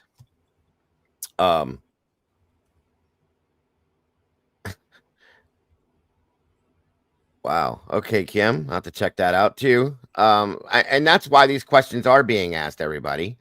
It's not because everybody is pro burger. This is so ridiculous that people think these things. That oh, you can't do this, you can't do that, you can't. Come on. This is America. Okay, we're American people. We have a constitution that upholds the laws. When you think or see that that's not happening, you're gonna question it. We have 4 people that lost their lives, as horrible as that is. Unbelievably horrible, okay? And we have a man that has been taken into custody as being a suspect of that. This man is looking at being killed himself for committing the crime. So why is it such a stretch or such a big deal for us to make sure he's the right one? I do not believe. And I'm not saying anything inflammatory like lock those kids up or anything like that. I'm simply saying I want to hear what they know. I want somebody to put a little bit of pressure on them and say, listen, what do you guys know? So you guys know something. For them to all be getting these Snapchat messages, for the Gonzalez family to be getting called at 10 a.m. and told that somebody's been shot, somebody knows something. Somebody damn well knows something, and we're not getting that information. And until we do, the case is not closed. Whether Koberger was involved or whether he did it is that's not good enough for me. That's absolutely true, guys, and that's what this is all about. And I will not just say, I'm not going to just bow down and falter to the fact that law enforcement is law enforcement and say, okay, they arrested him, that means he's dead. I'm turning around and walking away now. That's part of the problem with our country right now, because people just accept too much, and there's corruption that goes on, and we've seen it. I'm not saying that that's in Moscow, but it's everywhere. Everywhere things happen. Not everybody's to be trusted just because they wear a badge. Okay, not everybody's to be trusted just because they have a medical license. Not everybody's to be trusted just because they work in the White House. And I'm not going political, so don't go there. But I'm just saying we have the right as American people and as human beings to question things that we see going on around us. And I think that if we don't do it, that makes this world such a bad place. Okay, that's all I'm saying. Dago, Mama Bear, I gotta go and watch basketball. It is my job. I gotta do my work now. I gotta go to work. March Madness, my friend. March Yes, Madness. sir. But thank you for having me on. I've been dying to get this stuff off my chest because it's really been bothering me the way people are trying to spin this stuff. Don't do Before it. I go, I do have a question. If you're still there yet, are you allowed to play Turkey Guy's videos on your show? Are you allowed to pull them up and play them, or does he strike If I'm you? reviewing it, Daniel, I've never had issues with Daniel. As far as I know, he's never had issues with me. And if I'm reviewing it, of course I can. Yeah. Well, I was just gonna suggest it might be worthwhile in a future show in the coming days to go over the WSU Kim stuff, the Dave stuff, and the one that we spoke about with Jeff was Mrs. Gonzalez giving us the rundown of exactly what happened with the 911 call and the discrepancy between the two. Right? Yeah. In fact, I've actually done that in the past with when Daniel played the call with him and Christy and that. So yeah, we could cover a show like that. Absolutely. Just like I say, I'm just going off my memory. It's been a while since I heard that, but to me, the actual 911 call and the story seems to have changed an awful lot from the prying the door open, and the girls had been trying to open it, so they weren't strong enough. They were there, they were pushing on it, but then they had to call Hunter over for him to try and open it. Well, none of that seemed to jive with what actually happened. So I'd be curious to see that explored a little bit more. I can agree with you. In fact, I haven't talked to Daniel in a long time, life and stuff like that, but I'd like to get a hold of him and see if maybe he'd want to join me or vice versa and get his take on everything at this point now and just talk about it in that sense. We've always had a mutual respect for each other. There's never been issues, whether we agree or disagree. It is what it is. But I'd like to hear his take on things now and what he believes with all this stuff. You know what I mean? That's a good idea. And yes, I do. I have a pretty good idea what he believes. I do too. He has apparently lost a lot of objectivity, and he's pretty firm in his beliefs, and they seem to line up. They seem to line up with Jeff's beliefs more than my own, anyways. Agreed. Which is fine, but when I watch his show now, he's not. He used to make a strong attempt to be objective about the whole thing. He seems more like for example, he's one of the guys that says if you ask the roommates any questions, you're a horrible monster and stuff. And I think that kind of I don't think of myself as a horrible monster. Let's put it that way. I don't either. No. Don't at all. Not at all. That's what we're supposed to do, in my opinion. But hey. Everybody has their thoughts and feelings, I guess. Well, thank you for having me on, guys. And like I say, anytime. I'd love to see I'd love to see those old tapes reviewed, just to if I'm going on my memories from 2 years ago, just imagine what kind of inconsistencies will pop up if you actually pull them up and pick them apart. I think that's a great idea, Jesse, and a great show that we should have here coming up soon. So if you see me and doing it, you're always welcome here. So come on back in and let's do it. Thanks, you guys. Jesse. Have a good night. You too, brother. Have a great night. And enjoy your March Madness. That was nice. I haven't seen him in over a year, I think. Yeah. It was a good conversation. Good conversation. I didn't expect this to go this way, but I kind of did. You know how this goes. It takes over when it happens, but yeah. It's still a good conversation. These are good questions, got good thoughts, good theories, good feelings on these things, and everybody I think was pretty well behaved, so that's good. I'm gonna have to do this again soon, of course. What about the family member on MSM stating the roommate texted it sounded like they're being killed? I've never heard that. Where did you hear that at, Simply? I never heard that either. That's new to me. Interesting. I'd love to hear that actually, because I've never heard it. And I have a feeling, you guys, and we're gonna do maybe this afternoon, because I haven't got to go over these other documents with the autism thing. A lot of the other documents, we've been kind of stuck on this whole the text messages and which is, it's still important. Don't get me wrong. But maybe a review of the other stuff too would be a good idea, to pull some of that other stuff into it. And I think he's got a good idea. Going back to Daniel's shows that he covered that kind of stuff on too, it might be a good idea to review that and see what matches up and what doesn't. Nothing against him; it's not his fault, but Mm-mm. things that were talked about, and see what goes where. So we could do a review on that. I think that'd be another good show. Yeah. I'm going to look into that. I already wrote it all down. I'm not leaving right this second, but we're going to be shutting down here soon. Sounds like Mom Bear's having dinner. Ice Or cream. a snack. Sorry. What are your thoughts thus far with this, Mama Bear? Hmm.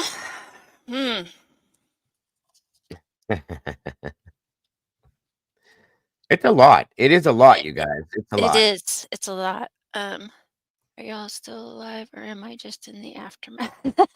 We're We're good. still here, Beth. We made it. We made it through it, Beth. We're good.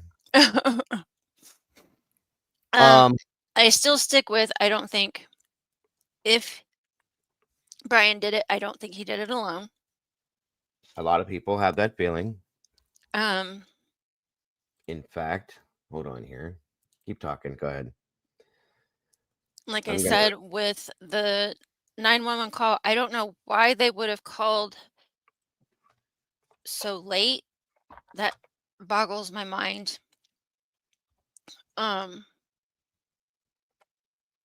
But being a 20-year-old and a female, and if it's your first time living outside of your parents' house, it's going to be a lot more scary. And if you just heard all of the screaming and banging and whatever going on upstairs, that's going to freak you out even more. So I don't know. I Maybe know. maybe they were waiting for somebody to show up. I don't know. I mean, I don't know why they didn't just call 911. I don't think anybody can process that. Knowing now what we know. By the way, I just put a poll up, guys. If Brian committed this Jeff. crime, did he do it alone? That's another. I'm curious what you guys all think on that. What a great show today, but that Jeff guy, he is a nut, but we like Jeff. Don't worry about Yep. that. Sir. We do. Imperfections or not, we like Jeff. I'm just kidding. There's no imperfections. I think Jeff is a smart guy. He's very talented. He's a great videographer. He's a hell of a guitar player. There's a lot to have there, guys. I mean, just because you disagree with his opinions in some ways, I've always liked Jeff. He was one of my first ever, especially in the Idaho case, subscribers that came in on that. So I've never had issues with Jeff. The only time Jeff has ever been blocked in here, truly and honestly, is to avoid argumentation. That's all, because there was a lot of it being caused, and we blocked other people right along with him. They're not even blocked. I'm going to say timed out just to avoid that confrontation for a while, to cool down. And Bombshell keeps saying, and I kind of forgot about this, that with Greek life, you're not allowed to call 911 or the cops. That is something we talked about a couple years back. That you're supposed to contact the head of the fraternity or sorority and find out what they want you to do. Okay, I understand that, but did they do that? And at what point do you take that to the side and go, wait a minute, piss on this? These are my friends. Something needs to happen here. Do you know what I'm saying? Right. But that is something you are right, Bombshell. That we talked about that a year or so ago. I do agree. Kelly Coker, great show today, Mom. I really enjoyed Jesse, and those girls need to answer why. Yes, that's been the big that's the biggest issue with this whole thing. If there is a clear-cut, honest, validated situational answer to that one question, I think it would change a lot of people's minds, and a lot of understanding would be brought into this. Okay. I'm just saying, I'm just saying. I think that would back things down in some senses. Peggy, the Greek, it's the fraternity that they were in. Allegedly, the rules are you're not allowed to call 911. You're to call the head of your fraternity, and Or they anything. take care of it or whatever. Yeah. And I don't know. I'll tell you this, Peggy. I know that sounds ridiculous because she says even when someone is killed, you would think that there would be a bit of a okay. Don't do this unless with somebody's life being taken. You would think that would void that. I would think, Peggy. I have found out by researching this for almost 3 years now that we've been looking at this stuff that these fraternities and sororities are to be taken very seriously in their minds. They don't play around. So they had that. They probably threatened this into the kids' minds about things, and they don't know what to do. Yeah. Critical said Casper West covered Greek life rules. Yes, he did, and I actually reviewed that in here. Yeah, Kind of vaguely remember that. I enjoyed having you here, Jesse. I'd love to see you more, brother. Anytime we're available, you're available, and we're here. I'd love to see you. I've always loved your insight and your thoughts and feelings on this, and in other cases. So please know my door's always open to you, no matter what time of day or night it is. I know we're on different hours. Jesse's in Thailand, I do believe, unless you moved. So we're on opposite sides of the world, guys. It's hard to catch up sometimes. Yeah, bombshell. That's what I'm saying. It's drilled into their heads. I can't remember who it was that we were talking to that was here, part of this community at one point in time, saying that she was in a sorority, that they don't play around with this, that you can be kicked from the sorority because of not following the rules and all that crazy stuff. So yeah, that does make sense. Alicia, we don't know because we don't know who the head is. Did we ever? I know we looked into some of that, but I don't know that we ever figured out. I know that there's one specific person that stands in for that. Well, is that who she contacted through Snapchat or Instagram or made that one call to or text message to? Is that who that was? And did they say, hey, go ahead and call 911 now? Or we don't know. And that'll probably come out in the trial. But at one point, you got to wonder that. Okay? Like, I don't give a shit about a fraternity or sorority. If I think somebody has harmed one of my friends, you can piss off. I'm calling the cops, period. End of story. Moving on. Not everybody thinks that way. Yeah. What is it? The house mother or house mom? For the sororities, yes. I do believe that's who it is. It's in there. And it doesn't show anything unless it, like I said, Alicia, unless it's that one call that was made right before that was just a call. It doesn't say to who, or we don't know. You know what I mean? Right. They do. They take their pledges very seriously. I have a couple friends that were frat brothers. And it is no joke. They take that shit for real to heart. Well, I'm sorry, but life or death is a little bit more important than a stupid boys club or whatever you want to. I don't know whatever you guys look at. You know what I'm saying? You got to be real. I mean, that could be get your story straight. It took 8 hours. I don't know. All I know is that they did not sleep. They were on social media throughout the whole night. And they never reached out to anybody for help until 8 hours later. I don't understand that. Because I know that during that 911 call, the first words spoken were frantically spoken by Bethany, stating something happened or is happening in my house and we don't know what. That's a problem for me. I don't understand the basis of how that could be. That's all. Yeah, 100%, Charlotte. Rules are meant to be broken, and when it comes to somebody's life or death situation, you break those rules. I'm sorry. And I've thought about that too, Jesse. I really do think that they may have gone to the neighbors and stayed over there trying to figure out what to do. I think maybe the phone calls to mom and dad may have been what pushed them to call 911. You know, as a parent, I would have been like, what the hell are you doing? Why haven't you called 911 yet? If one of my kids called, I don't know. These are the issues that we're questioning. And it by no means is that slamming these other roommates, guys. I feel horrible that they had to go through what they've been through. It's a bad situation. It's never going to go away. I pray that they never actually physically saw the victims, because that's something else that you can't get rid of. Agreed. That's my thing, dude. And I used to do this for a living, and I wouldn't want to sit in there. It's just not a thing, you know? So I've always thought that same thing, Jesse. Is the audio real, the E and X between 1 and 2, and K and M between 159 and 3. What are you referring to, Kim? I'm a little lost there, hon.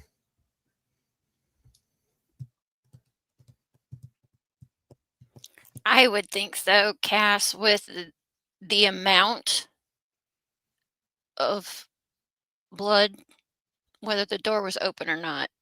I mean, okay. I've only been on a couple scenes that have that much blood, okay, as a first responder. Now, I'm going to tell you now, walking into a house that has all that much, it's going to hit you, especially if it's putrid already, okay, meaning that it's been there for a period of time. Doors closed or not, there's going to be an odor that it's a very sick, spoiled, coppery type smell that's going to come at you hard. And there's other things that happen too, guys, not to be disrespectful to the victims by any means, but they evacuate. Okay. That's there too. And we have 4 victims. It's a lot. So yes, there would be, in my opinion, a smell that would start to procure the scene, the situation, the house. And my understanding is that both doors were wide open. Was that done on purpose to air the house out, maybe? Or what, think about that for a minute, because it's such a bad smell. Or was that just done because of the situation? Somebody came in both doors or whatever. I don't know. Yeah. And then, when it starts to completely rot, yes, that's true. It turns a gross, sweet smell. Right. So I think Bombshell has been around this before, because I know I have, and that's exactly right. Sassy said, I know that heat AC factors into things, but how long until it starts to get really bad? I mean, with 4 victims, Cassie, give it an hour. Time with the heat on, that's That's bad. Yeah. Give it an hour. In an hour, you'll start to get some bad. Okay. So 8 hours. Just saying. That would be like a lot. Gut wrenching. A lot. Yes. I mean, it's bad. Hey, Tommy, good to see you again, my friend. Sorry Doors to were put it left that open way, so someone else could find them. It's possible. It's a good point, Tommy. It's a good point. Agreed. Yeah, it like I said, an hour as things start to get bad. Give it 2, you're into the mix. 8 hours, it's bad. Okay, it's really bad. So that would be a good reason to leave that house for sure. I will never forget this. No, it doesn't go away. I'm smelling it right now as I'm talking. Every time I bring it up to talk about it, I can smell it. It's the same with a deceased body. It's the same thing. Once you get it, it stays with you forever. Honestly, with 4 people, Alicia, I would think probably 2 hours max is all it's going to take before it's really going to overtake everything. Yeah, Jeff, I noticed that too. Cassie, nobody mentioned anything about blood or smell. You're not. Nothing not. was mentioned in the text either. I think it might have been Critical that said something earlier about the DoorDash. Texting to order DoorDash or whatever. There was nothing in the text about that. Yeah. Yeah. That's true too. That is true. And there's nothing in there about Xana. Well, no, that wouldn't be in there. I was going to say about Xana being on TikTok, but no, that's not there either. But it shouldn't be. Maybe that's true, Jeff. I was going to say that too. Maybe because the door was shut, that did protect it to some extent. And if Kaylee's door was shut too, sure, which I believe it was at this point. So yeah, that kind of keeps that contained. So that would probably bring it down a bit. Now, if the front door's wide open and the back slider's wide open, on top of those doors being shut, absolutely, that's going to condense things. I agree. Sorry, Tomboy. What happened? Oh, it's okay. Sorry about that. Yeah, I just realized some people can't handle that. Hold on. Trigger warning. There you go. Yeah, that's a good point too, Alicia. If you've ever been to a hospital or nursing home, those smells don't stay behind closed doors. No, but it could deafen it a little bit, if that makes any sense, you guys. Condense it is what I'm trying to say. Not as bad, but if the doors are wide open, no way. That's bad. Yeah, and that's true, Bombshell. I forgot about that too. I've got to wonder if that was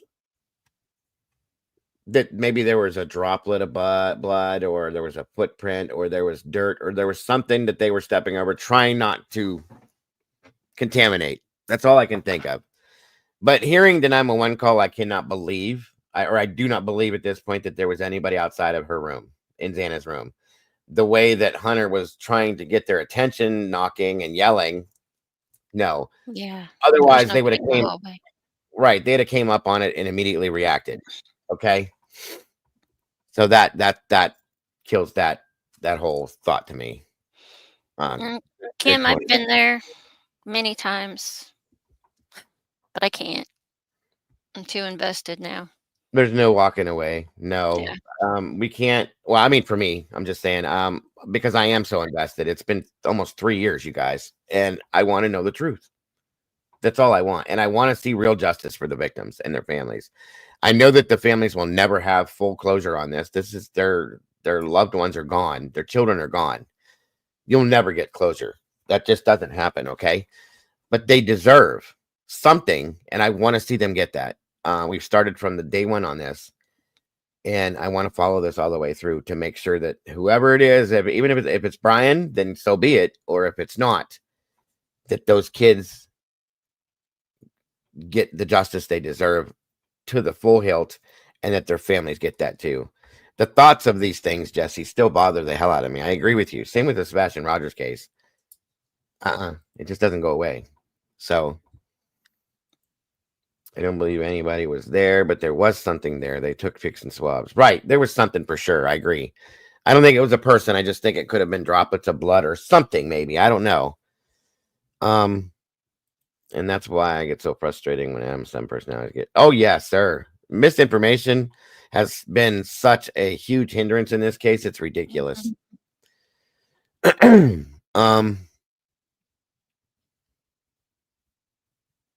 me see here. Part of me kind of, I don't want to say hopes that he did it. But if he didn't, his life's ruined anyway. I've said the same thing, that I hope at this point that they can prove that he's the one that did this, because with everything that the families have gone through, to take him off the table now that's going to be horrible for the families. Yeah. 1, 2, Brian's family has been put through hell, obviously, to an extent, as well as himself. Yep. If he didn't do this. Now, if he did do this, I could give shit less what he's gone through, but his family, Right. I still feel bad for his family. Exactly. So there's been a lot of people affected by this on top of the victims themselves. So at this point, I hope that they're right. I'll say it that way. And if they're not, then wow, that's a big mistake to make. Okay. Yeah. And And I think that's what keeps me on the fence. Yes, me too. Exactly. Me too. I'm not willing or even able to look at a case, any case, and just say, okay, after hearing what I'm heard, what we're told by the news, I like to look into it. I like to know all the details. I like to understand, because every time we look, just like Delphi, just like Kylie Rodney, just like Deborah Collier, all of the cases that I've covered, what was their name over in the UK? I just lost it. Nicola Bully. Nicola Bully. Guys, there's so many questions that if we just say, okay, do you know how much injustice is out there because people just say okay? It's not okay to do that, guys. We have to stand up for each other and support each other, whether it be on the victim side or the either side. We have to ensure that things are happening the way they're supposed to happen, that the victims really do get real judged. Because truly, if the wrong person is, Jeff said this earlier, if the wrong person is convicted of this, that doesn't help anybody. That's not giving the victims justice. And we're taking another life. Yep. Kim just said, Jeff said that the audio was real on Linda Lane. I'm saying the times that I think they were ambushed. I'm not 100% sure what you mean, Kim. I'm a little lost on that one. I think a lot of people misconstrued, and Jeff was here and we explained this, which I've always known this, but a lot of people don't get it. The audio that we're hearing on Linda Lane is from Linda Lane. It's not from Kings Road. You're not hearing anything on Linda Lane from King Road. Right. There's no way that those microphones could pick up, first off, a conversation on King Road from Linda Lane. That's not going to happen. Okay, they're not like super mics. Also, you're not gonna, if somebody screams or yells at King, you may pick up a slight sound. That's all, but not a conversation, not a thump from inside the King Road house. None of that. That's not going to be picked up on the microphones at Linda Lane. It's not possible. Okay, it's just not. So a lot of people were misunderstood that, and I think Jeff explained that to people. Guys, no, the sounds you're hearing on Linda Lane are happening right here on Linda Lane, right around that camera. That's just fact. And Jeff has gone through and he's done demonstrations with that. He's explained that. He's shown all that stuff as that, so people will get that, because there was a lot of craziness being put out there that I heard the thump. No, you didn't. Come on. I heard them say something to him. No, you didn't. Come on. We got to be real with this, guys, and we can't put out weird things like that, because then it leads people in other directions that they don't need to go.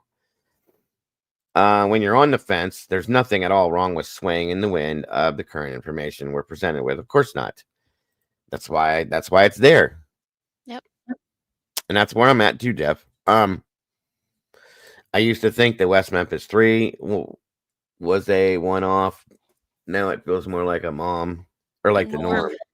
It's becoming the norm. It's definitely a screwy case. That's definitely not what it is. But yeah, it's starting to be the real thing. Between that one, we got Delphi. We got this case. I mean, oh my God, you guys. I just do not understand why these things cannot be so much easier. It's sad. Mm-hmm. Tommy says the seized videos from businesses around town that the police conveniently lost is telling. That's a good point. Trying to convict an innocent. I love your channeling of words. I told you guys, Jeff's not a bad guy. But Dylan said she woke up and here we go. These are the things that I'm bothered by, because we're told and it's shoved down our throats to follow the PCA. Okay, Bill, I'll do it. And we did it. And I made sure that anybody that came in here that wasn't following it, I said to them, refer to the PCA. That's the only thing that I'm telling you to look at, because that's the factual information. No, it's not. No, it's not. There's so many. It's been said, like Jesse said, they threw that out, guys. It doesn't stand anymore. The legs have been cut off at the knee on the PCA. There's no legs for it to stand on, because the first thing that we learn is that Dylan was awake. Yep. So that's gone. Why was that ever put out? This is the type of stuff that makes these questions exist, okay? As to why we're asking these questions. And I'm not going to go right directly into the whole it's corruption. I'm not going to do that. I'm not saying it's not true. But I like to give things a minute to stand on and say, hey, let's look into this. Let's see what this could be, instead of screaming corruption right away. But I'm not saying there ain't no corruption, folks, because I've been showing it to you guys for years now. 3 years I've been showing you corruption in different places. It's real. It happens. I don't know if it's here, but it's real and it happens all over the place. Bye, Kim. Sorry, your blood pressure's running high. Oh, I'm sorry, Kim. Understood. Get that down and come back soon. We appreciate you being here. You guys can't let these cases bother you that way either. I promise you, it's not worth it. It's not. Right. We can't do anything to change any of this. All we want to know are the true facts and the truth about this, and to be able to see some justice for the victims. So don't let it affect you health wise or any of that, because I've allowed for that to happen to me as well. I get it. Jeff said Linda Lane audio is 100 yards away from the murder house, with a big old apartment building in between the murder house and the camera. So yeah. Yeah, that's it too. Jeff is right. He uses the $1,500 microphones. The Linda Lane cameras are under $100, guys. Think about that. It's not possible to pick up the sounds from Linda from clear over there. You can't. You just can't. And I think Kane even put out there and told Jeff the type of equipment he was using, and it just doesn't make sense. So, just saying.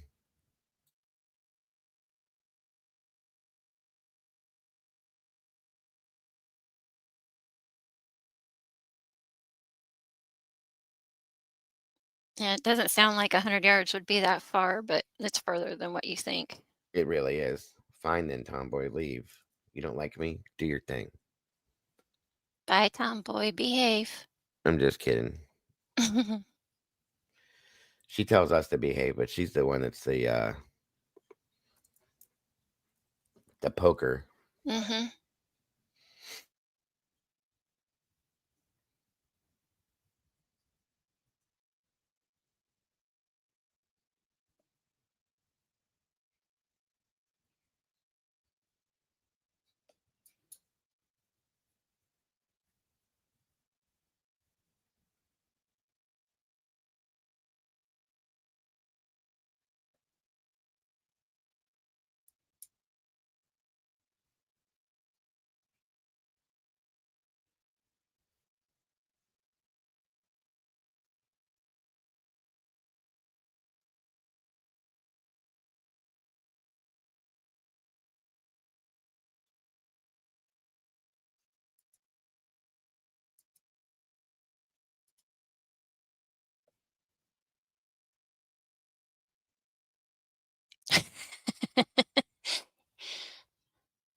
You cannot, Tomboy. That's not us.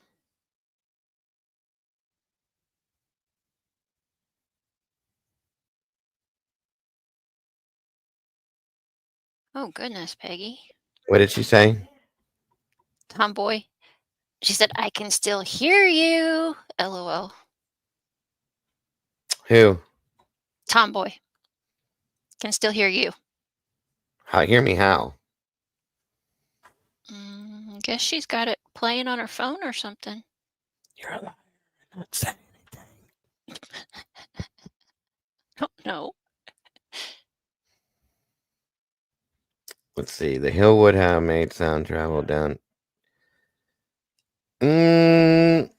Not interior, not stuff that's going on inside the house, though. Critical. Jeff proved that already.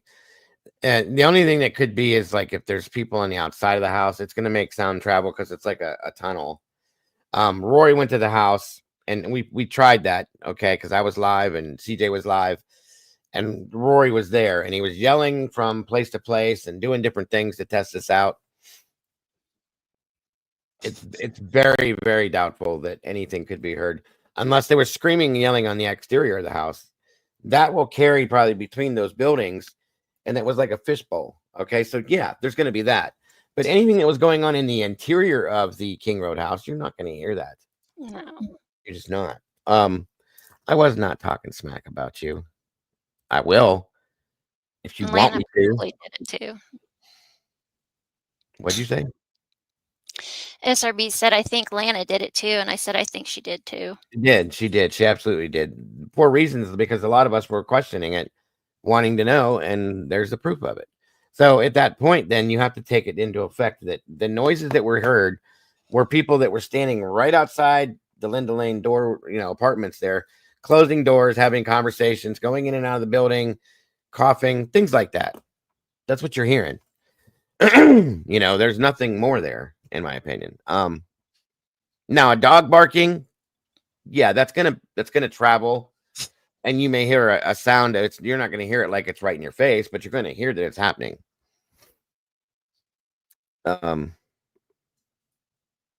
You giving me a finger again for nothing. She just doesn't like me. That's all there is to it.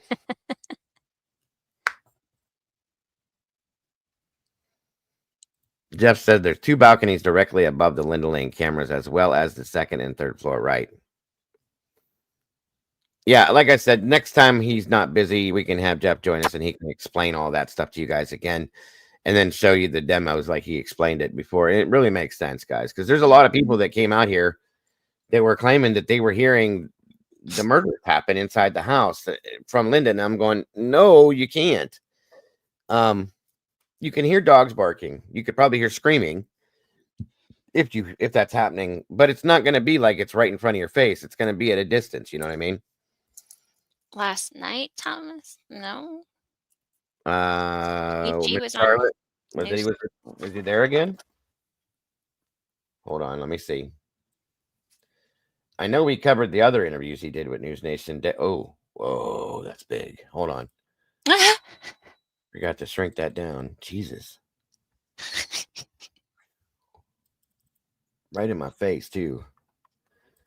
Let me see. He's going to check it out, Eller.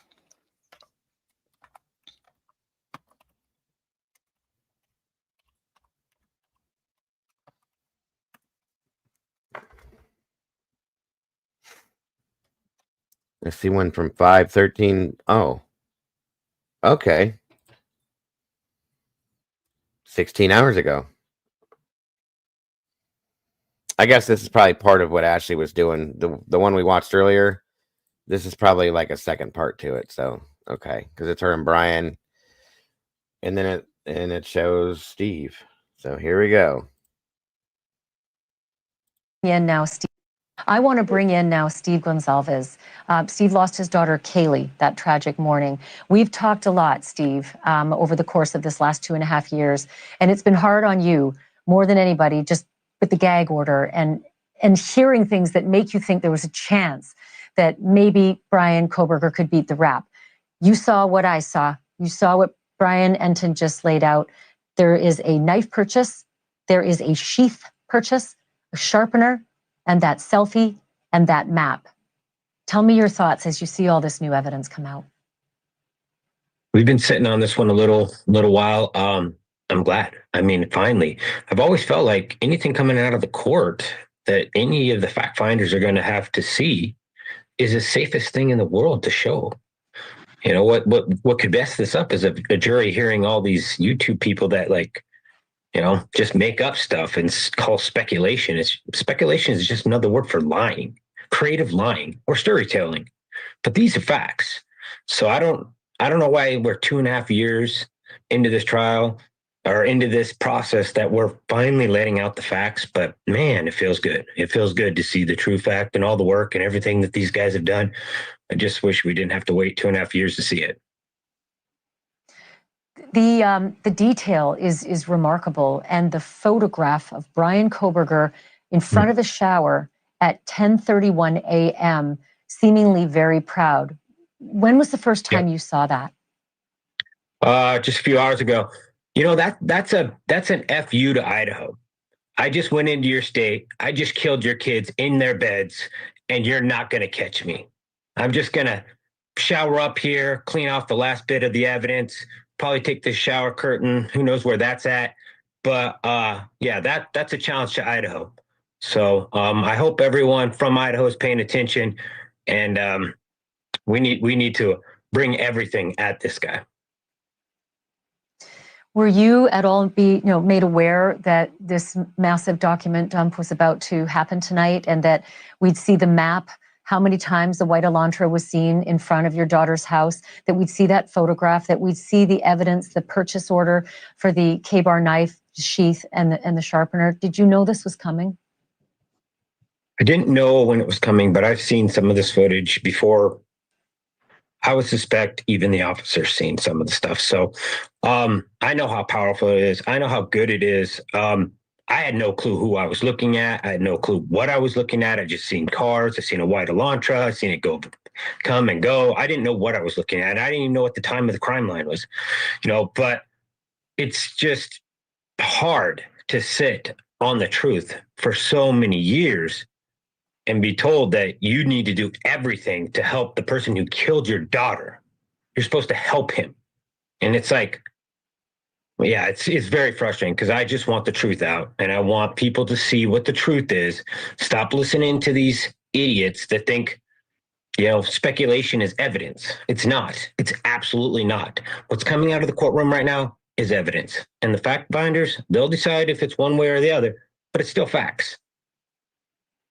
I'll go one further. This is some of the strongest evidence I've seen yet since they found the sheath and since they found the DNA on the sheath matched Brian Kohberger.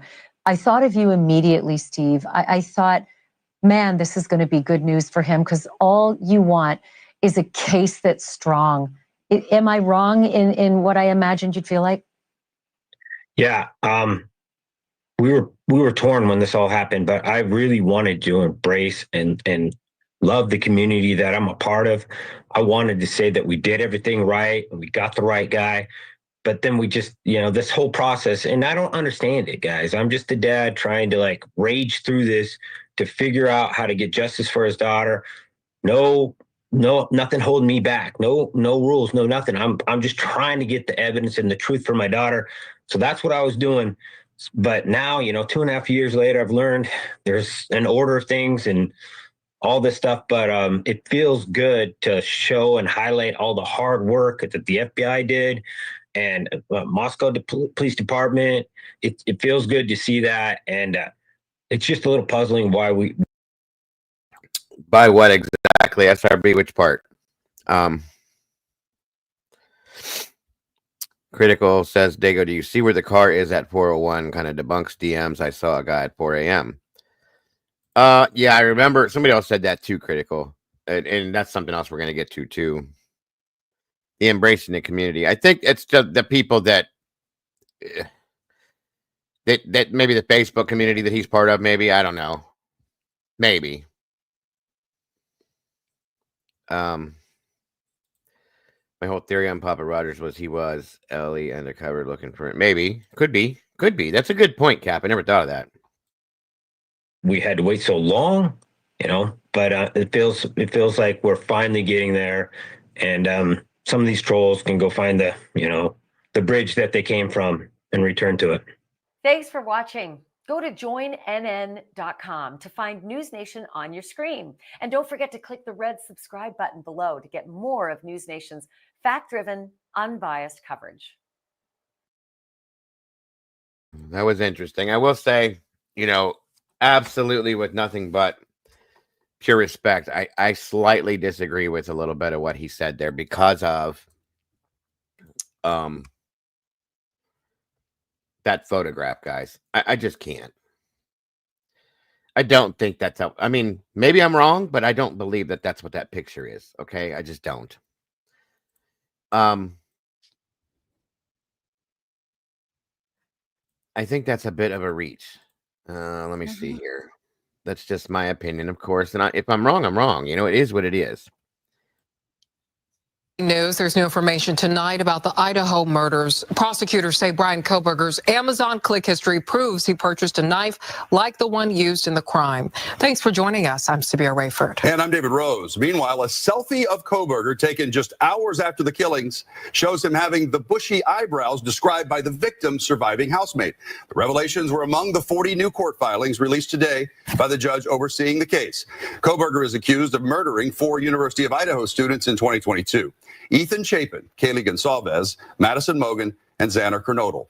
Investigators found a military knife sheath under one of the victims, and they used a small DNA sample found on the sheath to narrow their search for a suspect to Koberger. The knife itself is still missing, but in a filing released today, prosecutors say Koberger bought a K-bar knife 8 months before the killings. The evidence turned up in a search warrant, which directed law enforcement to seize Brian Koberger's customer click activity pertaining to knives and accessories from Amazon. The defense also wants the judge to exclude the partial description given by a surviving housemate of a tall, masked man with bushy eyebrows walking past her the night of the murders. They argue that bushy eyebrows by itself is not of a description to qualify as evidence. Prosecutors say they want a jury to decide for itself if the bushy eyebrows description is accurate, in part by showing them this picture posted on X by New York Times reporter Mike Baker. Prosecutors say the selfie was taken from Koberger's phone on November 13th, 2022, only hours after the homicides. At 10:31 a.m., showing his eyebrows. They also introduced Koberger's driver's license showing his height to be 6 feet. Koberger's next scheduled court appearance is April 9th. For another motion hearing, the trial is expected to begin in August. Prosecutors have said they will seek the death penalty if Koberger is found guilty. Wow. I mean, yeah, guys, anything could be possible that's what he was doing if he did it. But Who really? That seems a bit ballsy for me. You know, I don't know. And he doesn't seem. I can't. I don't get that. You know what I mean? Are they going to tell us what he did with the picture? Probably not. And it's probably a picture that, like I said, it was sent to mom or dad. You know, whatever, saying hi or whatever, and they're turning it, in my opinion, into something that it shouldn't be. That it wasn't. That's all I'm saying. Excuse me. I don't know, guys. A little crazy. But he does look sick. That's what I was saying. Like, he just looks so pale and sick. Truly. I mean, I it don't really know. does. But Maybe he was going to church, Thomas, or Charlotte, because it was Sunday, I believe. Wasn't it Sunday morning? I'm not sure. I believe it was. Not that he went. I don't know that he went to church or not, but he could have been.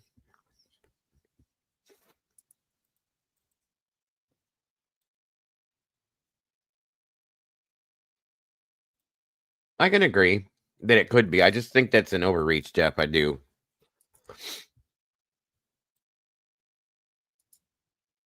If that's his demeanor 6 hours after committing a quadruple homicide and he didn't, then he definitely needs to be locked away forever. Because that tells me that there's a bunch of screws that need to be screwed back in. Which it could be. I've never said that I didn't think it was, but it could. I think it's a reach on this one because they're needing to have that. You know what I mean? It goes into that whole propaganda pit again. Bombshell says, I just can't look at the photo and think that he took it. Like, hell yeah. Right. See, come on. That's just a little too cocky to me, but you never know. Guys, please make sure that if you have not yet to click that. Oh, shoot. Hold on. 1 minute, please. 1 minute. Everybody's turned out to be a really good show today. I did not expect it to go this way, but it's good. Hold on here, guys. Let me check this real quick first. I'm going to end the poll. At this point, everybody has said, if Brian committed this crime, was he alone? 69% said nope. 30% said yes. Thank you, guys. Appreciate that. 1 minute here.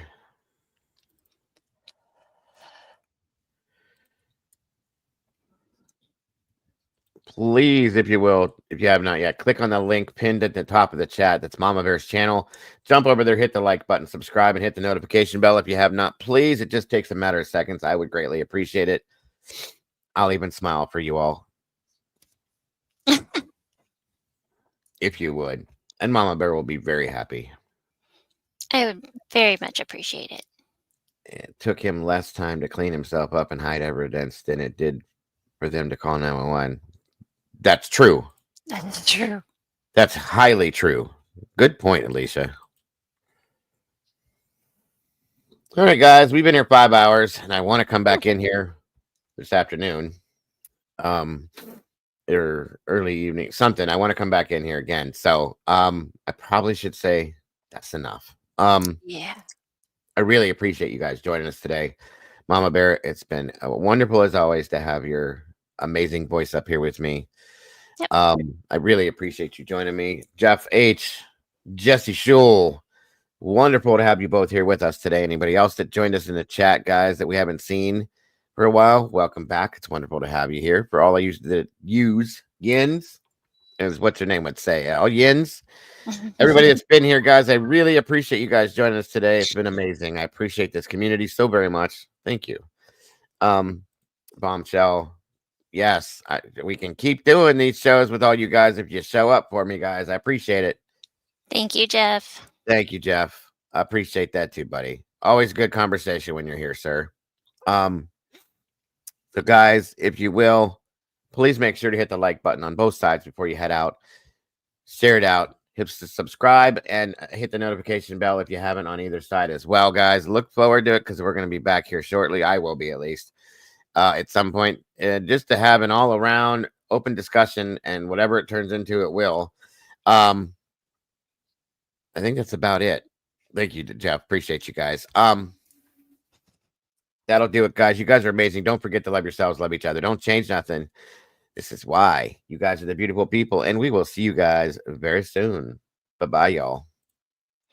Bye, guys. Thank you, and I will see you later.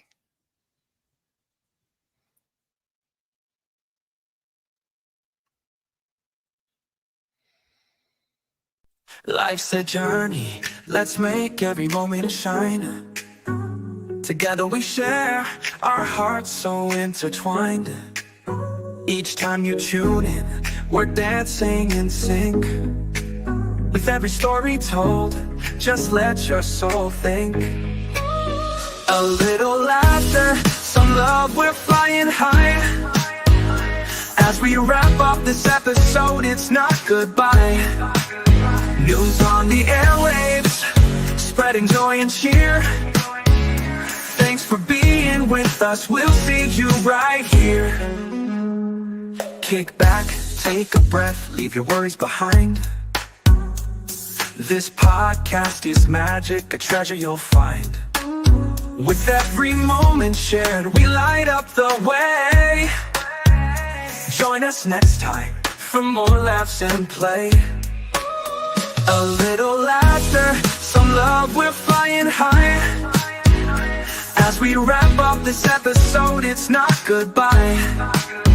News on the airwaves, spreading joy and cheer.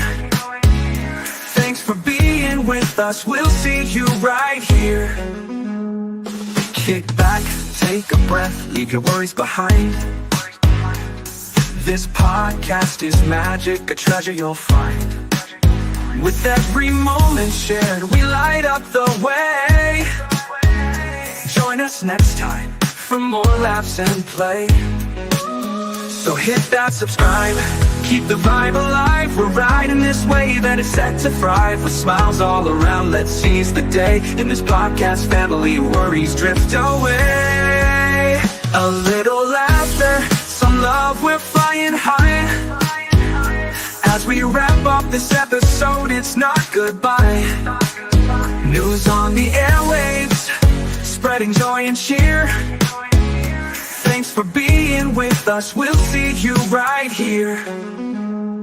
So gather round friends, it's time to reflect. In this joyful moment, what's next to connect? Let's cherish the laughter, the joy that we spread. Together we'll thrive until our hearts are fed. See you next time with stories anew. Can't wait to share more with all of you.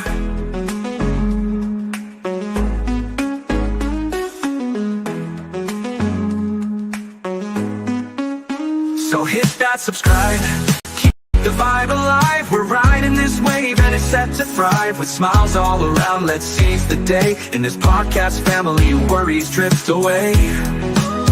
So hit that subscribe, keep the vibe alive. We're riding this wave and it's set to thrive. With smiles all around, let's seize the day. In this podcast family, worries drift away. So gather round friends, it's time to reflect. In this joyful moment, what's next to connect? Let's cherish the laughter, the joy that we spread.